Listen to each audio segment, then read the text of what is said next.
Welcome to KMW. This is the best side, the west side. It's your favorite kind of tofu, Kindofu. And with me today is Dash. How are we feeling about today? Man, I'm excited. There's a lot of matches that could be 50-50 for today compared to yesterday's matches. I think this will be a longer day. So this will be fun, especially that we have a very heated matchup for our first match for today. So I'm pretty excited. How about you? Yes, I feel the same as well. Today is a rematch of the grand finals of last season, spring season, for the side of KMW. This is OG against Twisted Minds that we're talking about. Yeah, we were talking about it. Phil and I were talking about it. Like, this is a very great matchup. It's both of them got to the playoffs during the last KWC, but again, everybody, before everything, the Mirage City skins already arrived last September 11. Stand a chance to get a free Fang skin. Yeah, so a lot of things that people have to acquire today. This is going to be about the jungle camps, those extra level leads, or even a gold, and we'll see the difference maker for them. Yeah, I want to know what they're going to do here, how they're going to be doing the macro. They have always been clean, so I hope they continue being that way this time for OG and Twisted Minds, especially for this first match. So one of the things that we want to talk about, obviously, is the synergy between the teams, right? So yeah. Let's talk about the prize pool first. Before that, 50,000 USD in total. Champion taking the lion's share, 10,000 USD, followed by 8,005, 7,000, 6,005, and of course 6,000 for the 5th to 7th place. These are important numbers because these will be what the players will be feeding themselves with. Yeah, this is going to be what they're fighting for, the participating teams. We have already known them. We have seen them already. OG, ALO, Twisted Minds, BTK, 9Z Team, Boars, and LM are going to be the ones fighting today, and we're going to be seeing them a lot. So this one actually is pretty interesting to me because there are a couple of teams that I want to look at, but we'll look at who's going up against who first. So Twisted Minds against OG, this is our premiering match. After that, we're going to have Boars Gaming go all along with 9ZG. ALO Gaming will go up against Twist. Of course, this is the match we're looking forward to, LM against BTK. Yeah, this is the Open Series rematch, at least on that last game. So I'm pretty excited in how this is going to go because I want to know how BTK or even LM grew out of experiencing how it is, how the plays are happening here in the Major West. Yes, I think it's pretty cool because, you know, I was with them during the media day and BTK was kind of saying that, you know what, we will beat LM this time because LM did beat them in that particular part of the tournament and qualifiers as well. So far, this is what the ranking week has been like. OG stands atop everyone, followed by Twist sharing that spot. 9ZG in third though. Yeah, we're seeing all the teams here really getting onto the Group A. Let's go! The battle's calling. You better give it all you got. Cause you can be the greatest of them all. Yeah! Let's go! The battle's calling. You better give it all you got. You gotta fight for it. In the farm, and of course ACC in the roam. This new team, newly formed, right? The synergy is of question, right? Can they actually do it against OG? Yeah, especially that they're fairly new. They have a lot of, or at least two players that are very new to the team. So this is going to be a very different dynamic from the last time that we've seen them. Well, okay, they may be new, but I feel like they have already found their strides, right? Yes, they have been playing against the newer teams in the west side, so this is why one of the reasons why they're having a pretty good performance. But today, they are put to the test because it is OG, the old nemesis, going in to this best of 3. Yeah, especially that we are still on the ranking week. The last time that we've seen them on the ranking week, it was OG dominating them, but this time I want to see a big difference for the team. But let's take a look at OG first. So you should never give up. You gotta fight for it. Whoa, let's go. I know you want it. I see the fire in your eyes. You gotta fight for it. Let's go. The battle's calling. You better give it all you got. You gotta fight for it. The time is right for you to raise a bar. Yeah. Cause you can be the greatest of them all. Yeah. Whoa, let's go. The battle's calling. You better give it all you got. You gotta fight for it.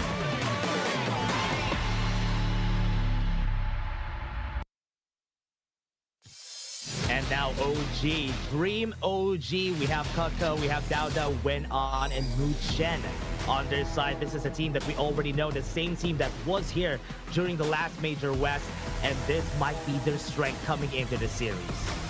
They are a very strong team. They have done decently well at KWC as well, heading into this fall season of KMW. But it is Twisted Minds that have done so much better. Yeah, they have done better. And this is the surprising part about it, though. But this time, they have this fire burning under them that they want to be able to use to utilize that heat that they need in order for them to at least punch back against the last season's Grand Finals winners. Yes, a very important job for them to achieve today, right, for both teams as well. For Twisted Mind, it's really more of can we show off the synergy that we have as a new team. For OG, it's really about fixing those past mistakes. We've seen the mental stability of OG hasn't been the best when they're down, right? So let's take a look at the head-to-head. We're gonna have Clean in the Clash lane against Kerker, two superstars in their own rights. But numbers swing a little bit more to Clean so far. Yeah, Clean has been doing a better job here for their side, especially for the matches that we've seen. I think Kaka has been more on the back end of things. That's why he hasn't been doing a lot more when it comes to the kills department. Yes, so it was a little bit more of a team play coming out from the side of Kerker, right? Not to say that Clean does not do it, but Clean was able to actually clean a lot of people up during the spring season. So will this trend happen today? That's the real question we have to ask here, because Twisted Minds against OG, they are no stranger to each other, but right now they have already seen the weaknesses on both sides. Can they expose those weaknesses today? Yeah, that is going to be the question, though. Will they be able to do it? Will they be able to go through this again? And right now, it's ranking week. The last time ranking week Kings was OG. Will they be able to do the same here against Twisted Minds? Important question, right? Ranking week is important. It does not set your future all the way, but you definitely want to have the best step forward. And we're going to go ahead with the BP with Twisted Minds on the blue side. Prio pick, first pick. OG on the red side, counter pick. Yeah, we're seeing it right now, at least on the blue side. They're going to be getting the priority picks. Luna has been getting a lot of bans recently and has been one at the top, but so far Arlie, Maisha Nui, and even the Pei have been getting more bans. That's true. There's many options now, right? With the additions of the new hero pool. And bear in mind, we are playing what's called the global ban pick. Meaning, if you pick a hero in this particular series, you will not be able to use it again. Yeah, and that's why it's pretty important for you to save some up, save some strats, save some heroes for the next game. But this time, Maisha Nui is open. Dharma is also open in this game, so that could be a possibility. At least if one gets picked here, OG could pick the two that we said. Yes, this has been a 100% pick rate for every single day of KMW. Yeah. Right, so this one probably goes into the roam, and OG gonna respond with the Dharma. I like this response, and straight away they pick up the Agudo. So no last pick for the jungler. They're gonna start off with a very scary rotation. Jumping speed is one of the fastest if you're using Agudo. Yeah, Agudo is the fastest in the jungle, and that's why you always, some of the teams prefer picking up the Agudo pretty early so that they would be able to dominate the jungle, the clearing before a pre-Tyrant. But here, we're seeing Twisted Minds really reeling in onto that Hano and the Direnjie. I like this. Okay, number one, if you take out the Direnjie, that tower pushing strategy will not be as strong on the side of OG, right? At the same time, Hano melee form is an absolute counter against Agudo. So OG, they need a little bit more burst, of which the Lung offers. Yeah, with this, at least they have a little bit more shred. I like the damage, but OG, I like that they answered with the Lung because they want to burst down the backline and make sure that if ever Hano uses the ultimate, he would be bursted down by a flaming palm and maybe not go back. That's true. I think a couple of things they can consider on the side of Twisted Minds is you can pick up the Lam as well. Lam is a secondary counter against the Agudo, but we'll see what else they want to stop OG from doing first. So stop the burst, right? Take out the Garden Mole, that's a great pick. Now OG on the other hand, they want to have a winning Clash lane. They take out the Byron, take out the Ma Ying. These are great answers to the Dharma as well as teamfight potential. Oh yeah, good take out on the Clash laners, and even onto the mid lane, Twisted Minds have been taking out a lot of burst from the mid lane because usually that is the counter to the Hano. The Garden Mode to the Angela, they can burst down the Hano anytime they want to. The only thing I'm thinking about that could do the same thing here probably is going to be the Xiao Tiao. They could use that if ever they want to burst down the Hano. I think you would definitely want to save it for an RD pick. That's one of the counters Actually, against it. yeah. But Kaiser and Charlotte, these two are the final picks on the side of Twisted Mind. So there's a very strong front line. Bear in mind, I'll bring you back to the other leagues here. MKL played this composition on the side of Twisted Minds, which is a tank. Previously it was the jungle, no. So Kaiser, Heino, and Yuhuan, these three will be the shield for DRNG and Charlotte to really get the damage in. Yeah, and what I like about the Charlotte pick is, especially against the Dharma, she doesn't. Ooh, okay, they're gonna be bringing out the Xiao Tiao in this game, and as I said, they could be good, especially if they want. They have a lot of dives on the side to Sid Minds, and also to find a way to burst down that Heino. Okay, so simple formula for the side of OG, just get someone on their side to get that legal immunity. Second skill of DRNG had to be used, right? That cleanse, once it's done, either the Xiao Qiao or the Loon can kind of really destroy you, or even the Dharma as well. In fact, everyone on OG can spoil that game. Yeah, I like that they have a lot of bursts, right? Because that's what they need here in this composition. Because even with the DPS, if you're trying to stop a Heino from doing anything, or at least to sustain from the side of Twisted Mind, I think a lot of bursts could be really helpful. So that's a really good idea for OG. Yes, I like it, right? The only thing here is they can't allow the game to really go late game. Late game, I think it's a little bit difficult. Now, both drafts are very good. The win conditions are very specific though, right? On the side of OG, it really is about, can we make you burn your resources? Things like the Yuhuan Ultimate, Unending Sorrow, can we get you to burn that early? Can we get you to burn the DRNG cleanse early as well? And can we minimize the effect of Invincible Warrior? That is the Kaiser Ultimate, which allows him insane regeneration. Yeah, and that's why that's what they want to do. Burn it, get in, get out, and if they do burn it, there's a lot of cooldown. The cooldown is very long on all those ultimates, except for probably DRNG's ultimate, so and even Charlotte's. So this is gonna be the game plan here for OG. But for the side of Twisted Minds, as we said a while ago, they have a lot of sustain in those team fights, so they could really go for long when it comes to those team fights. Yes, I think it's very important. I see the win conditions a little bit clearer for OG. I think it's pretty easy to do. But let's take a look at Realme. This is the official gaming phone. This is the Realme 15 Pro, built for performance, made for gaming, smooth, cool, and reliable. Just the way esports demands.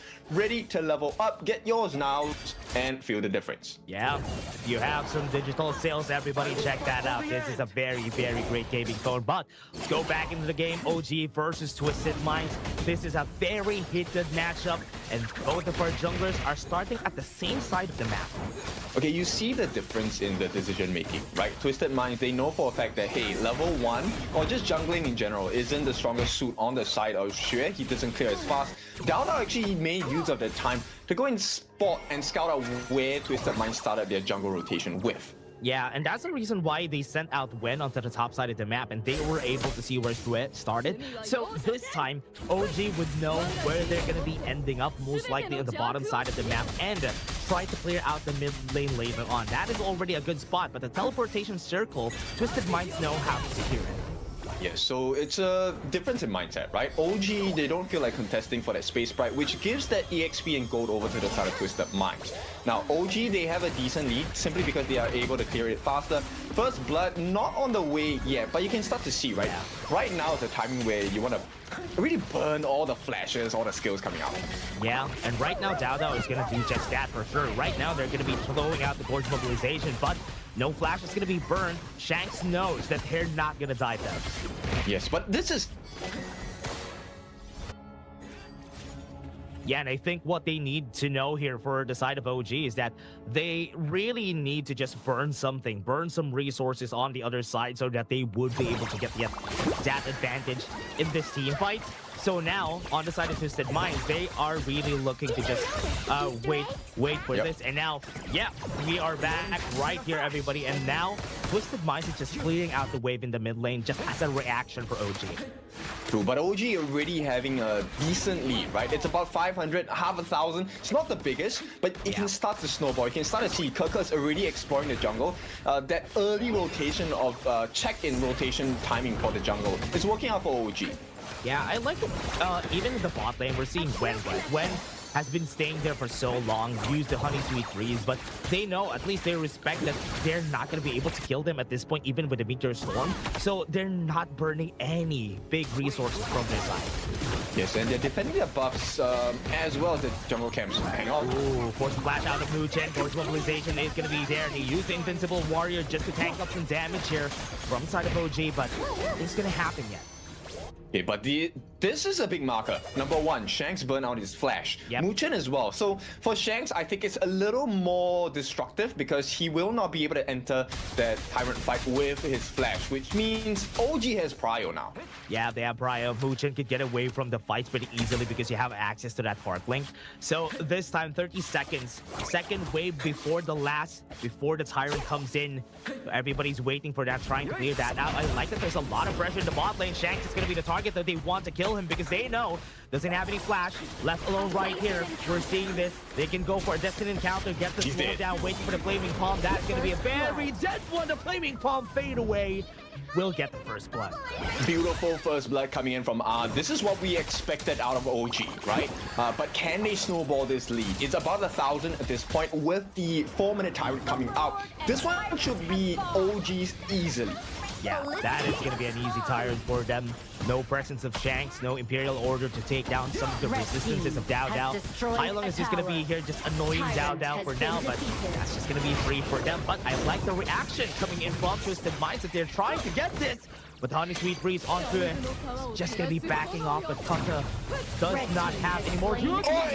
But the flash to the fan gets them the kill. Yep, so the punish coming in from OG, very smart. So this is one of the things that you can do, right? If you lose the Tyrant, never mind. We go for the buffs, we go for a trade. But they got punished instead. So OG doing well in this first part of the game. Yeah, it's going to be having a hard time. Destined Encounter was also burnt on the bot side, but you can see who is dominating the lane. It's OG. They're even taking over this jungle camp. They're going to get the Crimson buff pretty easily because now that's for free. And you know why they're making so many good decisions? Take a look at the vision score on the side of Perker, right? He has 15 vision score. So he's actually scouting the map so much on the side of Twisted Minds that he allows the information. He tells OG, hey, look, there are such and such members on this side of the map. You can die for free. Yeah, he's gonna go, throws him to his team, and that is a good combo. Easy ones for the side of OG. This is a close to 3,000 gold lead coming in for the side of OG. It's looking good. Xuan looking for an opening. Not going to find anything at this point. And look, the deterrence on the side of OG is just so strong. Yeah, they can even clear the way pretty easily. That's why they're not afraid if Twisted Minds is gonna stay together. And right there on the top side, that tower is gonna fall down, and no, it's not gonna get a kill. Really, they're going for it. They want to take both objectives. So OG, they understand the strength they have. And right now, I think there's no answer. Unless Hailong gets a little bit of farm, I don't think there is a potential to come back into the game. They need a little bit more gold in their pockets on the side of Twisted Minds. Yeah, I like what they're doing here for the side of OG, that they're using the Meteor Sword as a way, like an area of safety for them. But the top side, though, they already had a bit of farewell. They're just going to be getting that kill pretty easily. Clean, not even using the flash. Yeah, you don't even need to give it to the farm lane, give it to Muchen instead. Twisted Minds, they're kind of lacking at this bottom side as well. A little bit of pressure put here. But at the same time, look at what OG is doing. They're splitting the map in half. So there's two different engagements happening at the same time. Yeah, two fighting points. Onto the mid lane they go, but Dao Dao still trying to stall this fight. They still get the Crimson buff in the end there. Now the mid lane is going to be in danger. Yeah, and it's looking like they might be having a hard time here. OG are just going to be trying to clear this out as much as they can, but the top side is going to be cleared out. The jungle camps are going to be out of the picture for now here for the side of OG. And now just throwing at the Meteor Storm so that they would be able to clear out the waves for now. This is going to be it. Twisted Minds trying to defend as much as they can. And nothing is gonna happen just yet. But yeah, as we're looking forward to with the bot lane tower, no defenders on this side of the map, and the Vanguard is already taking it out. So this might be a takedown underway, but it's a good thing that Shanks was able to get there in time. And now they were able to get there now. And the Frost Guards have been built by Kaka, so maybe that is gonna be their fighting point here. But taking a look at it, Twisted Minds, they are really scouring for any resource that they can find on the map. But at least they're getting ready for this Tyrant battle. For now, OG is waiting. Already in position. Everybody's in the top side, but they already caught them in the trap. OG has to back away. Able to dash out. That is good. A good thing for their side. Honey Sweet Breeze has been used.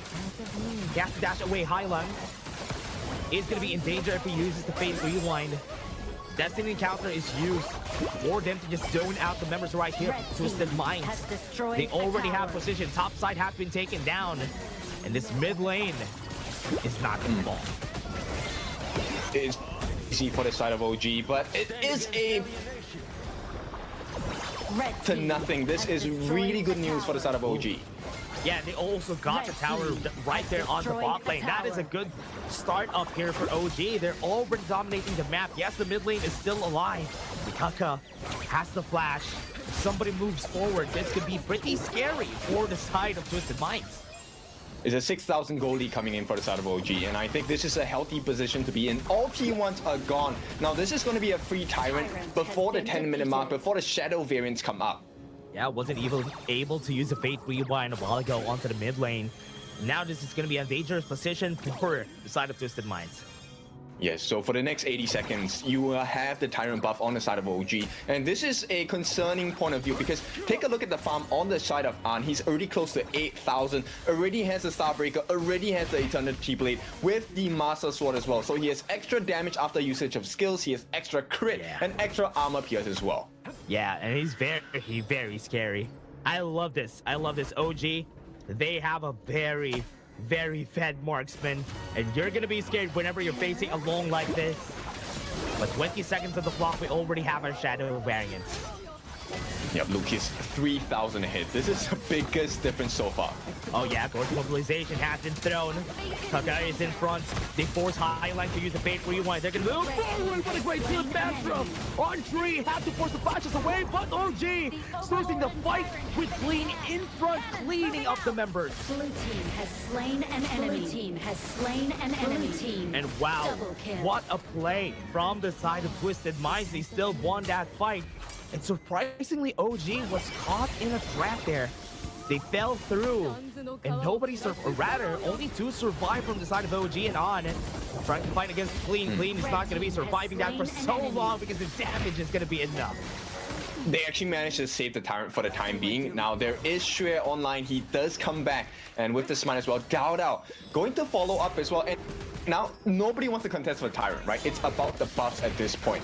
Secure your Crimson Golems, secure your Azure Golems, and then you try and contest for one of these neutral objectives that has its Shadow variant right now.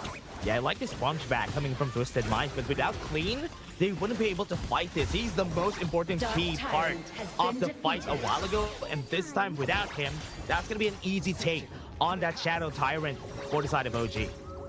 This should be all T2s cleared on the side of Twisted Minds, right? OG, they just need one more move. So really is about wave management. You can see 3 different lanes clashing down and crashing down onto the side of Twisted Minds. Let's see how this positioning is going to be from the... Yeah, Kaka is in the top side, trying to clear out the waves. It's going to be a big wave pushing. Everybody from Twisted Minds is on the bot side of the map. So this is going to be an easy. They're escorting all the minions on the top side, so this is going to be an easy push. One more Flaming Palm, maybe? Never mind, they're not going to push it. Yeah, I like the patience coming in. They don't really need to force it. Right now, it's about taking the T2, right? Yeah. And they did use the Highland ultimate. You can actually reset the damage, but you go. What a great knock-up on that Honey Sweet Breeze. They used the Fate Rewind a while ago, so this HP is going to stay there for long. That damage on Shanks, pretty scary. One more push happening, or the top side minions pretty far away.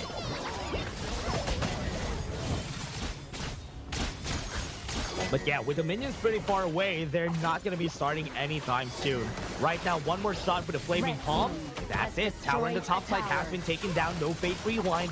That's the tower down. Now the mid lane could be pushed here. The next target with a Meteor Storm in front. With Wen, this could be an easy push once the minion comes in, but never mind. I mean, you take a look at the damage coming in from An, right? This is one of the strengths of the composition that OG has. You have Dao Dao along with An. This Agudo and Loon combination is a turret-taking composition, right? And you get free damage all the time. So right now, OG just going with a different strategy. They don't really want to prio the team fights. You can see the kills aren't that much, but the map presence is so strong from OG.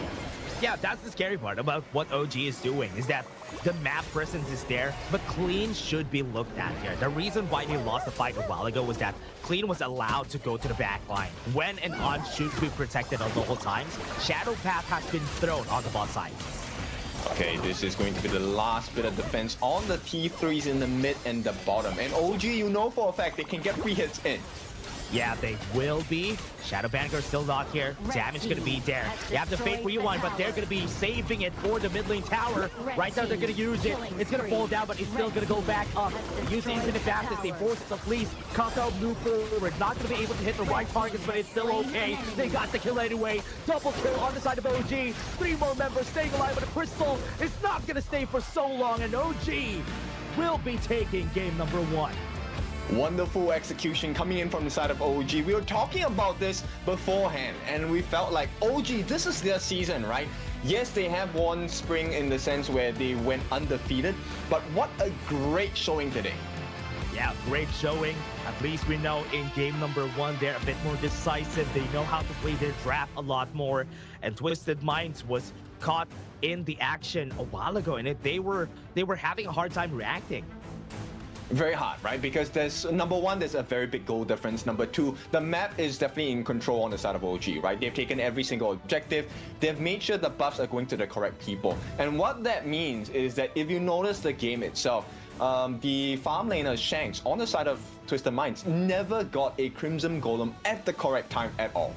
That's true. That is really true. And this was really hard. This is what's really hard when you're facing against an Agudo, right? His wave clear is going to be very, very fast. At the middle stages of the game, it's going to be hard to even take over your jungle camps, especially if your towers are already down.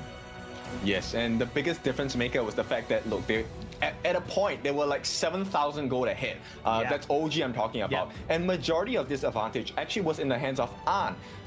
The reason why you pick a Deranger is so that you can soak the Flaming Palms and go back for more. But the moment An hit those item timings, it was over. There was no fight back on the side of Shanks. Yeah, just getting a very early 3 item on that Starbreaker and the 3rd item pretty early.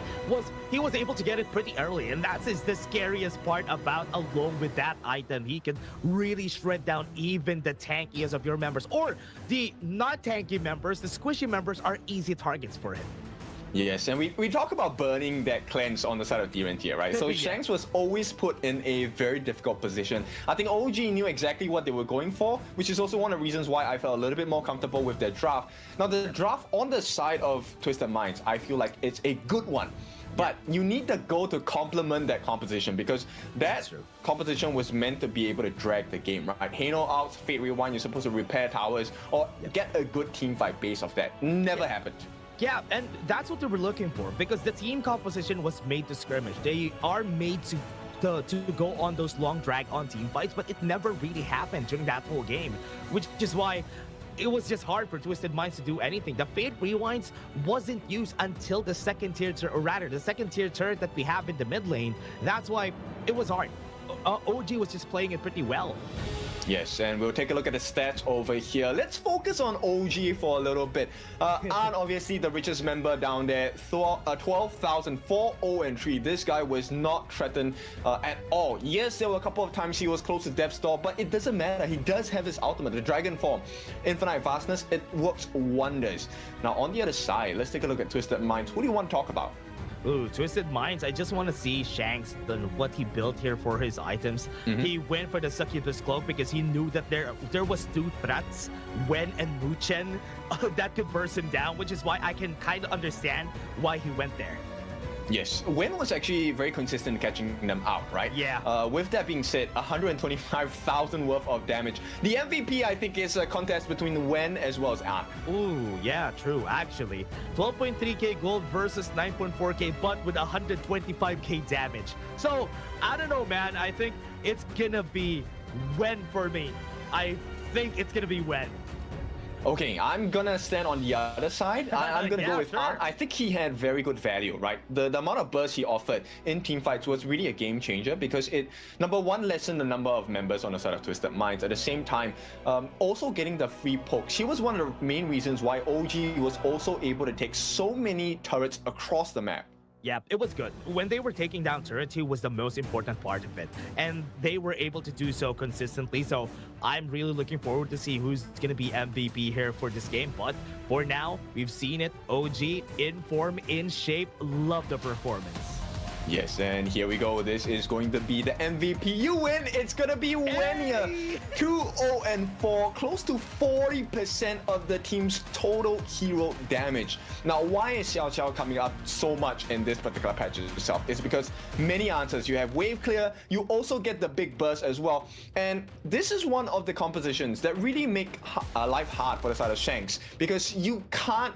You have to cleanse the knockup. The moment that ultimate is dropped down by by Wen as well, a lot of AoE damage, 4 hits on every single target. Yeah, what's really hard about this, right? For people to understand, using the Meteor Storm, you basically have a Withers here on your side that moves together with you. Yeah, and, a moving one. Yeah, a moving one. And that's why it's so hard to get close, because it's a moving one. And also, the damage in the early game is so good, or rather, the wave in the early game is so good, and you can see it here. The honey sweet breezes from this guy were so consistent. It was hitting a lot of the targets. Yes, and you can see where that difference maker comes in, right? The moment Shure is taken down, right, you don't really have that big of a tank. And Hailang as well, these two are your main frontliners. The moment you have the two tanks down, you lose a lot of comeback factor, because in an extended fight, Hailang is supposed to be able to wipe out the majority of the side of OG, which never happened in this game. That is true. He didn't really have a chance to stack the scepters, which I can kind of understand, because there's nobody frontlining for him, because Shure had a hard time staying alive for most times. But again, everybody, that was just game number 1. It was a great game. I want to see Twisted Minds coming back from this, but don't go away. We're just going to be taking a short break.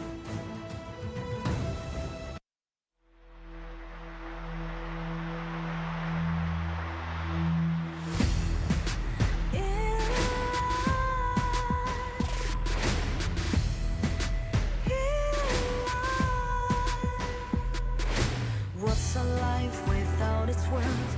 Compromising with what hurts inside. When you let fear decide your fate, you don't choose which path to take in life. In life, I'm finally letting go of everything that still holds me. I'm against the odds, but I won't give up, 'cause it's my time to shine. Standing in the spotlight, and no one let me down. Destiny is calling high. I'm not afraid to fight for everything I love. Victory is on my side.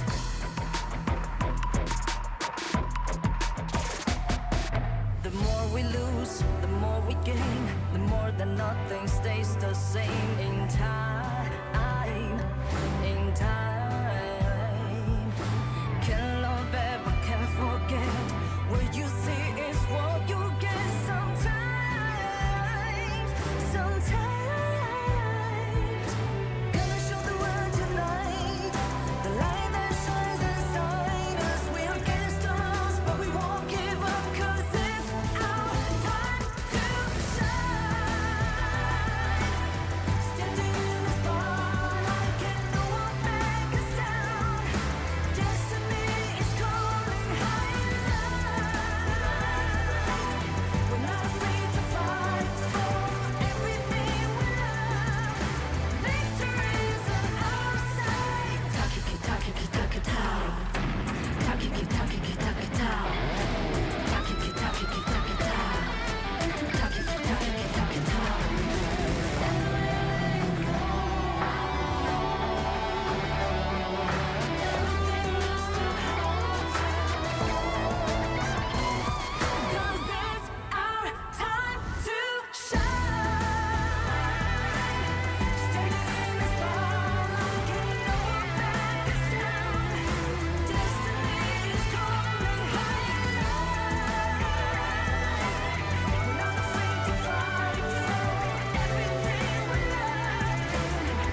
Welcome back. It is not how you start, it's how you end. So OG has had a great start, and we'll see whether they can close this day with a 2-0 against TM, their arch nemesis in the West League. All I can say is that this happened also last season though. Last spring, it was OG dominating here in the ranking week, and then when it mattered the most, they fell against Twisted Minds. But let's see, maybe Twisted Minds has something in store for us here. Yes, the synergy issues are kind of showing here, right? There's a very big difference, but this is not due to, the team being weak. It's just OG being so far ahead in terms of gold, and right now, because they were on the losing side on the side of Twisted Minds, they get to pick their sides, and Twisted Minds pick the blue side again. Ooh, they still want to get that priority pick. I think one thing that they should consider is pick up something great, or at least one of the meta heroes for their first pick. I mean, Yu1 was a good pick there, but the second and third pick, I was not expecting that for the side right here of Twisted Minds. So many things to explore, right? You can explore the Pei combination, you can take a look at the Princess Frost Liang combination as well, and they might even get the early if they don't ban it out. So we'll see what the Twisted Minds have in mind at this point. DRNG first ban. Ooh, DRNG first bans, so that they don't want to see OG picking that up for themselves. I mean, that's okay. I think a Yu1 could also be banned here so that it doesn't see the light of day for the side of OG. Oh, they're gonna go for that Guanyin. Okay, so this really means like you want a grouped up composition, right? This could spell Princess Frost Liang combination. This could also be the lone pick coming out from Twisted Minds this time. Oh yeah, that's true. They could just pick up the Lung for their first pick here. For Twisted Minds, could go for the Dolia or the sec. Oh, okay. You called it. The Liang is going to be out here for the side of Twisted Minds. I think it's a good start, but it's a first pick, which means OG can snatch up that Princess Frost away. If they really lock this in, they do. They can go for that steal now. Oh, they just pick up the Chano. What? They pick up the Chano first? This is a very confident pick for OG. No, it means they want to end the game, right? Normally a Chano is picked up against an early. They will not allow that to be played. And OG, this is a Dao special, the Luna coming in. Pretty surprised that they pick up the Luna, even though that they're seeing that Liang is staring them right in the eye. And you know what? That's confidence coming in from Dao. It's a ploy to let you know that, OG has a counter upcoming, right? And a losing matchup here, a Lung against a Chano. The reason why I say it's a losing matchup, Chano is able to get those souls of his wolves coming down, and Lung is known as a single target burst hero, right? So it does not work in theory, but we'll see how this goes. Yeah, one thing I like about this though is that it's gonna be hard for them to wave clear. So far with the first 3 picks that we have in Twisted Minds, right? Wave clear is gonna be a problem. So they need to compensate with somebody who has good wave clear. And Yisheng probably in the mid lane could be good here for them. Yeah, that's true. I mean, a lot of flexibility. The Liang can go into the support or the mid role, right? But I think for now, it should be in the mid. We'll see what this OG want to stop them from coming in. They're going to take out the Dharma as well. A great team fight composition that, really synergizes well because they have a huge tank in the form of the Algren. And Twisted Minds, they reply with the Zhang Fei. I love that they banned the Dongfei because every time, whenever somebody picks up the Liang, a Dongfei is going to be there, and Rattled Outburst pushes him away so that the control will be cancelled. That is a good ban, actually, for Twisted Minds. Yeah, I like the ban on the Fatih as well, right? You want to stop that flank. You need to keep the Chano safe. You need to keep An safe. And a flash ultimate coming up from a Fatih is normally spells doom for the farm laner on the opposite side. Yeah, and they have a lot of boom bit. That is the biggest reason why, which is why it's pretty scary. Oh, Lu Bang is going to get banned here for the side of Twisted Minds, so they don't have that delivery system to put on that Luna. You know why? Like, they absolutely hate this. So one of the things that OG can do is to consistently start team fights with the help of Dao on the Luna, but they don't have to finish it. In the meantime, the Liu Bang will be just split pushing. And when the call is right, he just needs to use his ultimate, the battlefield command.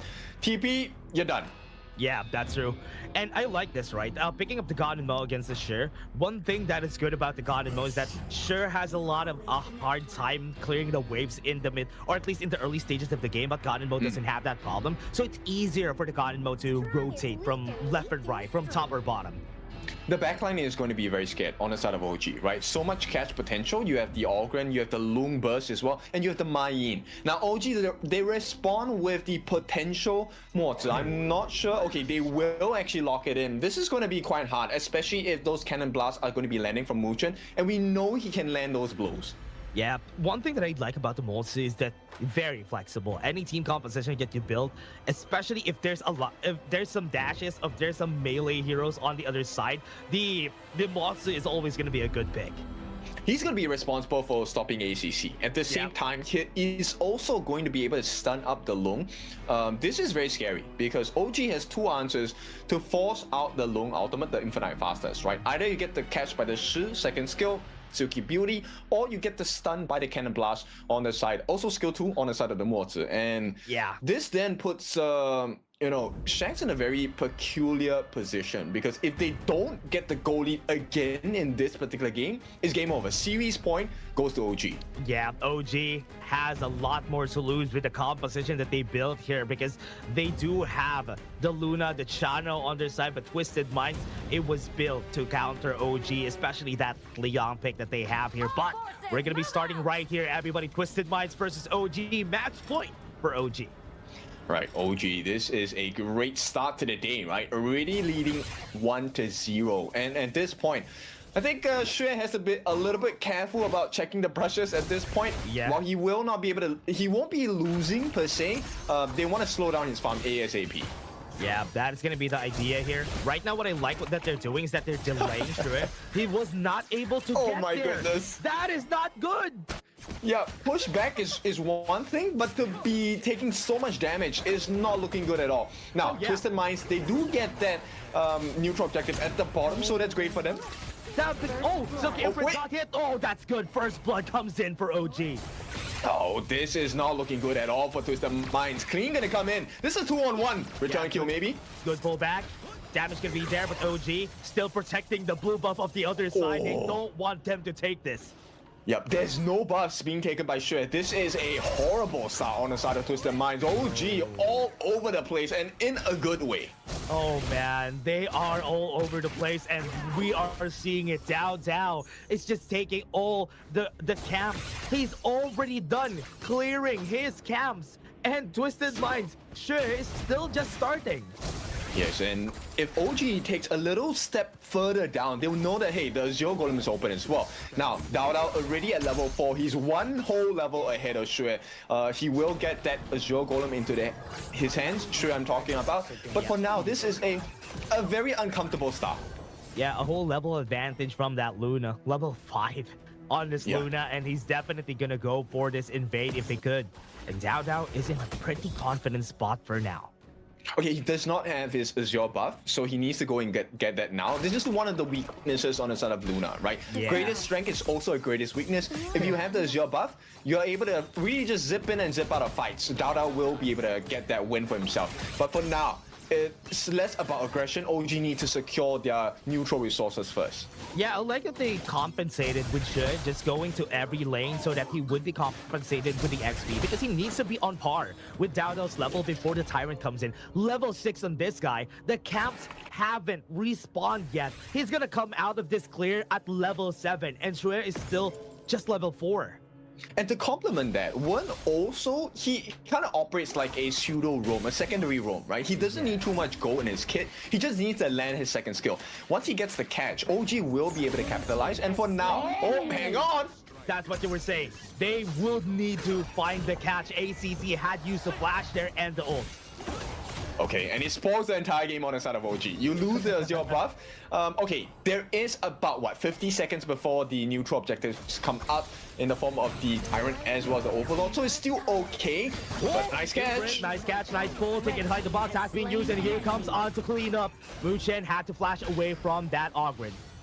Okay, so Wen expended his flash, Hailang expended his flash and still got taken down. So not ideal because we are 30 seconds away from that Tyrant fight. So OG, they have a slightly better position for now, but the risk is that Dao does not have the Azure buff. Yeah, I love that Kaka is just going on that Azure buff just to get information on where Ashura currently is. They're going to the top side though. They are setting up for a gank here. Kaka has the flash. Shura is being baited to go on the top side of the map. Clean. He's gone. Have to force the flash out of Kaka. They use the force field suppression. He's going to be staying alive for so long. ACC is going to be here to just use the control to finish him out. And now bot lane is going to be the target here for the other side. He still have the infinite fastness. Blue team has slain an Oh, I enemy. love this restraint. Shanks know that he's not gonna. Oh, that was almost a scary. steal. Yeah, they did almost force out the ultimate from Shanks, right? But Shanks now, they are able to fight back because he did not use his infinite vastness. So Twisted Minds can kind of turn this fight around if the positioning is great. Yeah, still gonna be good. At least Twisted Minds is playing this pretty well despite the disadvantage a while ago in Shre. So this time, they are really just going back on the drawing board, just waiting. Because with the 2 kills that they had a while ago for Shre, it almost really bridged the gold gap out of Dao Dao. Yep, he's training by about 400. Not the biggest in terms of gold difference, right? The biggest difference now is itemization. He's actually going for the Dragon Rage build, which means he wants to get more lifesteal, more magical defense as well. Yeah. Right down the top side, teleportation circle just, or rather the space bright has just been taken here by Kaka. He is gonna be in danger here because there's a lot of people there, but the bot lane is already pushing, so that's gonna be a free push for their side. Has destroyed Yeah, Control. nice suppression. Yeah, they used already, but no damage at this point in the game. It's very early, and Kaka is very tanky. Never mind, he's gonna survive that anyway. Yeah, Never mind, he Highland. died. I mean, Beautiful snipe, right? That's exactly what the Guardian is for. And to take down Kerker, this is a bit concerning on the side of OG. And this exposes another winning strategy from the side of Twisted Minds. They actually have huge amounts of burst.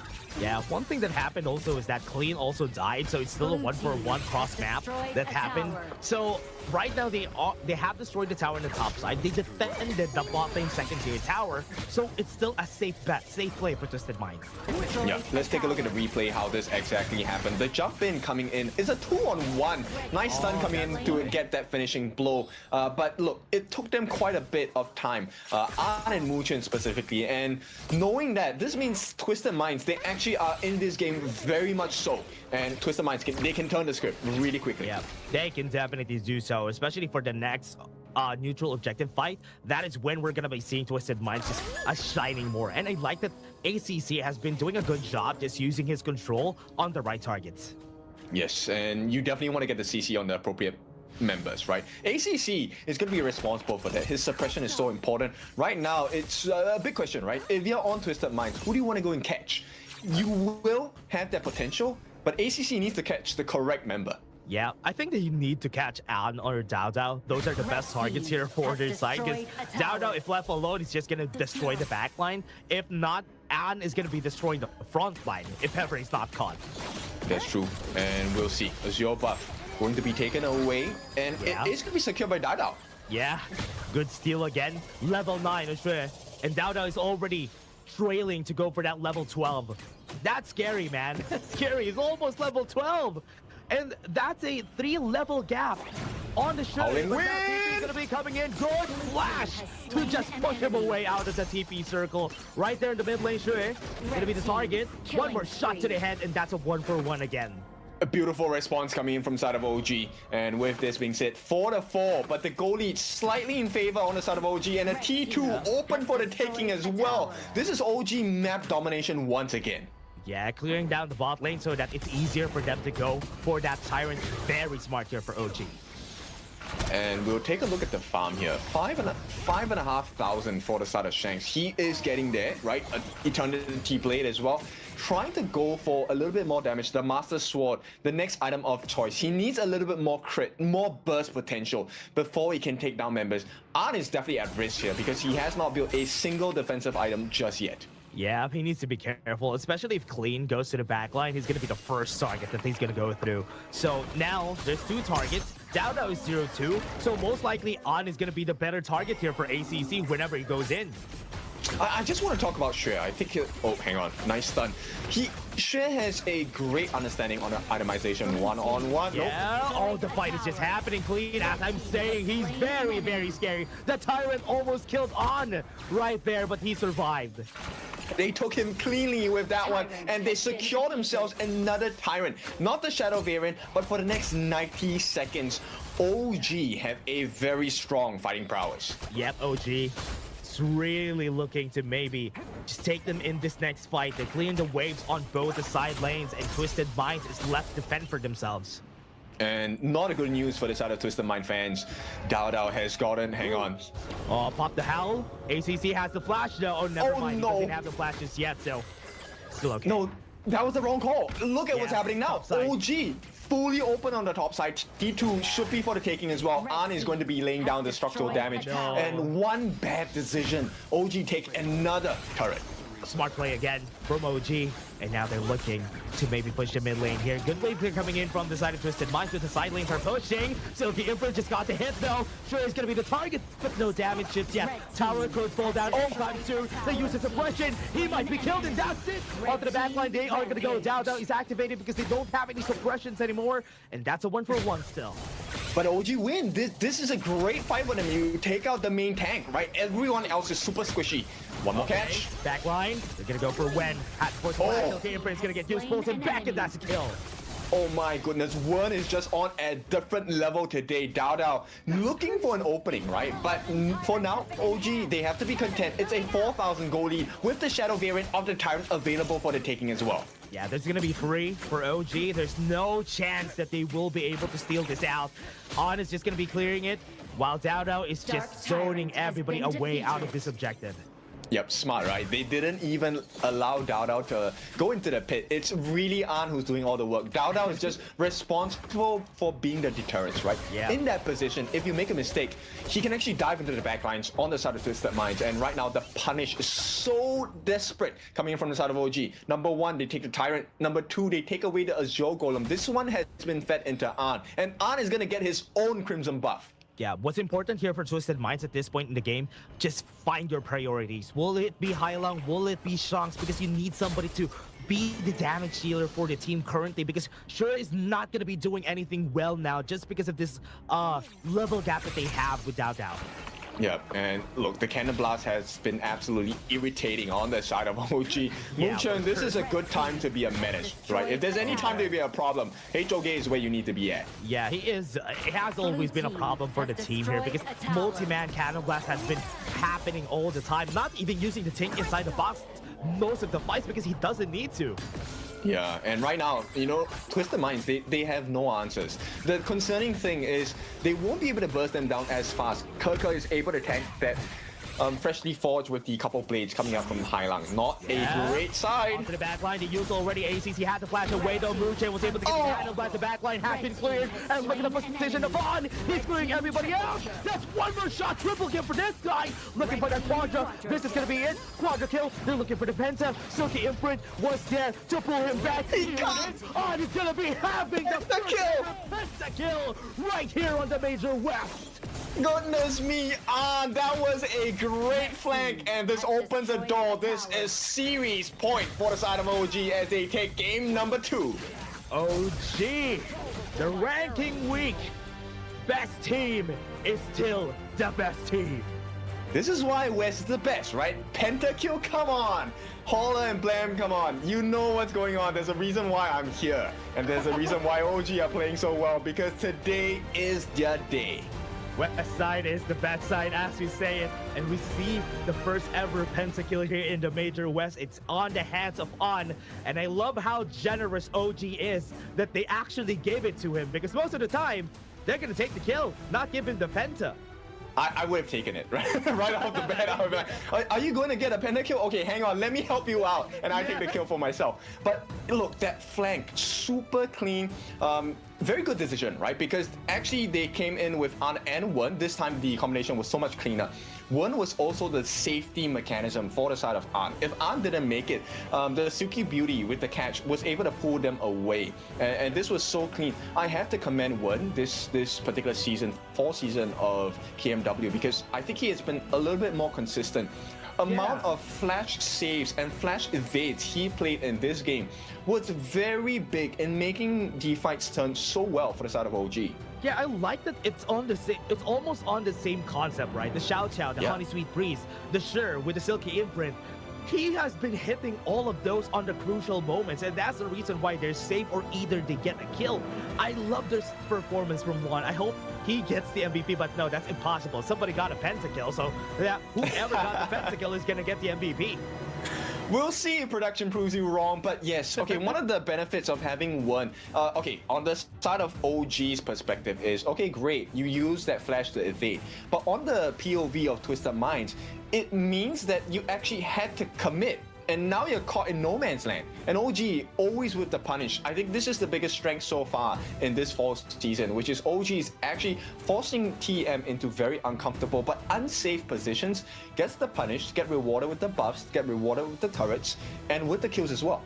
Yeah, I like that they're forcing Twisted Minds to chase them, right? And even in that last fight, you know what? I can't fault Twisted Minds for that last call that they did there, because they needed to do something, and that was probably their last hurrah in that game. Okay, so I'm gonna try and blow your minds here, not through the benefit and skills of my own, but look, this Liang pick was allowed. OG allowed that pick because they had countermeasures against it. This is why it's okay to have so-called a losing draft at moments, because as long as you have that answer and you can bait out certain skills, it's really about not letting you play that hero to its strengths.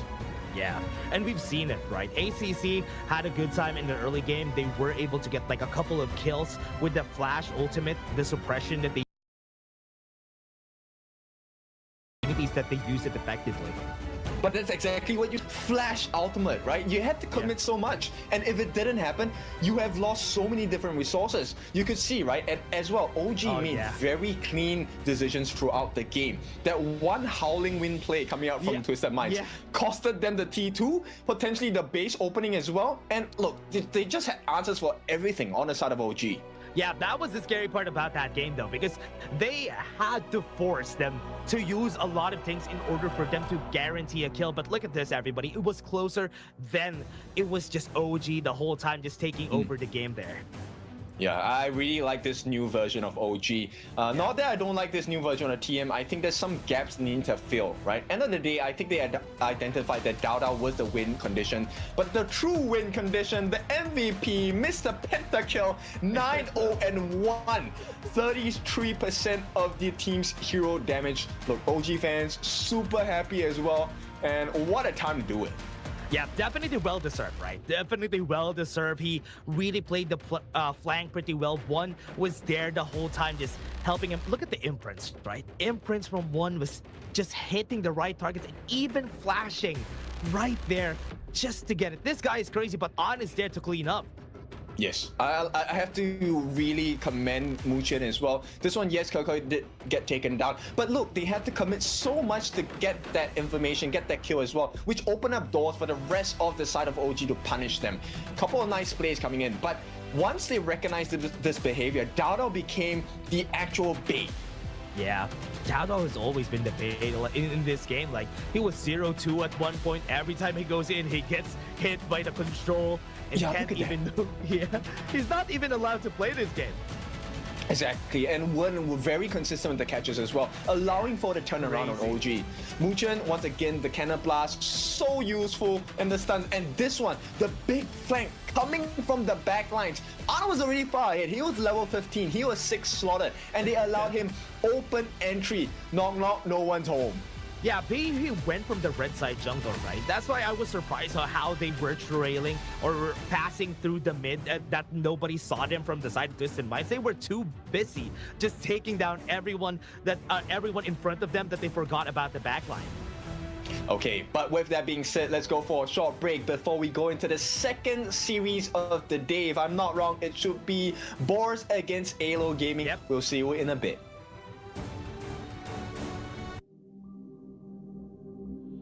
In this world,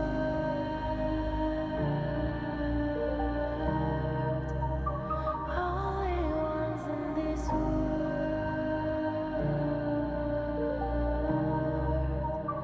only ones in this call out my name,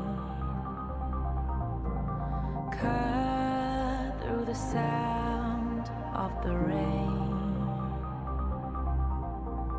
No matter how I feel,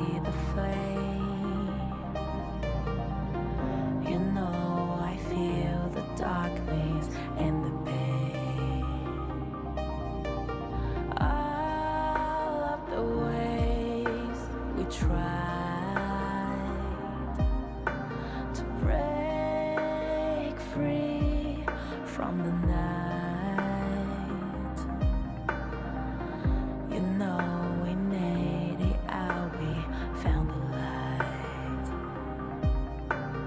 I fly so high,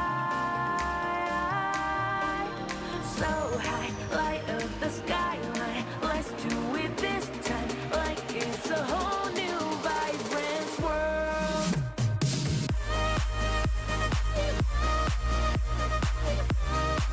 Like we're the only ones in this world.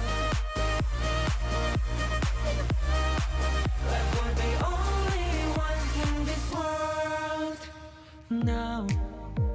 Now I see that I got everything I need. It's alright, I'm on fire, I'm alive, 'cause now I fly so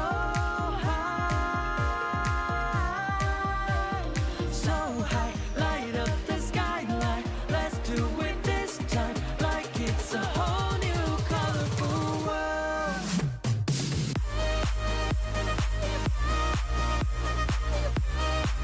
Like we're the only ones in this world. Like we're the only ones in this world. Never thought we'd get this far, burning like the stars. How we get this far, like we're the only ones in this world.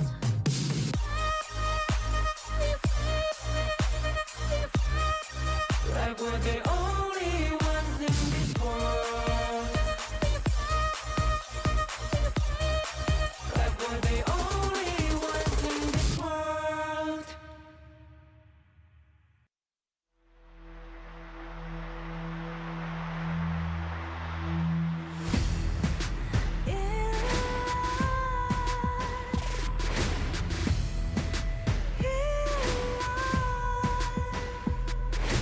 What's a life without its worth? Compromising with what hurts inside. When you let fear decide your fate, you don't choose which path to take in life. In life, I'm finally letting go of everything that still holds me. I'm against all odds, but I won't give up, 'cause it's my time to shine. Standing in the spotlight, and no one let me down. Destiny is calling high.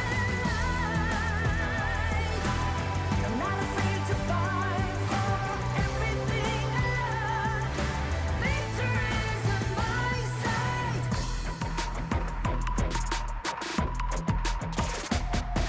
The more we lose, the more we gain. The more that nothing stays the same. In time, can't love ever, can't forget.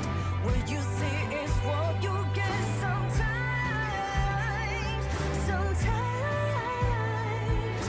gonna show the world tonight, the light that shines inside us. We're against the odds, but we won't give up, 'cause it's our time to shine. Standing in the spot. Welcome back. It is time for the second series of the day. Boars Gaming going up against 9Z Globant.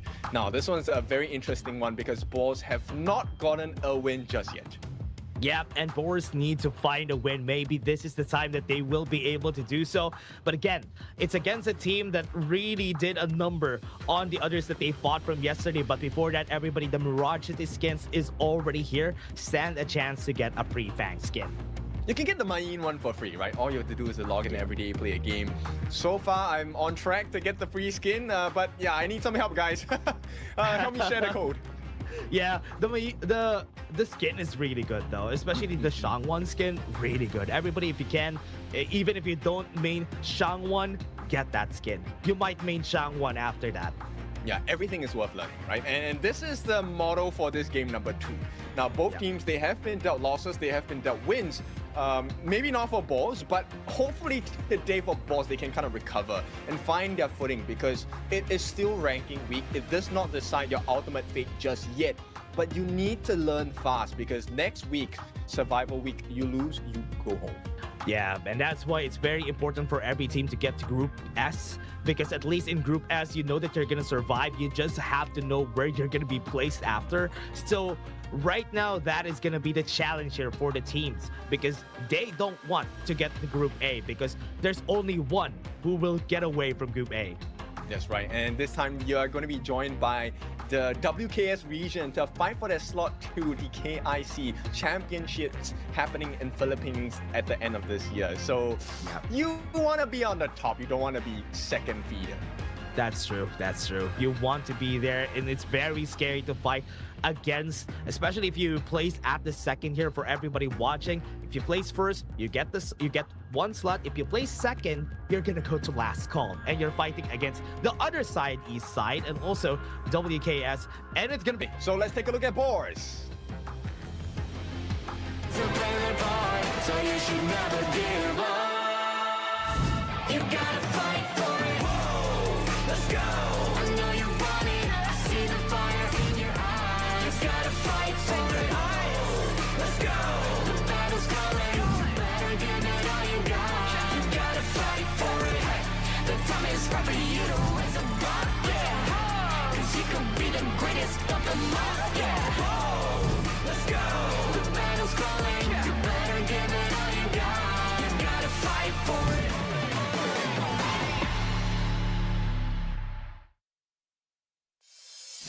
Coming from Kazakhstan, this is the Royal Hunters, Boars Gaming, fielding 3005 in the clash lane, Wise in the jungle, Red QT in the mid, Mac in that farm lane, and of course, Phasma in that row. This is a very interesting team. Yeah, we have talked about this team, Boris Gaming. They have a really good way of playing the early game. The only thing that they need to learn is how they transition to the mid to the late game. They already have it. They already have one part. They just need to get the second and third. Yes, shout outs to Jaden, the coach as well, a personal friend of mine. Hopefully he can give them a good draft going up against very strong team here, 9Z Globan as well. Yeah, 9Z Globan is going to be a very scary team. They were the third placers during the last season, so they are a very, very good team. It's pretty scary to fight against this, and it's also good for them to know if they could challenge the third placer here for the side of Boars.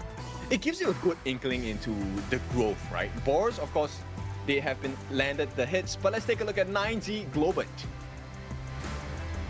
You play the part, so you should never give up. You gotta fight for it. Whoa, let's go. I know you want it. I see the fire in your eyes. You gotta fight for it. Let's go. The battle's calling. You better give it all you got. You gotta fight for it. The time is right for you to raise a bar. Yeah. 'Cause you can be the greatest of them all. Yeah. Let's go. The battle's calling. You better give it all you got. You gotta fight for it.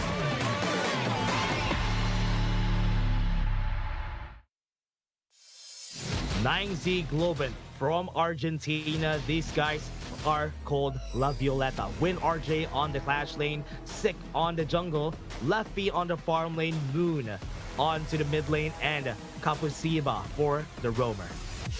Kaposeba is someone that's super interesting to me. Number one, his name, right? But I think he has found a lot of value for his team on the side of 9Z Globan. I want to see how consistent they can be today. Sick, he has been playing. This guy's ill, right? Like, he is so good in that jungle position. Ill? Yeah. But I want to see, is this consistency going to be throughout the entire tournament? They have found their stride, they have found their footing, but it's consistency that matters. Yeah, I want to know how they fare against. It's like they're fighting on a ladder, right? They fought against LM, they fought against BTK, now they're gonna fight against Boars. Once they go higher against OG Twisted Minds, I want to know how they evolve from there. Exactly, right? These are the teams that will punish you for mistakes in your rotation, or even not fighting for particular camps. Everything has to be wrestled over. And this is the biggest lesson I think Boris has to kind of learn. Their game against Twisted Minds, they actually wrestled pretty hard, right? They stopped them from taking camps. They were stealing camps away. Very good early game, but as they transition into the middle, like you said, they kind of get lost, not sure what to go for, who to go for. Yeah, they have to be very wary of that, especially here on the higher levels, on the higher stages of the tournament. Now, 9Z Globan versus Boars, they start off with a Liang ban here. Great ban. I think it's a pretty respectable ban end of the day, but this then also opens up a couple of options for the side of 9Z Global. Liang, not typically the first ban available. Yeah. Right now, they're going to be... What are they going to be answering with here for the side of Boars? It's usually going to be an Arlie, a Mai, a Dharma, but a Luna will be banned. They are scared of Sick. For sure. I mean, that's one of the reasons you open up you take out the Liang, right? You want to open up your heroes that really can fly high to the sky. Luna is one of them. Jing is another one. So that could be a potential. But 9Z Global, they go for the ban on the Dharma. This opens up the door for the Arlie. You can see the Mai. You can see the Pei. These are all open picks on the side of 9Z Global. Oh yeah, that's going to be opened up. Especially for 9Z. I want to see Sick play the Pei. Okay, there you go. Pei is going to be open, so that could be a priority pick here for 9Z Globan. I mean, if they pick up the Pei, Boars will do well to, counter pick with either take away the Byron, right, spoil that combination, or you can go for the Ukyo Tachibana to kind of match up their burst potential as well. Yeah, there you go. Pei's going to be there. As you said, a Byron could be underway here for the side of Boars, so that they wouldn't have the Pei Byron combo that we always see from almost every region out there. But Yuhuan is going to be prioritized by Boar. Okay, I like this, and there we go. So Mai trying to match up that early game pacing, right? You want to win very early on in the mid lane. At the same time, maybe get that first blood for yourself. Not really locked in yet, but I think 9Z Global, they will do well to maybe secure their farm lane. I think a Lady Sun main combination works wonders at this point for 9Z Global, right? You already have a very hard aggressor.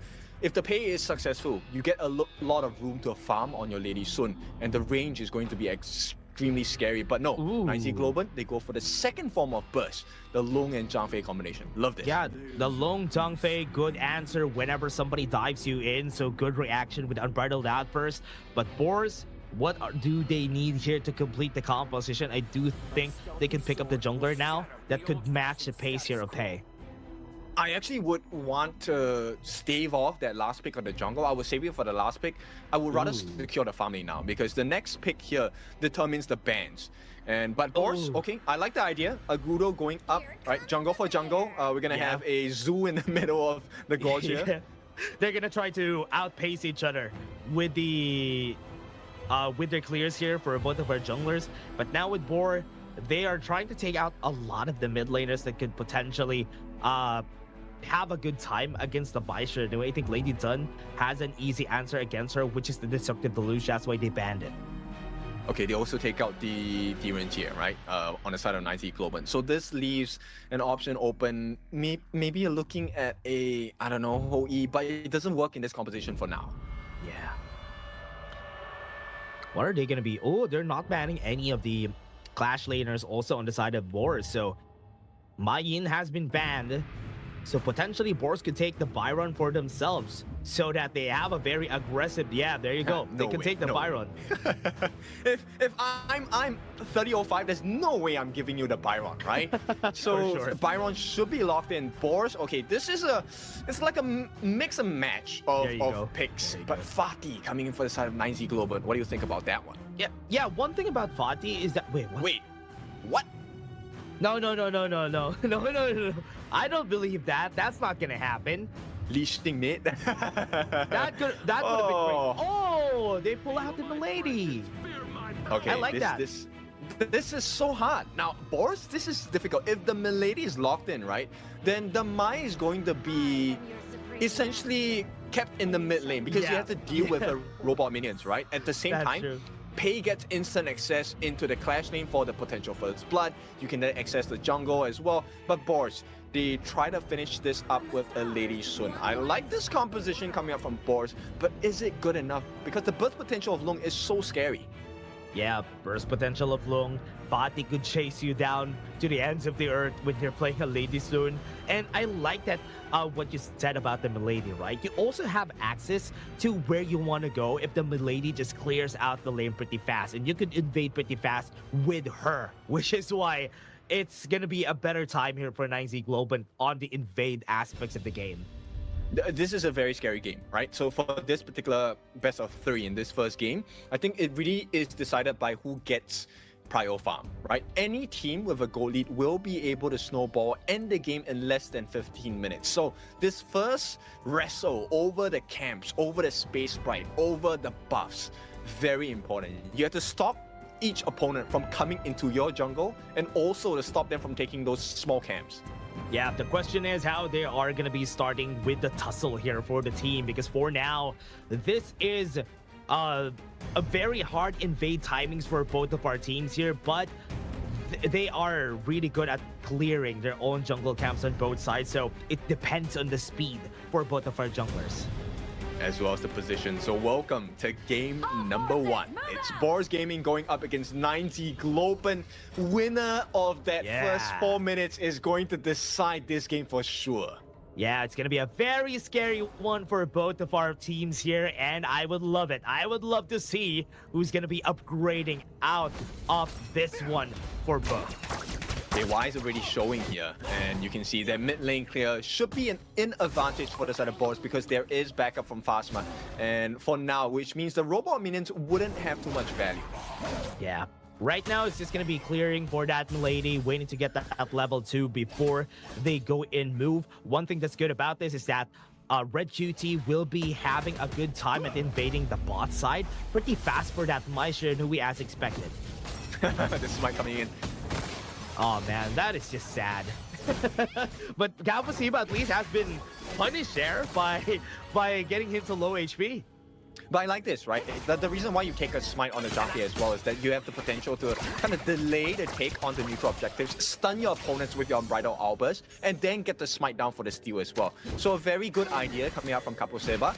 But it remains to be seen because the goal difference right now is literally nothing, neck and neck on both sides. Yeah, that's true. And here for 9ZG, they are just making sure that Moon is helping out some side lanes, especially in the Clash lane a while ago. They took the Space Sprite, get some extra gold for themselves. But for now, Sick is not even allowed to go for the invade. The cheeky invades that you do expect him to pay because he's playing against Agudo. Knockup's gonna happen. Sick has to jump away, and Wise is just dealing so much damage in the early game. Not ideal. In fact, looking a little bit scary on the side of 9Z Global. So Boars, once again, okay, this fits their memo, right? Early game strength. Not the biggest lead. There's no lead. Oh, hang on. Oh, what a good knockup, and that's it. First blood comes in, and Sick is dead. Beautiful start for the side of Boars. Can they hang on to the lead though? That's the big question here. Red Cutie responsible for the takedown of the jungler of all people on the side of 9Z Global. So Boars Gaming, they need to really play off of this small lead they've acquired for themselves. And Red Cutie is just on fire so far. Yeah, what I like about this is that the My Agudo Byron, this is a good formula for them to take over the early game. Just add the new the U1 in the mix, and it's already perfect. So the early game is going to be dominated by them. So I'm expecting the first Tyrant is going to go to their side. And this is going to be an ideal fight. Now on the bot side. Good flash, no. That is 30-05 going to be dead. He used to flash in the mid lane a while ago. Okay, 30-05, was that worthwhile to give that kill away? There's a response coming in, they can take this, it will be great. Oh yeah, they're gonna go for it. Wise, right there in the middle, and Unbridled Outburst, good stun, and Wise is gonna be left alone here. That is a good setup from the side of Kapuseba. Yeah, not the best positioning on the side of Boars Gaming, but 9Z Global, very good response, right? Taking out down Wise as well. Red Cutie in danger. Yeah. Sick taking some damage there out of Red Cutie. And they can even take their Azure buff after this. Sick has seen it. They're not gonna go for it. Okay, so Boris, they have let go of that lead. Right now, it's 9Z Globan in the lead. This next fight for the Tyrant, not going to be ideal for the side of Moon. He does not have Flash available. Red QT does not have Flash as well. But 15 more seconds, he should have that off cooldown. Yeah, 15 seconds on the clock.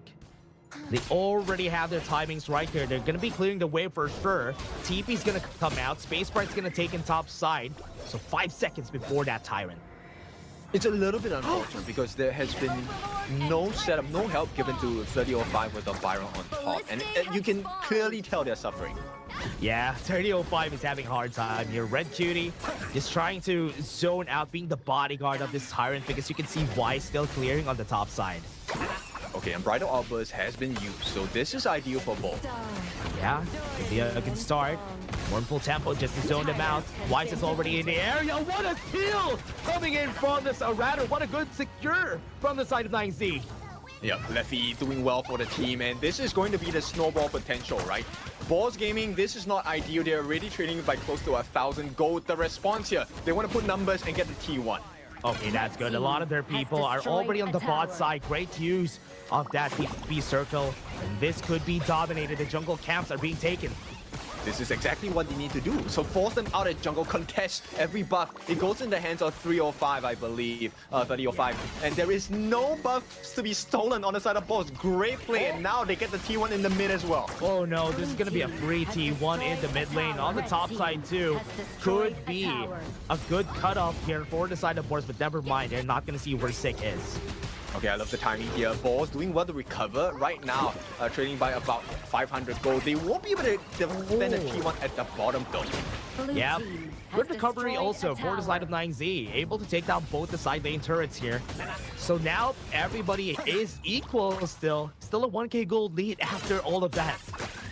Okay, so I mean, at this point, 9Z Globan, I think they're doing well with whatever deficit they have been dealt with. They've also taken a T1 on the top, so they're evening out that goal difference and just keeping ahead slightly. Yeah. Right now, 9Z is just setting up a jet brush here, waiting for anybody to go close. The mid lane tower just opens up a lot here. That's why it's so hard for them to chase through here for 9Z Globan. I think the biggest difference maker here has to be the comparison of the farming, right? Mac as well as Leffy. The first one to get that 6 slaughter item will be the difference maker. Both of them already have that core level 1 item, which is going to be Eternity Blade. Yep. Waiting for them to get there though. I think at least a Daybreaker could be a difference maker here for both sides, and Mac has a lot more flexibility in that department. Right now, Red Cutie is being pushed back by Ride the Wind, but look at bot lane. You know, Wayne RJ is already escorting the waves on the bot side. Dude, he really is like the wind, right? He is just flying all over the place, and he's going for the full damage build. So that's a bit concerning. Hang on. Good flash. Mac is going to be the target though. Does it even need to follow through? That tower in the bot lane is going to fall down. Beautiful move from 9Z Globan. Great punish. Did not get the kill, but they got a T2, and this is exactly what they need. They have tower advantage on the side of 9Z Globan at this point. 3005 has the flash though. You have to be very, very scared. Red QT was able to get the close. Wade uses the unbridled outburst, stops him from taking the fight. Mac is forward. To take some damage right there, and Dead Moon is gonna be dead, left alone. That flash from 3005 was good. I mean, Moon would give his life, but you know, at this point, it doesn't matter for the side of 9Z Globan because Boris, what response is there? They have to try and look for something, and this is only the T1. They have already taken majority of the T1s on the side of Boris Gaming from 9Z Globan. The only thing left standing is the T1 in the mid, which is arguably the most important T1 you want to keep safe. That's true. Here on the top side though has been taken down already. Right now, at least they're equal on that department again. Boris Gaming is in a bit of an advantage with an 800 gold lead. Okay, the goal lead, great. They have to play the map a little bit better, right? 9Z Globan, they can flip the switch anytime and come back for a great team fight. As long as Moon has his ultimate up, that's essentially one member out on the side of Boris Gaming for a couple of seconds because of the stun. There we go. Yeah, I like how Boris is playing this right now. This is what we were talking about even before this, that Just need to play this mid game pretty well, and they need to close out the game. That is the problem that they have. But again, in the early game, they're doing so well. Seba has to go. Oh, beautiful! Got everybody, and that's what we're looking for. What a good setup from 9ZG. Double kill for Sick, and he's gonna go for the chase down. Last member standing, Red QT, triple kill for Sick, and that's one more down. That's 4 people out from Boars. That is why we talk about vision score. You need to know where your opponents are at. This positioning by Capo Seba is one of the best. This is exactly what you want as a Zhangfei player, right? To knock them from the back and push them into the heart of your team. That's true. 30-05 trying to clear out the waves here. Not enough damage from Leffy, but Sick onto the back line. It's going to be tanking up a lot of damage. 30-05 is going to fall down. That's a tower in the mid lane. Oh, never mind. There you go. Go to mobilization. Leffy in danger. No! What? Triple killed him. Yeah, and a big one on the side of Wise as well. A big kill for the side of Boars. And this is, oh, hang on, Moon. Flash, no flash for Moon. That's going to be a Moon dead. But Tyrant has already been taken. Okay, but what good does that do if you don't have enough members, right? Boars, if they stagger the kills once again, they always have the numbers advantage. Looking for an opening in the jungle on the side of 9Z. Globin, Azure Golem, ready for the taking. And this is the secondary skill. The release coming in from Wise, able to take that. And T2 under pressure now. Yeah, onto the mid lane. There you go. Gonna be trying to take this out of Sick's hands. That Crimson buff is going to be for free for Mac. Gonna go for the stun. Win RJ moving forward. Good knockup. They go for the flash, and they got another one coming in. Mac is not going to be dying. He survives that. And even Wise, that's 2 kills for Boars. Fast, my boy. I mean, this one, what a great save. And with the 10-minute mark right on the dot as well, this is going to be a freebie. The Shadow variant of the Tyrant available for the side of Boars Gaming for the first time in their 4th series. This is going to be a great mid-game start for Boars. Mid-game is good. Boars, even without a big lead on their side, though, Leffy gonna hit them with the Flaming Bomb, but Moon is gonna be dead yet again for the team here. Dude, Phasma is on point, man, with the heals today. Unending Sorrow all across the board for the side of Boars Gaming. And now they punish 9Z Globin for their move. Yeah, had to go for the push. They used Sacred Tree Blessing already, nothing to use to move forward. This mid lane tower is gonna fall. And even without minions, they don't care. That tower is going to be taken down. That's why we see almost every game, every series has an Agudo. Now, Sick, I think he has done well to recover for the side of 9Z Globin. Did get the split push at the bottom side of the map. Now, with that being said, this is a potential bait. They're looking for more. Why? Why is he showing? Yeah. The bait out. Nobody took the bait. Low HP on Wise. They already got the kill. That was a great one. And right there onto the backline, they might be taking them one by one. 9Z Globin looking for those kills. Good call for Boars to just back off. Oh, they're so lucky. They're so lucky that Capo Seba did not have his Unbridled Outburst at that point, right? If he had gotten that Unbridled Outburst, it would have been game over for Boars. T2 guaranteed for the side of 9Z Globin. So right now, it is, once again, vision control. No way are they going to be able to steal this. Wise is not in the area. So they have the Shadow Overlord on their side for this next one. Wise going to be left here. Chaos Field has been used and Bridal Outburst wasn't able to hit him. Oh, the Low save! HP, still going to be surviving. Right now onto the backline, Win RJ is going to be moving forward. They got the stun up. Mac is going to be the next target right here, surviving yet again. What a good flash away. And they survive. Leffy's just going to get the kill. He has no more HP. Red Cutie's going to be chasing him down, but the Mournful Tempo kills him. Yeah, nobody had eyes onto Mac, and this was a double kill. I talked to Mac in Media Day, and he was saying that he would get some kills for his team. He did take a fall, but that was a great play. And look, Phasma now has all the buffs. They can really go in for a little bit more damage. He has the regeneration. He's able to switch his states. Now get the heals for the team as well. We already have a Siege Breaker also for Sick. So this time, game's gonna be taking a bit of time. Shadow Vanguard has been thrown to the bot side of the map, but the mid lane needs some pushing. I think at this point, you know, with 10 to 10 in terms of kills, Boars, they take this slowly. 9Z Globin, they wait for the punish, right? Look, let's take a look at Win RJ's build. He has the Doomsday along with the Exit Torment, Pure Sky as well. these are all really just, I want to get the flash, ultimate, slash you to death, right? So Win RJ needs to have prime positioning on the side of 9Z Global. If he can do that, they can turn this game around. Yeah, it's possible. Right now for 9Z, a lot of things to take into. Phasma, very tanky though. Not gonna be dying here for sure. Even use the Radiance to get some slow down. Shadow Vanguard just passed through Mac, but that is gonna fall actually very, very soon. Yeah, right now, Win RJ is not at maximum strength, right? Does not have the flash, so that combination is not available. If they manage to burn out the Unbridled Outburst or force it out from the side of Boss Gaming, I think this is going to be a very uncomfortable situation from the side of 9Z Global. Yeah, always think about Mac's flash. Mac and Win RJ's flash are in sync. So once Win RJ gets this flash, Mac also has it. Tyrant is not going to be taken. Oh, nice. What a good steal right there under the backline. They also got the sun from that Unbridled Outburst. Mac is gonna fall! That's good! As you said, this is what they needed. They got the kill on Mac. Ray Cutie's also down. Last one member, 3005 onto the backline. Fastway's the only one left, and they can find pushes here. Yep, they dismantled the entirety of Boars Gaming, and right now the only member left is Phasma, who will not be able to defend against 4 members strong. Bear in mind, Lefty is still alive. The burst potential of the Flaming Palms is available. Not a lot of wave clear here for their side, though. Phasma is the only one left. That's going to be the flash. Force the Unending Sorrow. They're going to go for the chase down. Stick is going to be dead. Minions are going to be coming in, and this is going to be it. 9Z! Even with the high ground turret down, they were able to win that game.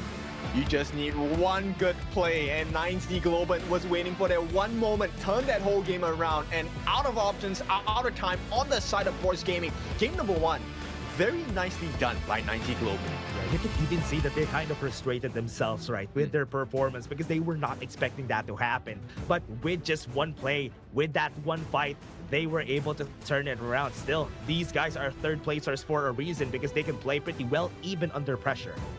Which begs the question then, right? On the side of Boars Gaming, was that Tyrant really necessary, right? And if it was necessary, was that the best position to take that fight from that angle? Actually, you have a good question there. I think no. That was not the best position to take that Tyrant from. And also, they got the steal from there. They didn't even need to take that exact timing just because they have pushing waves. If they just utilized the pushing waves, they could have just waited, then take the Tyrant. Which is why it's important, right? A lot of teams, they like to focus on the side lanes first. This is the whole reason why, because then you pull attention away. You have to clear that super minion lane, of which then you have an advantage in the pit and stuff. Unfortunately, Boars, yes, they did great. They got the T3 in the middle, but it's a lane that is so close. It's right next to the Tyrant pit. You can easily clear that and go for the fight as well. Yeah, that's true. I think it's very important for them to just clear out the clash lane, then take the Tyrant. That was just very unfortunate. The Boars, you know what? They did a good job here. It was a very close game. I thought it was theirs. But in the end, it was just 9ZG who had the better decision-making in the end parts, of the later parts of our game. I mean, that's the ball story so far, right? Which is we have a great start to the game, and then we kind of lose footing in the middle, and then we lose it in the end. And at this point, really, I just want to talk about the restraint on Kaposeba here. Very good control of the Unbridled Outburst. Always saved it for the appropriate moments. And he had one moment where he was hiding in the right side of the middle bush. That play was so good. Vision, score. Why is it so important? Because vision gives you information. And nobody was caught more off guard than Boars Gaming in that one particular moment. Oh yeah, if I'm gonna be giving any MVPs here on this game, I think Kaposeba deserves it so much. Because the setups that he did on the middle parts of the game was the reason why they were kept alive for most of the fights that we've seen in the middle game. I agree as well. And if not Kaposeba, the next person I'll give it to is Win RJ. His flash ultimates have been really on point, right? Catching out the important members on the side of Boars Gaming as well. Yeah, also to point out though, the last fight, it was such a good combo from Win RJ and Kaposeba. The Unbridled Outburst hit Mac just on the very max range. Yeah, on the very tip of that Unbridled Outburst, and Win RJ just got the jump on him, and that was it. That was the game. The synergy coming in from this draft was really scary, right? So, and this is what's so scary about the ban pick phase, because it might look like, hey, I spoiled your composition, I took away the Byron, right? 30 Yeah. or 5 responsible for that. And this look at this chart really tells you how close it was. It never really was a big winning moment and for sure assured victory on either side until the very end. Yeah, that's true. It was a very, very nice drive for Boars. I hope this time they would be able to collect themselves after this game because, man, they were playing so good. I was really excited. That could have been their first game win that I'm looking forward for, but they were not able to take it. Maybe next game, it's still possible. It's still not over. It's a ski race, everyone. Yes, it is a best of 3. There And you of course, go. MVP, there we go. Kapok Saber, this guy, 2, 2, and 12. The damage taken, 37% of the hero damage offered by Boris, soaked in by this guy. But that's not the most important. The most important is the setup by this Zhang Fei was always on point. Yeah, you will see it here, everybody. On most of the highlights here, the big setups that Capo Seba did was the reason why it was him and Win RJ contesting that a spot right there. It was a good performance from the team. Exactly. And this is where things started to take a very nasty turn for the side of Boss Gaming, right?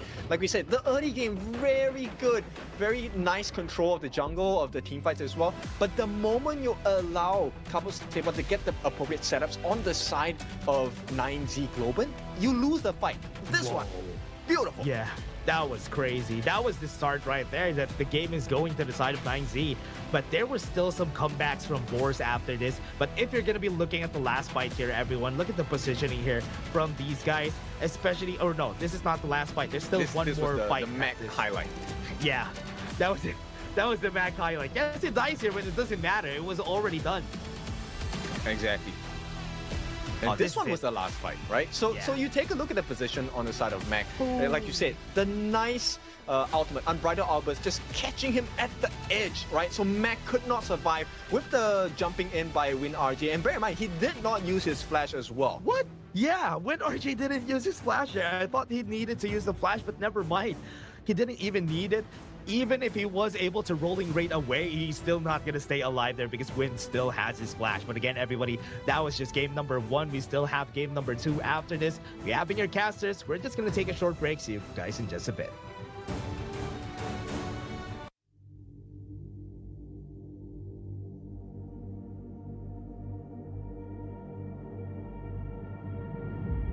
I feel it deep flowing through my blood.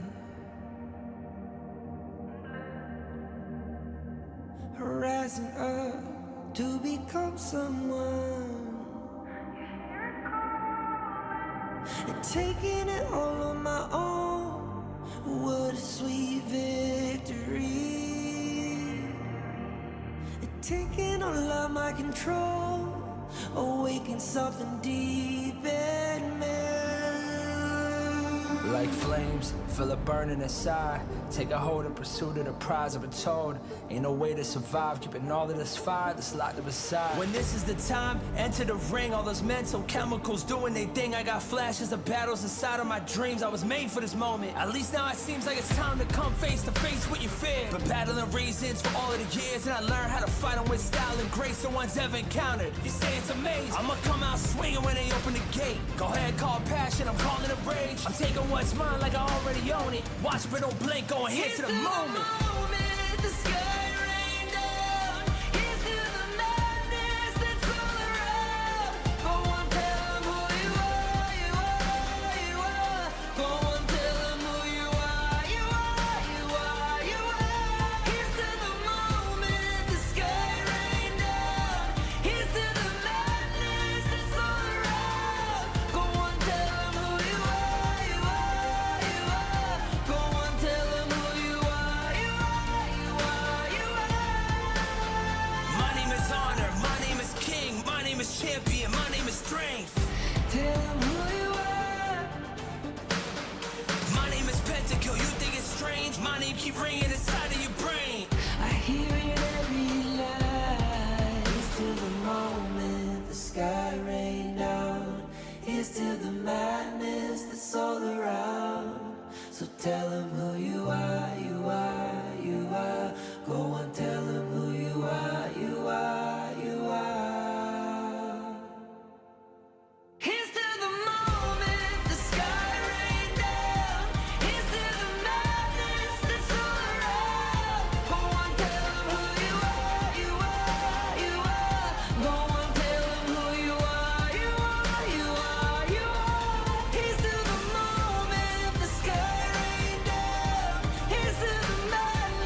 Welcome back. It is series point for the side of 9Z Globant. One more win does the job. But for Boris Gaming, that is a history they want to change.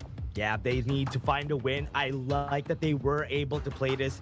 At least in the mid game, they were a bit more consistent, but at the later stage of the game, they fell through again. Boris Gaming, they're doing good. At least now they're evolving. Finish the game. I mean, Yeah, please, that's what I want to please. tell them. Finish the game, Please. man. So Boris Gaming, they have done well. I think they have done well specifically in the early part of the game, right? Securing your farm, securing your kills. Red Cutie, very good at doing that. And now, Boris, interestingly, they pick up the counter pick side. They choose red.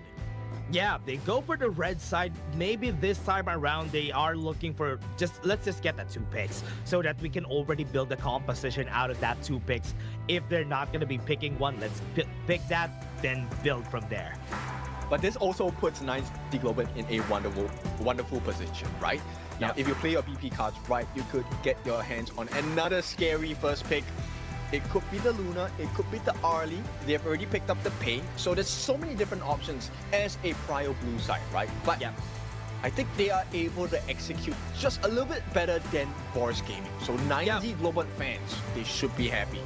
Yeah, considering that 9Z Globant has always been banning Liang, I think almost all of the games that they play, they always ban Liang. They're scared of a Liang because they have an assassin player, which is why you ban the Liang every time. That's why that happens. But Boris, I hope they would be able to get something good after this. Maybe consider a Yuhuan pick. First pick, right? I would think 9Z Global will want to do that. I mean, Boris does not have access to the Yuhuan anymore. Oh, actually. There you go. They're going to be going for the Mai Nui. I think Arlie is also going to be a priority ban here. They don't want Lefty getting that for his side. So 9Z Globant, they are going to be responsible for the final ban in the first half. Let's see, what do they go with? Do they want to ban out the Liang? Do they want to ban out other things? No, they ban out the Dharma. Ooh. So Arlie is open for the cards if Boris Gaming does not ban it, which I presume they will. They should. They should ban it, please. They should ban it. Because if they don't ban it, it's just not going to be going good. Oh, they banned the U1. You talked about They this. open it. So that's going to be an Arlie. Arlie, which means Boris Gaming, they can go for the Xiao Xiao, right? This is a instant counter against the Arlie as well. Let's see if Boris Gaming want to reply and respond with that. But then that opens up the doors to things like the Luna, the Jing. These are very scary picks. The idea as well for the side of 9Z Global. Oh, no. It's going to be really hard for them. Boris Gaming. I'm not sure if they're going to be picking up Xiao Qiao because we haven't seen them pick up the Xiao Qiao just yet, but they pick up the Long versus the Arlie. Interesting pick, yeah, that's true. Yeah, I mean, in most cases, you would want to go with the Chano, right? This is going to be a 50-50 matchup against the Arlie. But you know what? I'm always open to new ideas. The Lung does offer a huge burst, and maybe this is a counter pick for something else. At the same time, Boris, this could be a tower pushing strategy as well. Oh yeah, and also having Zhang Fei on your side is also really helpful. Even when you're fighting against the Arlie, at least you can pinpoint where the Arlie wants to go. Just drop the Unbridled Outburst, force him to use any of his parasols, but Ogren for 9Z. What do you go for if you're Boris? The idea obviously is going to be a great synergistic pick with the Arlie as well as the And the Ogren. Ogren, yeah. So, Menki maybe? I mean, you definitely need a tank, right? Yeah, I think you need Menki, not because he's actually a counter, but you can survive against the Ogren, which is okay. But Boris, this is pretty scary already because this 3 picks from 9Z is a complete set for them. But I like this Flowburn tank. Okay, this also, potentially they can still do it with the Da Chao combination, right? Yep. But Da Chao mid. Mid, yeah. I think 9Z is gonna smell that from far away, right? Because for sure they're gonna ban the Da Chao for this one. I wouldn't. Yeah, I Really? wouldn't. I would allow you to pick Really? the Da Chao. Why though? Why though? She's so squishy.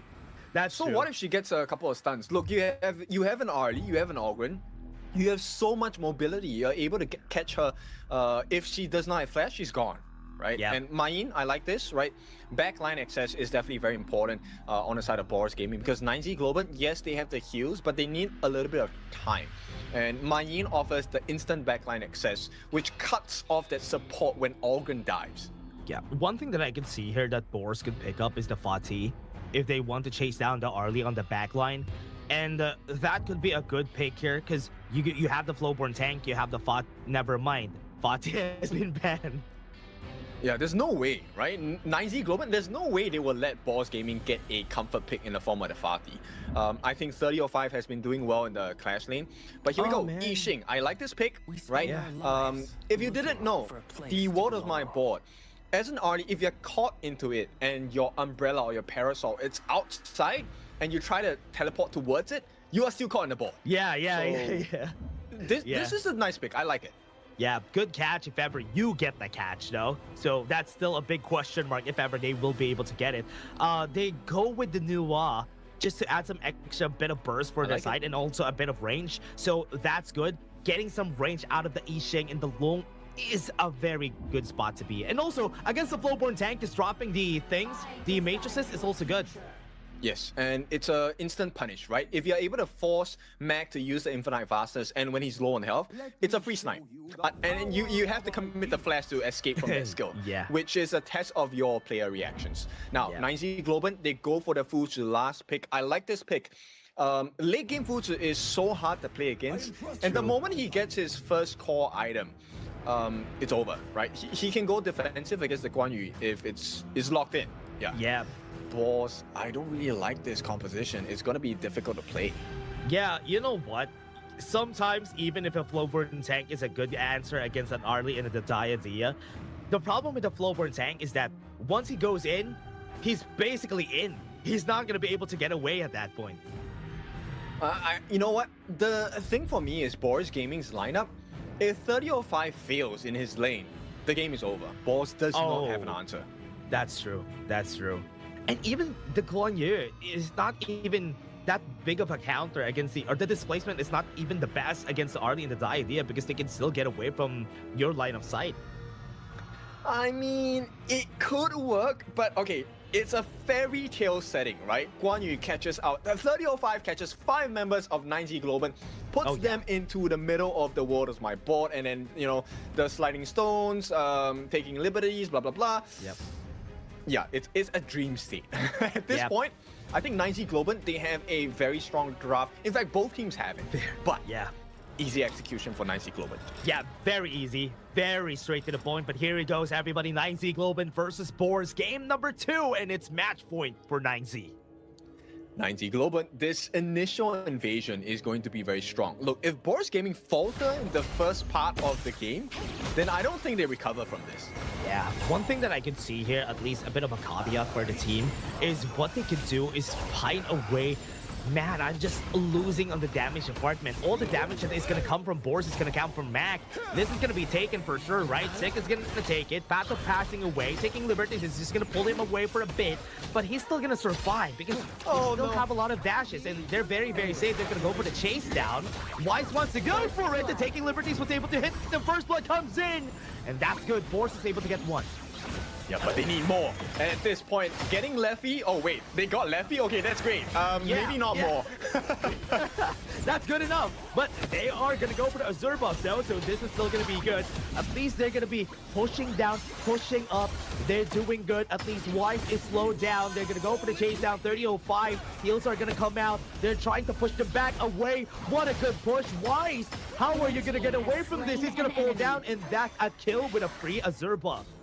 And after that whole swing of things, Wise is in a horrible position because Sig now secures the double buffs back in his hands, and they get the 1-for-1 in terms of KDA. So 9Z Global, a great start. Yeah, great start. A lot of problems here for the side of Boars, but it's okay. We can still come back from this. They had a very good start, but now it's looking like 9Z had better chances of getting that kill because of that emergence.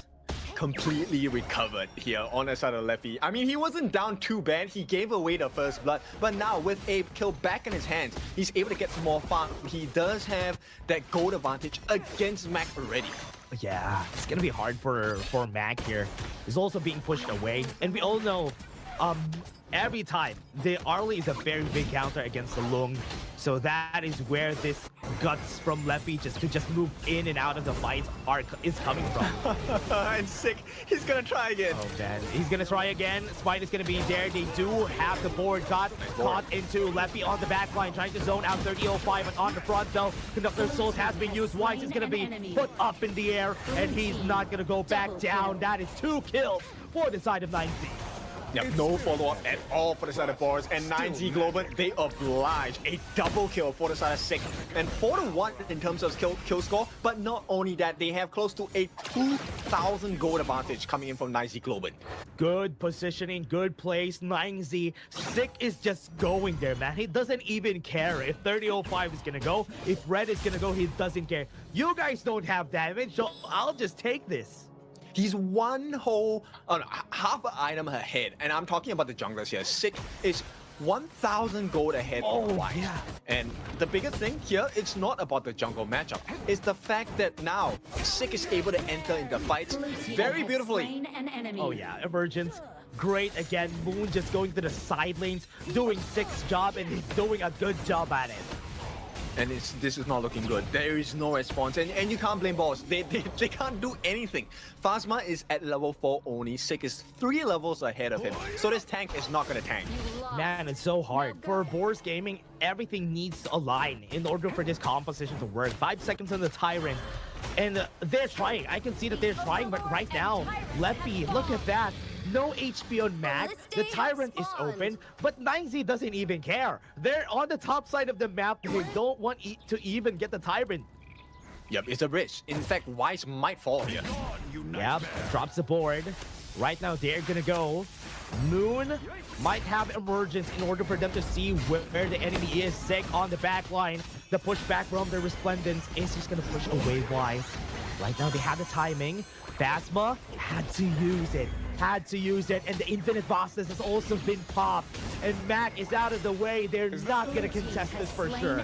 There we go! That's the slime coming in as well! Tyrant Yeah, has been job defeated. done. This is what we're talking about. This is why you pick up the Noir, right? And this is why having a goal lead is so scary in this game, because you are allowed to snowball out of nowhere. 6-1, a 3,000 goal lead going in favor of 9Z Global. Yeah, Blue that was team also has out of the destroyed force a that tower. Leffy did. Leffy was doing the job. Mac had no HP because of him, and that also rewarded them with a tower bot side. How do you play this game, man, if you're bored? There's no answer. It's so hard, man. It's so hard Blue to team get the has win destroyed condition a here for tower. Boris Gaming. We're trying to find out what they're gonna do here, everybody, because there's a lot of moving parts that they need to align for Boris. For sure. And Sick, he is way ahead of Wise in terms of gold. One whole level ahead as well. Now, double Blazing Cake coming out from 30-05 and Wise. This is going to be able to help them negate the heal values coming out from Sick as well as Leffy. But it might not be enough because it's a 4,000 goal lead. Yeah, also remember, there's a lot of healing coming from Capo Sava. Just, if he's gonna be going full magic damage, that's also a problem there. Now they still get their own Azure buff. Topside tower is down. Yeah, too many problems posted by the side of 9Z Global, right? You have the redemption, the armor item coming in, but they'll try still. Yep. Goes for the shield bash and right allowed burst. Just gonna be hitting one person, Capo Sava. You still get away from here. Destiny Encounter was used. Use the passive to just push them away. Damage gonna be there. Hits 3 people. Sick is gonna survive though. They have the blood rage on their side. One falls down, Leffy's down. Still a 1-for-1. You can go for the chase down. Moon looking for Phasma, but still a 1-for-1. Okay, I think it's a decent trade consolation prize for the side of Boars. They got down Leffy once again, but they have to trade out their jungler, which means now the buffs are open for the taking if there is a smite available for Sick. And he does see it. Okay, luckily for them, Okay. Mac does have it. Has Yeah. to run away though. Has able to take it. Infinite Bosses has been used. Razor Cavalry is going to be there just to push him back with the heroic charges. They got to slow down. Sick is taking some damage, but he's surviving for so long, and he has 1 HP. Does he fall? Yes, he does, and that's a shutdown coming in. And Moon a bit too aggressive without emergence onto the back line. Now he's punished. 2 kills for Boars. A little bit too greedy from the side of 9Z Global. I mean, you had the goal lead, you had some positional advantage, Oh, but wow. another catch. Great flash for the taking liberties. Leffy is left alone, and that is a good board for Red QT. Is this the formula? Does Boars have to lose the early game to come back and take a win? Lose the early game, take the game. That is maybe what you need to do here, Red boys. team has Yeah, destroyed and a Mac, tower. he's not gonna take anything he wants to take everything for free. Actually getting that T1 even with the backdoor protection, and that's exactly what they need. Taking a T1 in the mid opens up the map. Now the jungle is accessible for the side of Boars without being punished. Now they have to think about it though. Leffy has been caught multiple times already in this game, and it's also because White is doing a good job in 30-05 at catching them out. 30-05 in position to actually just push somebody away once they go to that pixel rush, but has been discovered. It's gonna be it. Pushback happening. Shield back with Unbridled Outburst. Sick not able to do anything because the flip source was used, but it's not gonna be enough to kill him. He's still alive though. Sick is gonna be running away and off in the back line with RJ doing a good job fending away for his team. He's gonna survive, yes, but will it be enough? Weiss is gonna fall down for one, and that's 3 kills for one. What a good chase down for 9Z. That's why he's called sick, right? This guy is just super sick. He survived with the help of Kapok Saber, with the ultimate, right, Destined Encounter, with the shield, with his Blood Rage, everything. And here's the thing, here's the big problem that Boars Gaming have. Red Cutie always lands that World is my bot. Very nice setup, but nobody follows up. Yeah, that's the problem though. He's always doing a good job at landing it. And even for just one person, he always gets somebody in it, which is so good. Now the mid lane tower is going to be in danger. Good catch again, but no Where's the follow-up. support? Yeah. Where is it? Why is it not happening on the side of Boars Gaming? And look, it's always this particular synergy issue, right? I feel like Boars Gaming, they're not aligned. They are not operating on a hive mind. And 9Z Globan, you can't make this kind of mistakes against them. And once again, 9Z Globan, they get the Tyrant for themselves. But finally, Boars, a little life of them, they respond immediately with that Overlord take as well. Good trade on that Overlord. I think that's good for Boars. But for now, they have to think about the next best thing. What are we gonna do? Where are we gonna go? Where is the damage gonna come from? Yes, it's gonna come from Mac.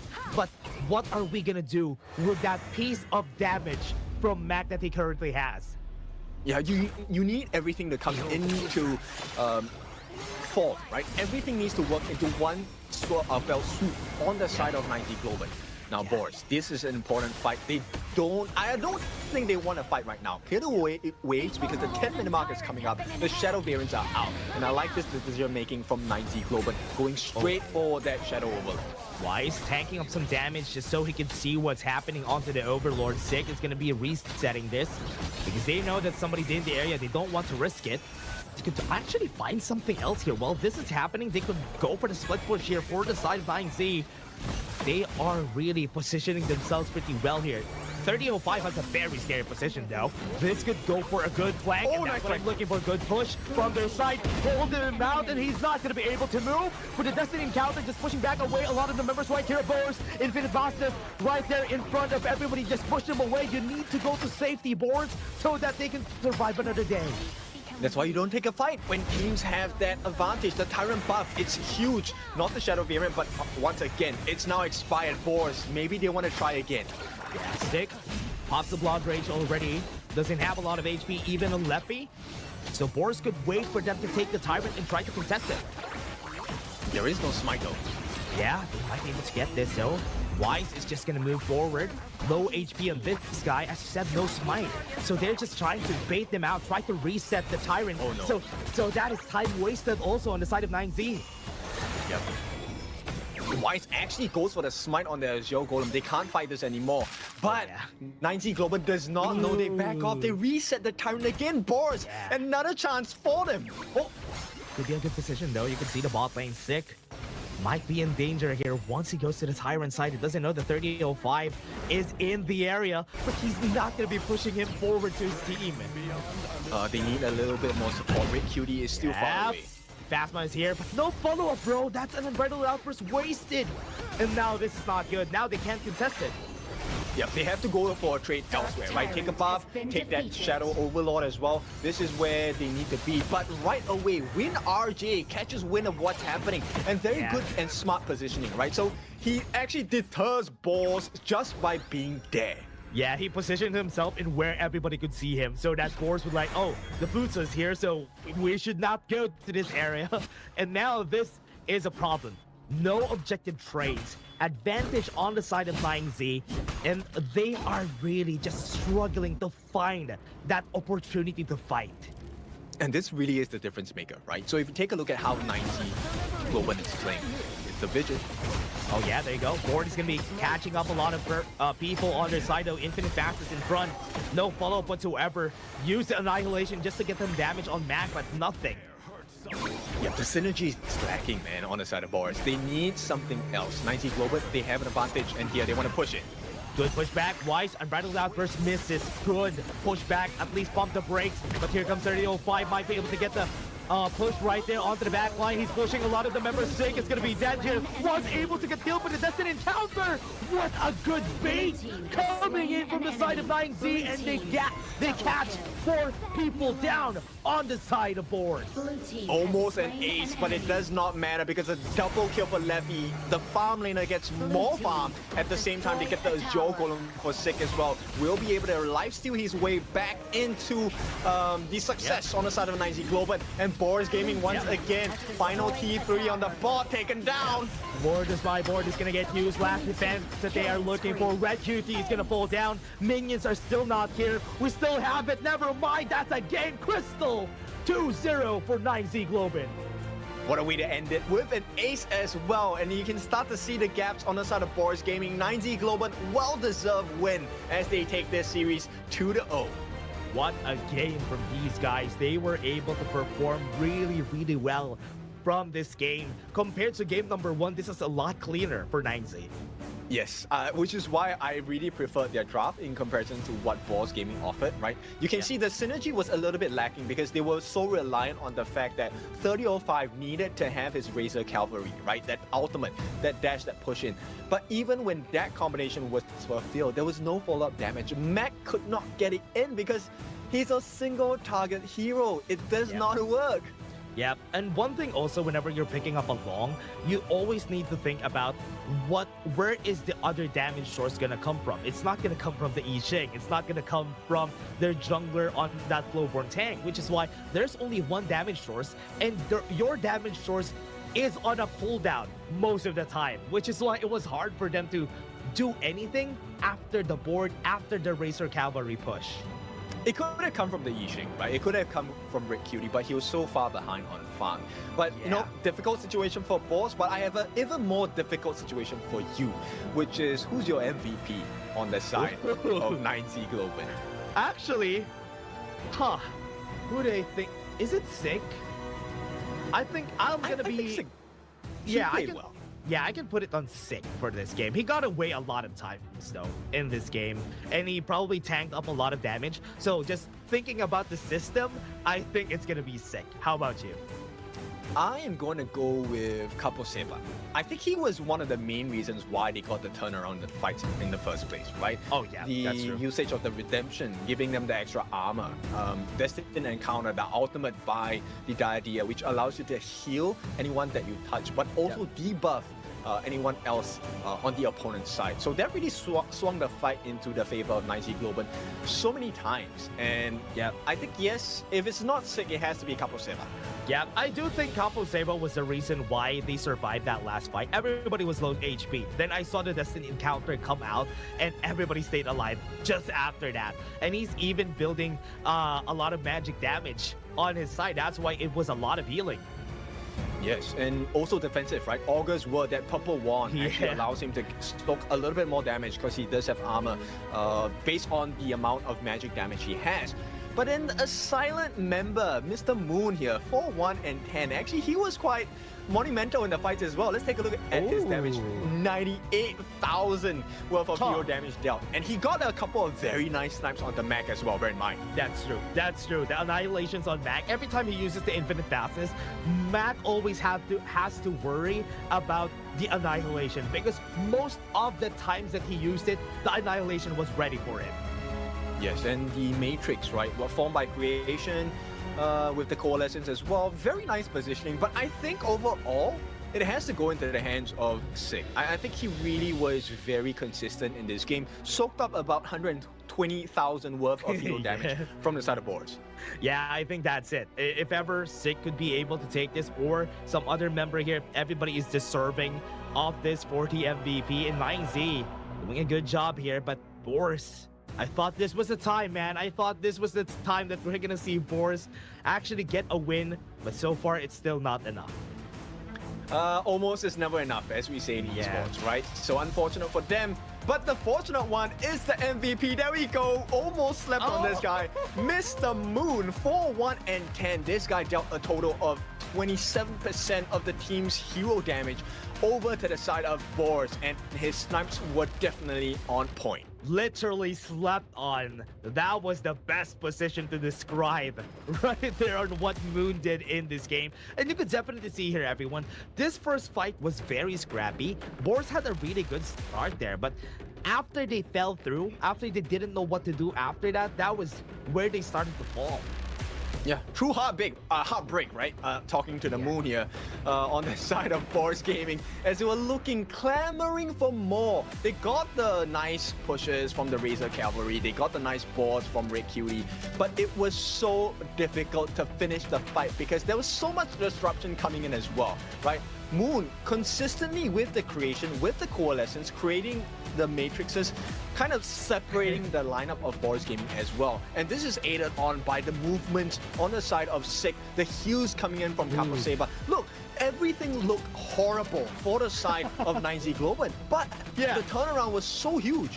Yeah, that was so good, right? Sig survived that. He was there for so long. Yes, somebody's gonna die here in this fight, but it was still a great win for their side. This is the last fight that we've seen there. I think most of the members right here survived just because of that last Destiny encounter that we saw there. Got the healing on most members of 9Z. And you know that they have a very nice advantage, right? The moment, take a look at Moon on the left-hand side of the screen, center of it. The moment you see that he does not use his Moonlight Goddess or Splendor, right, that golden stasis item, you know there is no pressure. When a mid laner is not pressured to use that, you know it's an easy game. But nonetheless, big wins for 9Z Global. Let's go for a break. When we're back, we bring you the third series of the day.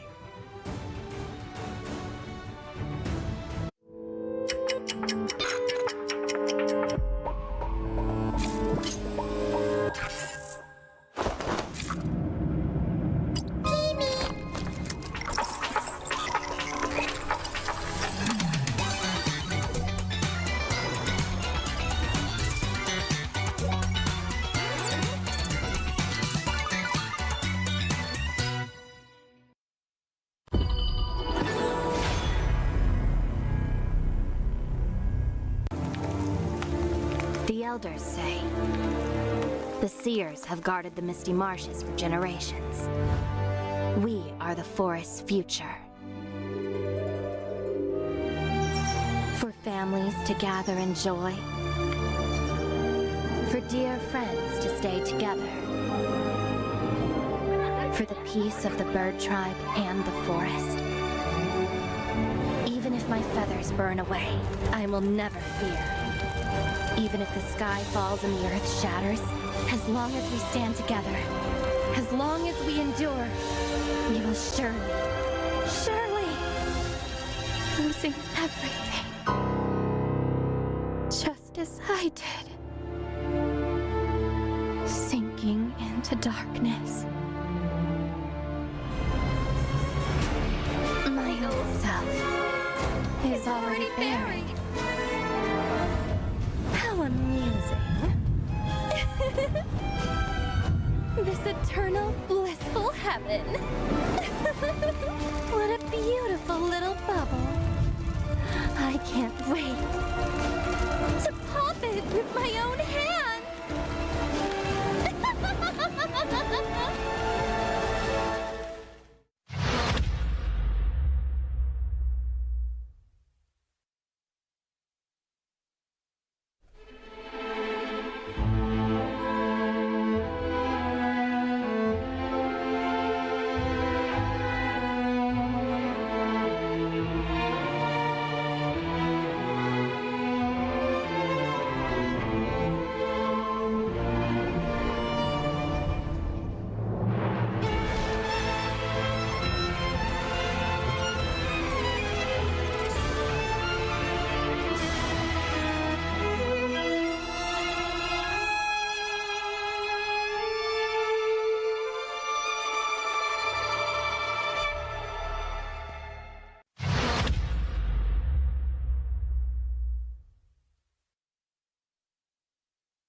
Will you live for real?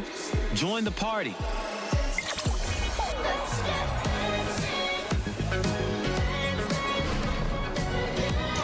Make the whole street a party and add disco balls.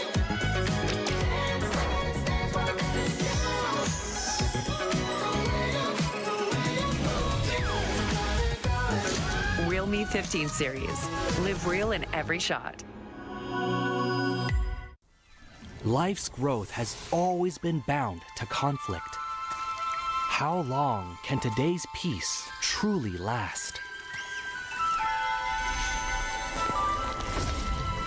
1,000 years ago, from a single seed sprouted the misty marshes' first wonder.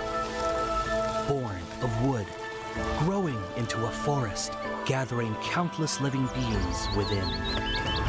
Growth, cycles, fates weaving endlessly together.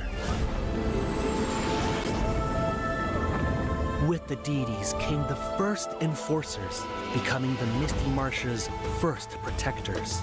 They took form as the 9 seers, each with their role sheltering this hidden land.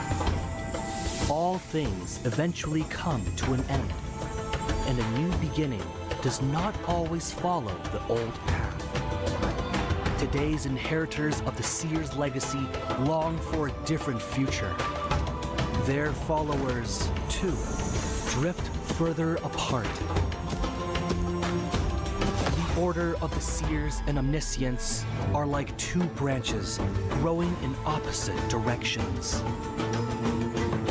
The Misty Marshes watches quietly as it all unfolds. For from the moment that first seed sprouted, the deities already knew the life they nurtured would one day choose its own future.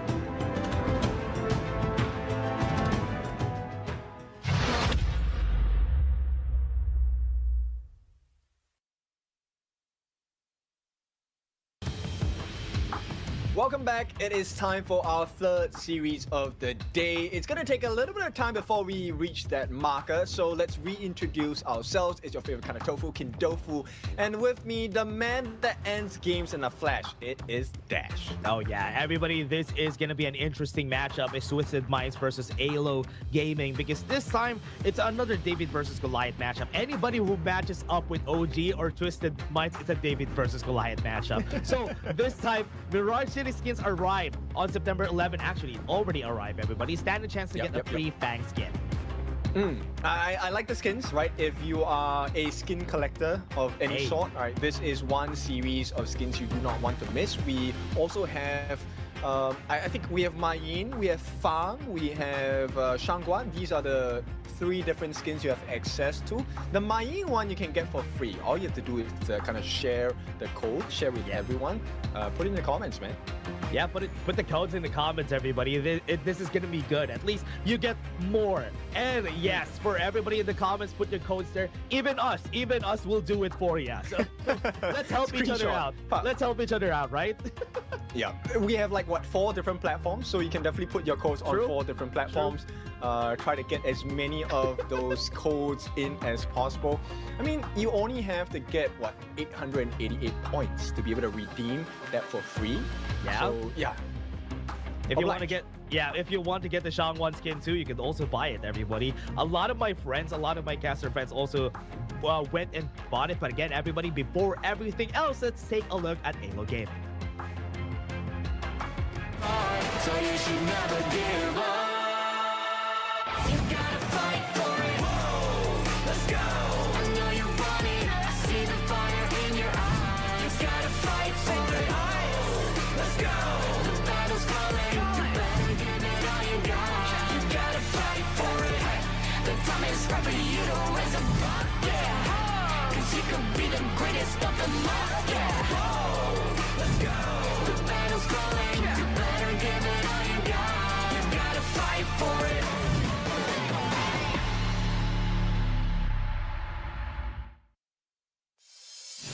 The team hailing from Argentina, the Crown Hunters, Halo Gaming, represented by Doxa in that clash lane, Alonso in the jungle, Lomax in the mid.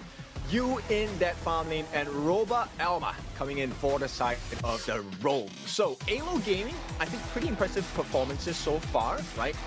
Also had to deal with the hard hand because they went up against the monsters in the first 3 days. That's true. One thing that I love about their name, though, the Crown Hunters, who has the crown now for the Kings Major West? It's Twisted Minds. So they are hunting for that crown in the Kings Major West, and right there in front of them is going to be the team that holds the crown, which is Twisted Minds. Yes, and they are no easy opponents as well. This is going to be a very tough matchup for the side of Alo. I mean, you have to defeat the beast to be the king. We'll see if they can do it today. Yeah, that's going to be the question, though, but let's take a look at Twisted Minds first. So you should never give up. You gotta fight for it. Whoa, let's go. I know you want it. I see the fire in your eyes. You gotta fight for it. Oh, let's go. The battle's calling. You better give it all you got. You gotta fight for it. The time is right for you to raise a bar. Yeah. You could be the greatest of them all, yeah. Whoa, let's go. The battle's calling. You better give it all you got. You gotta fight for it.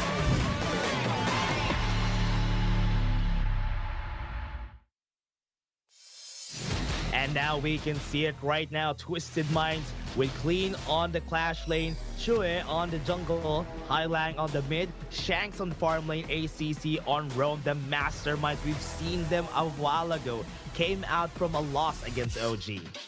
Oh yeah, they did come out from a loss. Is it gonna be a lost cause though? Oh no.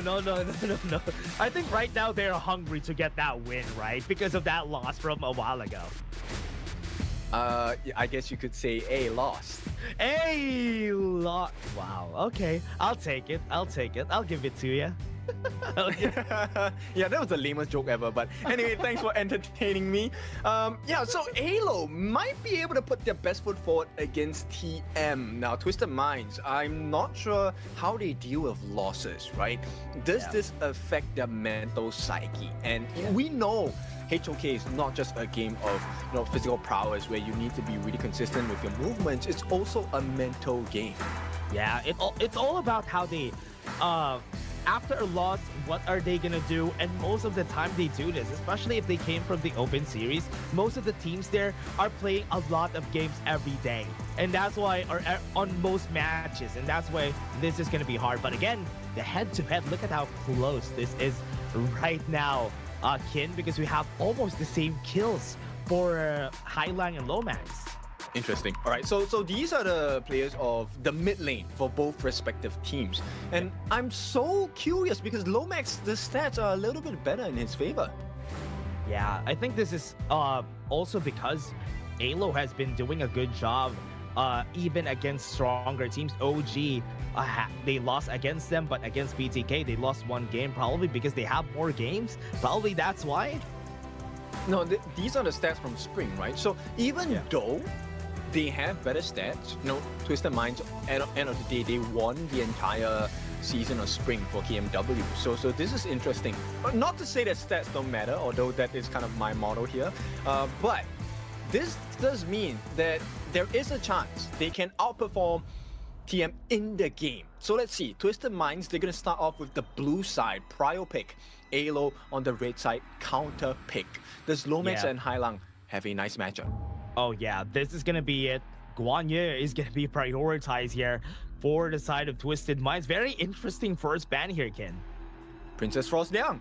I mean, that's one. Or you could be looking at the Byron and Pei combination. These are combinations where the players are tied at the hip. So yeah, Guan Yu works wonders against them. Yeah, and also one of the good things about the Guan Yu is that he for the side right here of Alo Gaming, one thing that they do a lot is first pick Guan Yu for Doxa, because Doxa performs pretty well on the Guan Yu. Most of the time, first game, they're gonna pick Guan Yu. Okay, we'll see how that plays out. Twisted Minds, they take out the Luna as well because the Liang has been banned, right? You need to have the suppression, and once the suppression is not available, you have the high flying heroes. Jing is possible, as a pick for the side of Twisted Minds as well, since Luna is taken out. But I have a feeling it might be the Pei combination if... Oh, hang on, Arlie is open as well. Oh yeah, Arlie and Maisha know is open, so this is kind of scary. Alo also prefers picking up the Byron Pei, so that could be on their side if ever Pei is not going to pick here by Twisted Minds. Okay, they pick up the Pei. Or at least they're thinking about it, right? Yeah. Is Pei a good pick? I think it is. Yeah. This could, once again, right, there's many answers for this. Burst potential is the main answer against a Pei, and you need early game pacing. So Lung does not really have the best early game, but Mai does. So it's a Mai and Lung combination as a tease for now, not locked in just yet. But what's hard about this though is that they have the Pei, they could possibly have the Byron on the side of Twisted Mind, so they could really topple that wound that this is gonna be putting on them. So Twisted Minds could go for that. Okay, so they do lock it in. And Arlie. Oh, yeah, look, there's a freebie. Of course you go for the Arlie. And Arlie is a winning matchup against the Long, especially if you have your schools off of cooldown, right? Essentially negate majority of the damage coming out from this farm laner in the form of you. So Zhang Fei also put up for consideration. They have the tankiness, they have the mobility, they have the burst, single target burst available on the sort of Twisted Minds as well. So Alo Gaming, they respond with a Ma Yin. Is that the best answer? I don't think so. Yeah, I think I agree with you. The Eminem combo, as we call it, because Mayin and Maisha in a way are very good in the early game, and they can definitely bully you on the jungle. But Twisted Mind still has a lot of options here on their side, and the mid laner could also be somebody that has a lot of AOE that could potentially stop this two from just going ham on most fights. Okay, there is Byron a ban. silent benefit, right? But Mai does have the potential to get rid of the Arlie with one single combination if the lead is there. But nice ban. Twisted Minds, they take out the Yuan, they take out the Diarrhea. Both healing factors gone from the side of Long. And this puts the support as the Lianpo, right? He's good. Early game, very strong. Able to put pressure against the likes of the Arlie Zhang Fei combination. I like it. So we'll see. This is a skill matchup here in the farm lane. Yeah, also a classic, right? Yeah, the Leon Po together with against the Zhang Fei usually as an answer when you don't have anything else, right? So this is good. But it's gonna be hard to land a Tremor Smash just because of those two, the Arlie and the Pei. But is this actually gonna be a Yao lock-in? I like it. I really love it. If they do lock it in, Twisted Minds, I think this is very much in their favor. Okay, one of the benefits of a Yao, if they really lock this in, and pairing with the Yixing, just talk about the Yixing for a little bit. Great synergy with Zhang Fei, right? Once you get locked down in the board, Zhang Fei, Unbridled Outburst, catches everyone, slams, Stampede, Mad Slaughter, you're done for. Yao, very good tank, serves as the pseudo tank, but also has sufficient damage to burst down the Mai and the Lung as necessary.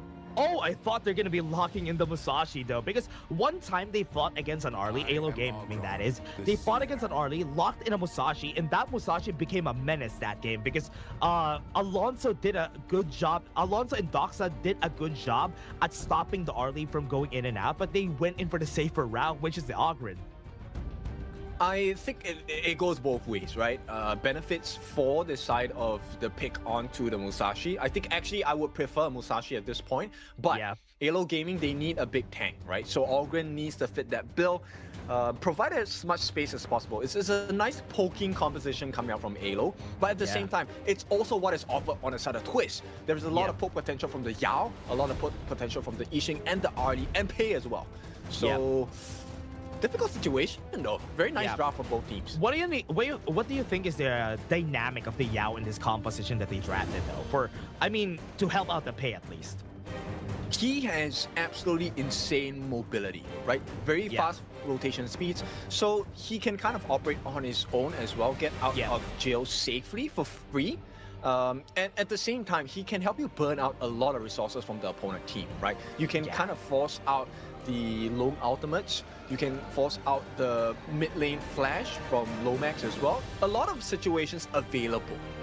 Yeah, and he can do it safely, right? He can always go back with Return to Dust. So we can always do that anyway. So Twisted Minds and Alo, I like this pickups from Alo Gaming. I like this interesting pickups also for Decided Twisted Minds. And this is going to be a bit of a tussle. I love the skirmishes that are going to be happening here. And I'm excited for this game number 1 because this is Twisted Minds versus Alo, everyone. Okay, so you get to see what's happening, and of course, before that, you get to see the Realme 15 Pro. This is the game that is being used. This is the phone that's being used in a game built for performance, made for gaming, smooth, cool, and reliable, just the way that esports demands. If you're ready to level up, get yours now and feel the difference. Yeah, Ailang was tanking up a lot of damage and was just going to the top side of the map after the clear, after helping out Shanks, and then now Yu is a bit too late because he wasn't able to get a bit of that XP in the mid lane. Okay, not only that, did they actually get that camp at the top? I think that's the big question here. I think Alo did. So this is a nice response coming up from Twisted Minds, right? To secure that Horntail Beast at the bottom side. The next point of contention is this space fight, which is why you see that rotation by Lomax at the top.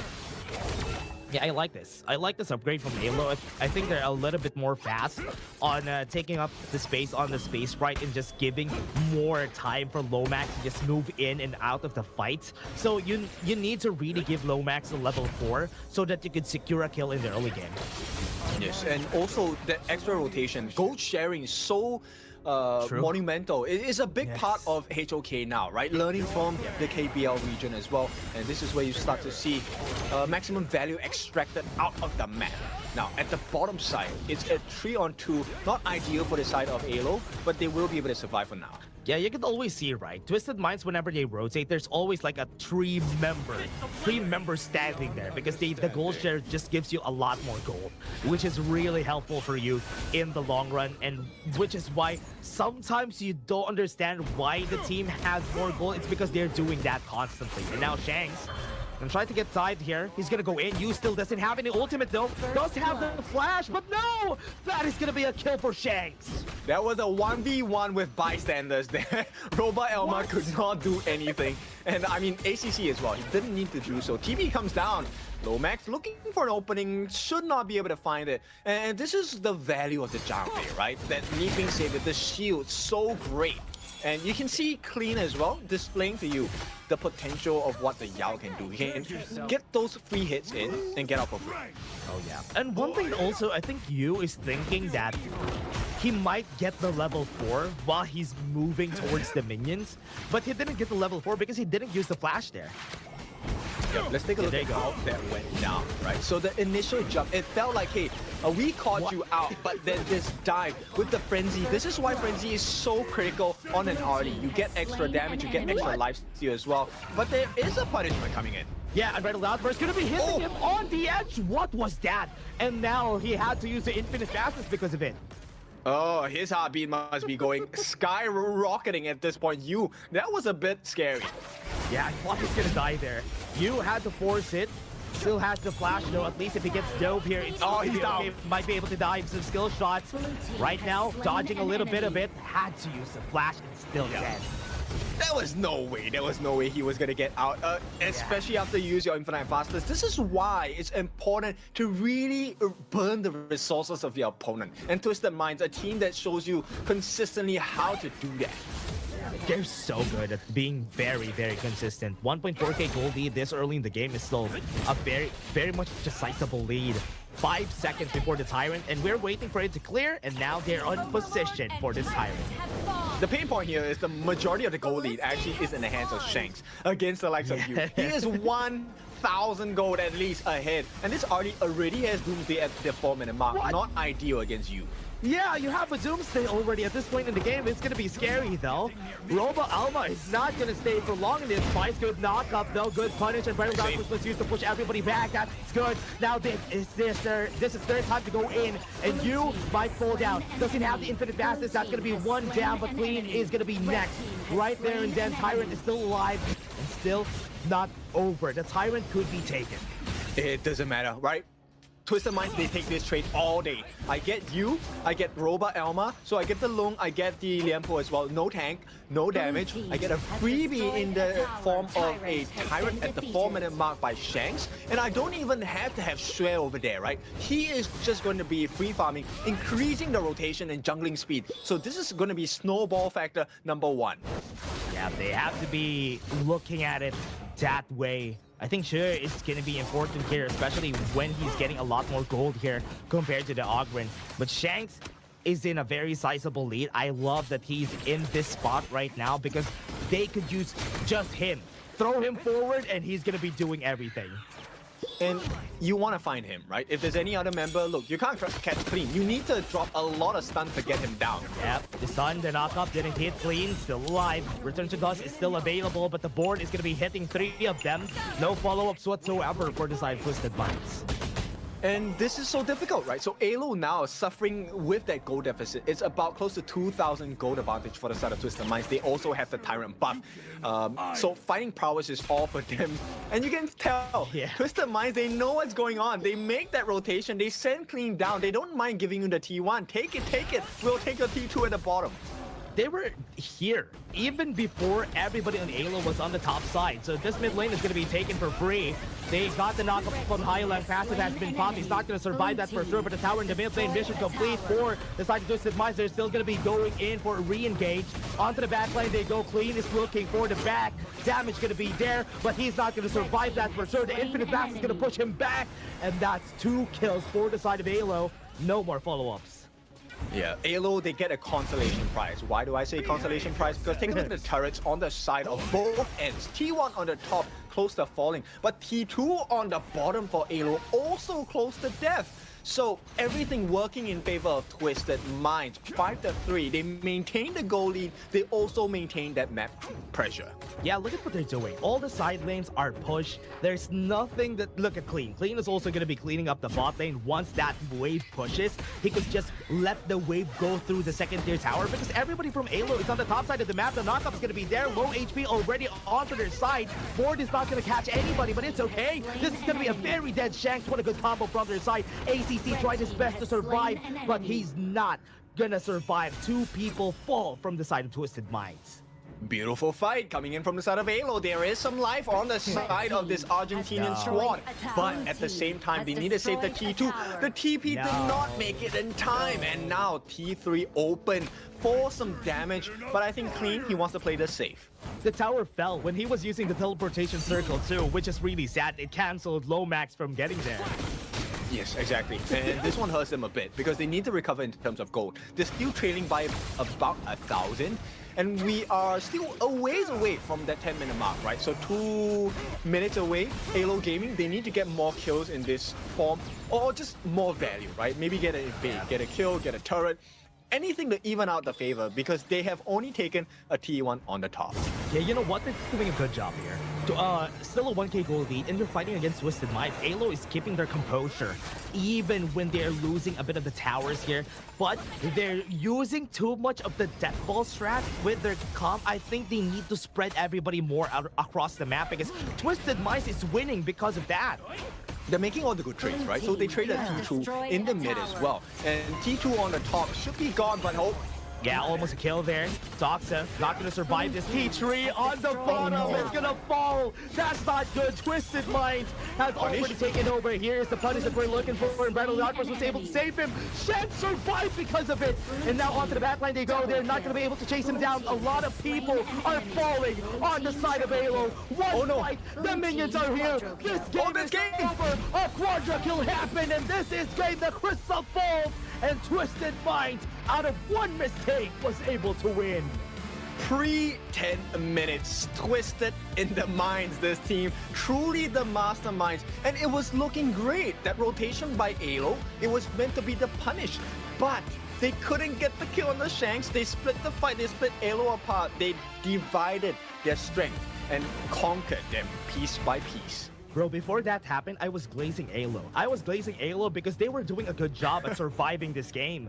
But that last fight was all because of that unbridled outburst. The unbridled outburst pushed two members. Shanks survived. They still have a great damage source, which is why the game could be ended. And that was it.